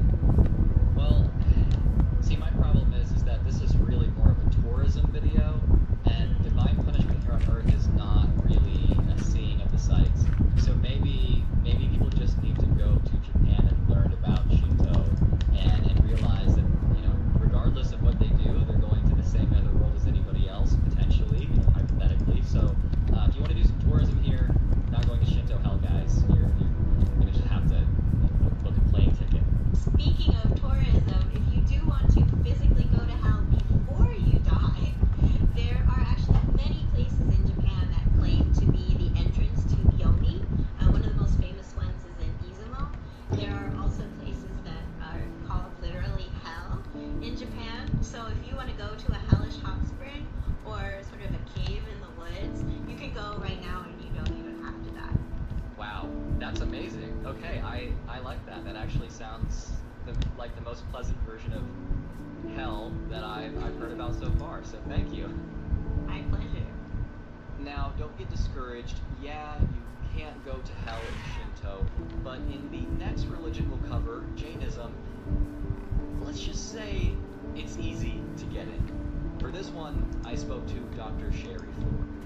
I taught world religions, about various religions for over 20 years before I recently retired. My specialty is Jainism, and that's where my graduate school work focused. For that, I spent a year in India with Jains. I spent a lot of time with Jains. And from there, I've taught mostly sort of Asian religions, world religions, and Jainism in the higher education, where I was an associate professor until recently. Also, though, too, I founded an interfaith studies program with a colleague, Reverend Jason Lashuda, who's also into nonprofit, to basically promote understanding between people who are religious and non-religious, or various religions. So, for those of us who don't know, what is Jainism?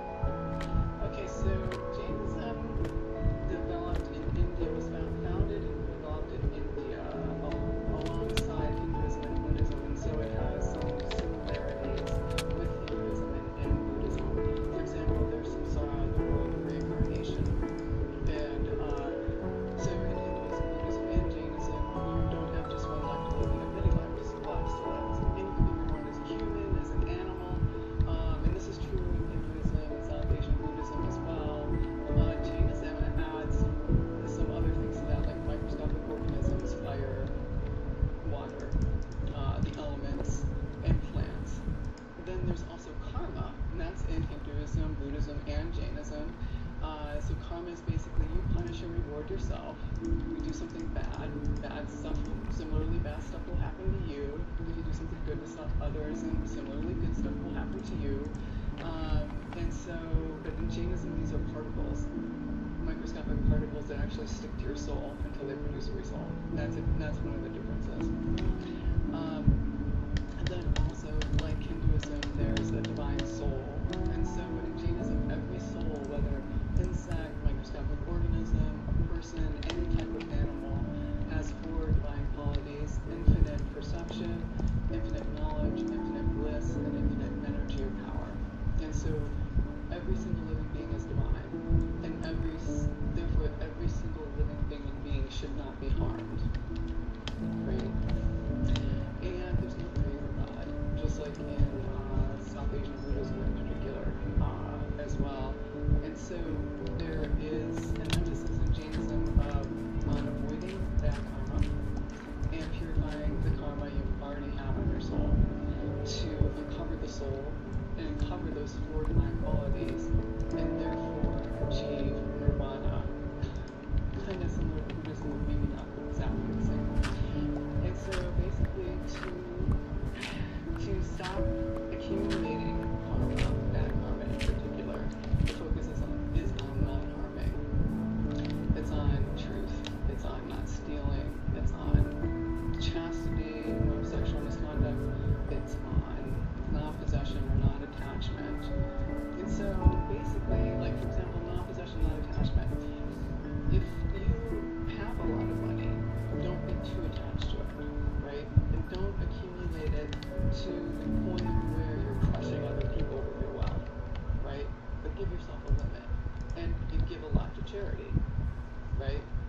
And so you can, even if you have wealth, you can avoid harming others by giving yourself certain ethical guidelines within that. Now, monks and nuns, for that one, don't have any possessions except what they need. But lay people are allowed to enjoy wealth as long as they're not hurting other people in the process, and they give themselves limits and give a lot to charity. And Jains give a lot to charity. Jain laymen tend to be kind of wealthy, and they give a lot to charity. They help during famines, for example, in India. They have in the past, right? Okay, so non-harming though, what is that? Non-harming or non-violence, ahimsa, monks and nuns practice this in body, speech, and mind. So they do not harm any living being. Try not to. It's impossible not to harm any living being all the time. But no harsh speech, right? So an example of this would be trolling on the internet right now. That would be harsh speech. Okay, so Yeah. this is supposed to be avoided. All right. And then, but also not harming in your mind, so not thinking of like hatred or anger towards any living being, you know. So, in fostering a feeling of friendship for all living beings along the way. And so this kind of helps with the mind element of it, because the stronger the emotions in the mind, that acts as more glue for these karmic particles, which cling to the soul, and then will have a karmic result that will be greater. So if you are a very angry, hateful person and you are harming others, the end result will be greater than if you weren't angry, hateful person. Does that make sense? So I and a lot of my viewers grew up in a pretty ethics-focused religious place, and this was the ethical actions and deeds that we were supposed to do, or things we were supposed to not do, was really tied up in our view of cosmology. You know, I don't want to do this because I want to go to the good place, not the bad place when I die. We didn't have this kind of idea of particles, or there's no idea of samsara. This is just kind of, this is a test here on Earth. You end up here, you end up here. I'm sensing that this is not exactly what we're talking about in Jainism when it comes to, you know, death, rebirth. What happens when someone dies? How is ethics related to that? Is it related to that? It definitely is related to that. So what happens to you after you die depends entirely on your ethics while you were alive. So where you were reborn, what you're reborn as, will depend entirely on your good and bad deeds in this life and in your previous lives.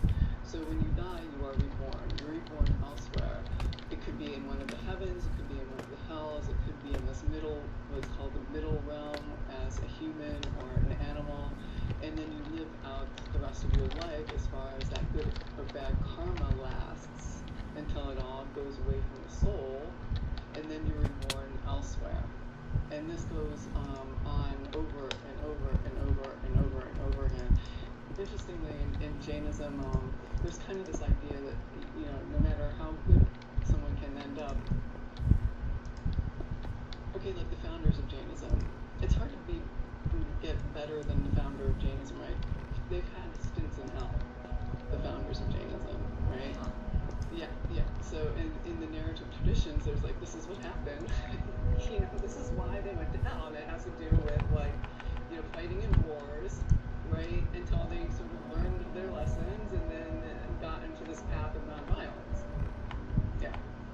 Interesting. So we'll keep with a few other questions before we really get into this, but I'm just thinking right now, it'd be really easy for me to get in at this point, and basically impossible for me to get out, or not be in for some length of time, it sounds like. And also the Jains, you know, they very much advocate for vegetarianism, because, you know, according to, you know, some Jains, eating meat, not being a vegetarian, that could land you a rebirth in hell, right? Interesting. Because Yeah. all living beings matter. All living beings matter. Yeah. I mean, I am an ethical vegan. I'm not always perfect observant, but that's interesting. While I don't have a cosmological incentive there, I do understand where the motivation comes from in other ways. Yeah, and on my students, when I taught Jainism, I really enjoyed learning about this part because more and more of my students were becoming vegans, basically. Yeah. Interesting.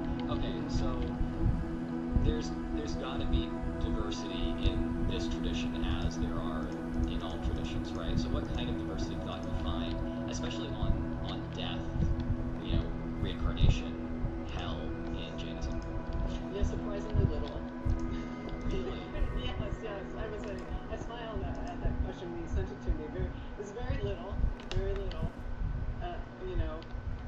Yeah. I cannot think of something that would be significant enough and not so kind of like nuanced in a way that's not relevant to this particular conversation to be really there's not. Yeah, no.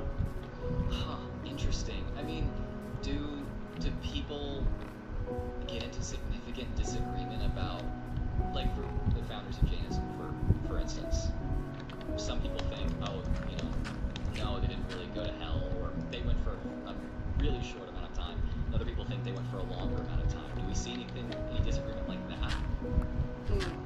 I'm not aware of a disagreement about that. I mean, there are disagreements among Jains. There's a Dunbar sect, a Dunbar sect, and one of the disagreements there has to do with the conduct of monks and nuns, and whether or not women can achieve the end state, which is moksha or nirvana, right? But not so much about hell. Yeah. Huh. Interesting.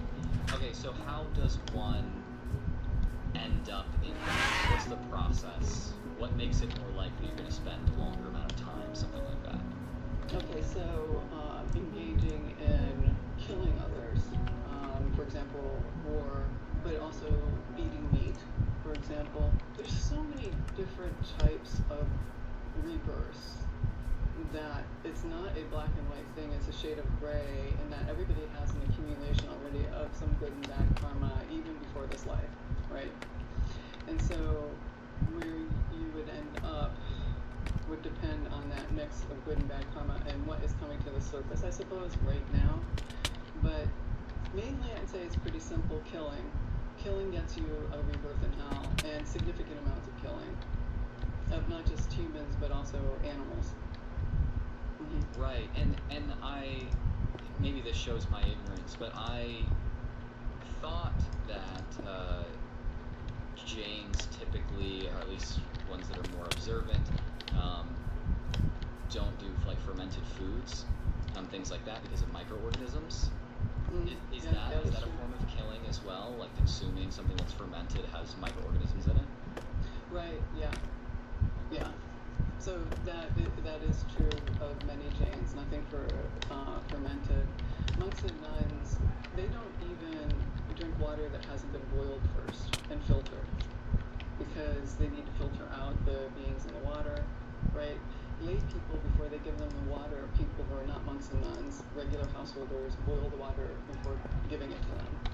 And so the lay people get the bad karma from doing that, but there's so much more good karma that's involved in supporting monks and nuns who are on this path of nonviolence, right, that it's worth it to them. There's some monks and nuns also only really in the dark will have soft brooms in which they will sweep the ground as they walk, if they can't see, to avoid insects, right, or when they roll over at night. Now, the bad karma you get from killing something that doesn't have many senses to suffer as much, okay, is not as great as if you killed something that had more senses that made, like sight, hearing, taste, smell, like, more senses to suffer more. So, therefore, even though plants are alive, plants don't have as many senses as animals. And so it's less violent to eat plants than it is animals. Interesting. Okay, yeah, that actually aligns relatively well with my thinking about ethics when it comes to the things that I eat. So I wonder, do you have any insight on why students or people like me who are raised in a kind of more Protestant ethics-focused culture might be coming to kind of, I guess for lack of a better term, agree with, vibe with Jainism? I don't know, but there's a sort of softening in our culture that's happening that I find heartening. You know, those of us who are older, a lot of us went through a period when we were taught that animals didn't matter, so when we witnessed violence against them, right, that we were taught to be okay with that. You know, this was like basically a bit traumatic for me as a child because I did not make that differentiation between me and animals as a child, right? And I think, I'm not sure, young people are questioning things in ways that when I was, younger, we just went along to go on, And I think that there's a shift towards kindness that I think James would be really happy about, except for the trolling. What is with the trolling,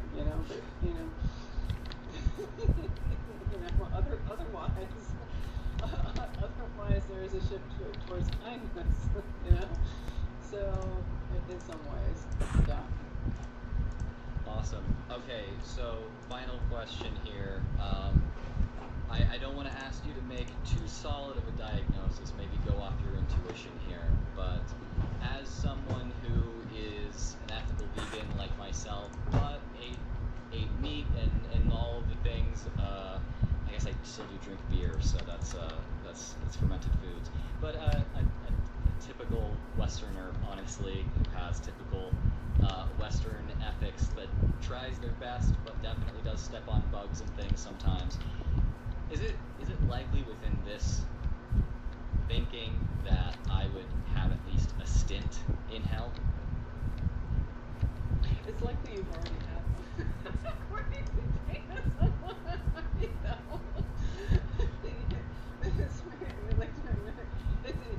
usually in the narratives, it's people mess up karmically and they go through this harmful stage in their past lives before they get to a stage where like, oh, kindness is the way, right? So, that's my take on it. But I think it isn't black and white. There's shades of gray. Everybody has a mix of good and bad karma, and there are plenty of in between places. Like you can be reborn as a human, but have bad health, right? You know what I mean? Or be reborn as a human, but in poverty. So, like all punishment, you can be reborn as an animal, and a particular animal that has to watch their back because of, prey. Other animals might be after them, right? Or you could be reborn as an elephant, which nothing eats, nothing comes except maybe the occasional human, right? Well, yeah, so with the ivory, right? So maybe that's not such a good example, but yeah. So there's all kinds of, places in between, yeah. Interesting. Well, this has been absolutely fascinating, Dr. Sherry. Thank you so much for enlightening us today. And where can people find any of your work, or at least more resources to dig into Jainism? Okay, so I guess I'll shamelessly plug my book. So this is my book. This is Guides for the Perplexed is like the Dummy's Guides, but it's the European, sophisticated European version. So this is an introduction to Jainism, but there's plenty of other people who've written lovely things too. Yeah. Well, you can just send me some links to different things, and I'll put them in the description so people can go check them out. All right. Well, and it's a pleasure, and it was a pleasure, and I wish you luck in your project there. I think it's great. If you were one of my students, I'd be like totally giving you an A. Yeah. Now, finally, let's talk religion. Yeah, that's right. Philip Holm of the Incredible Religious Studies channel, Let's Talk Religion, is my final guest. He spoke to me about Zoroastrianism, which probably has the oldest idea of hell out of any religion in the world. Yeah, while every other religion I've covered up to this point is old, they're not, in fact, old as hell. Okay, Philip, for those who don't know, what is Zoroastrianism? So Zoroastrianism is a religion, an ancient religion that flourished primarily in what is Iran and Central Asia. It is traced usually to a figure called Zarathustra, also known as Zoroaster in Greek, who lived at some point in the distant past. Scholars are unsure exactly when to date him, although I think many scholars, there's a sort of consensus today that he lived maybe around the year 1500 BC, so this is a very long time ago, and he authored this text or these hymns, these songs or poems called the Gathas, which was the earliest scriptures of what became Zoroastrianism, and it became especially prominent with the Achaemenid Empire, the Persian Empire, around 500 BC, when the religion, or at least some early form of the religion, was adopted by the Achaemenid kings, the famous ones like Cyrus the Great, Darius, Xerxes, etc. And so this religion, because the Persian Empire was so important and so major and spread across different regions, Zoroastrianism as a religion or system of thought and ritual, as diverse as it was, because it was diverse and changed, it also spread and flourished in these regions and Central Asia, but also exerted influence in the Middle East, possibly all the way to like Egypt to some degree, because the Persians obviously conquered major areas of that sort of Mediterranean region. And at the core of the Zoroastrian worldview is a kind of cosmologic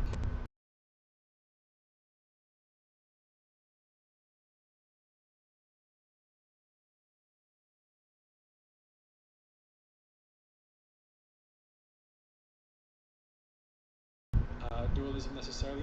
It's a vertical dualism where all of the world, material and spiritual realities, are divided into two sort of realms, you could say. One which is called Asha, which means order and justice, that which is right, truth. That's on the one hand, that's sort of the good part, the good aspect of reality, and then there's the dark aspect of reality, that is its opposite, which is represented by this force called Druj, which means the lie or the deception. And these two forces are also represented by certain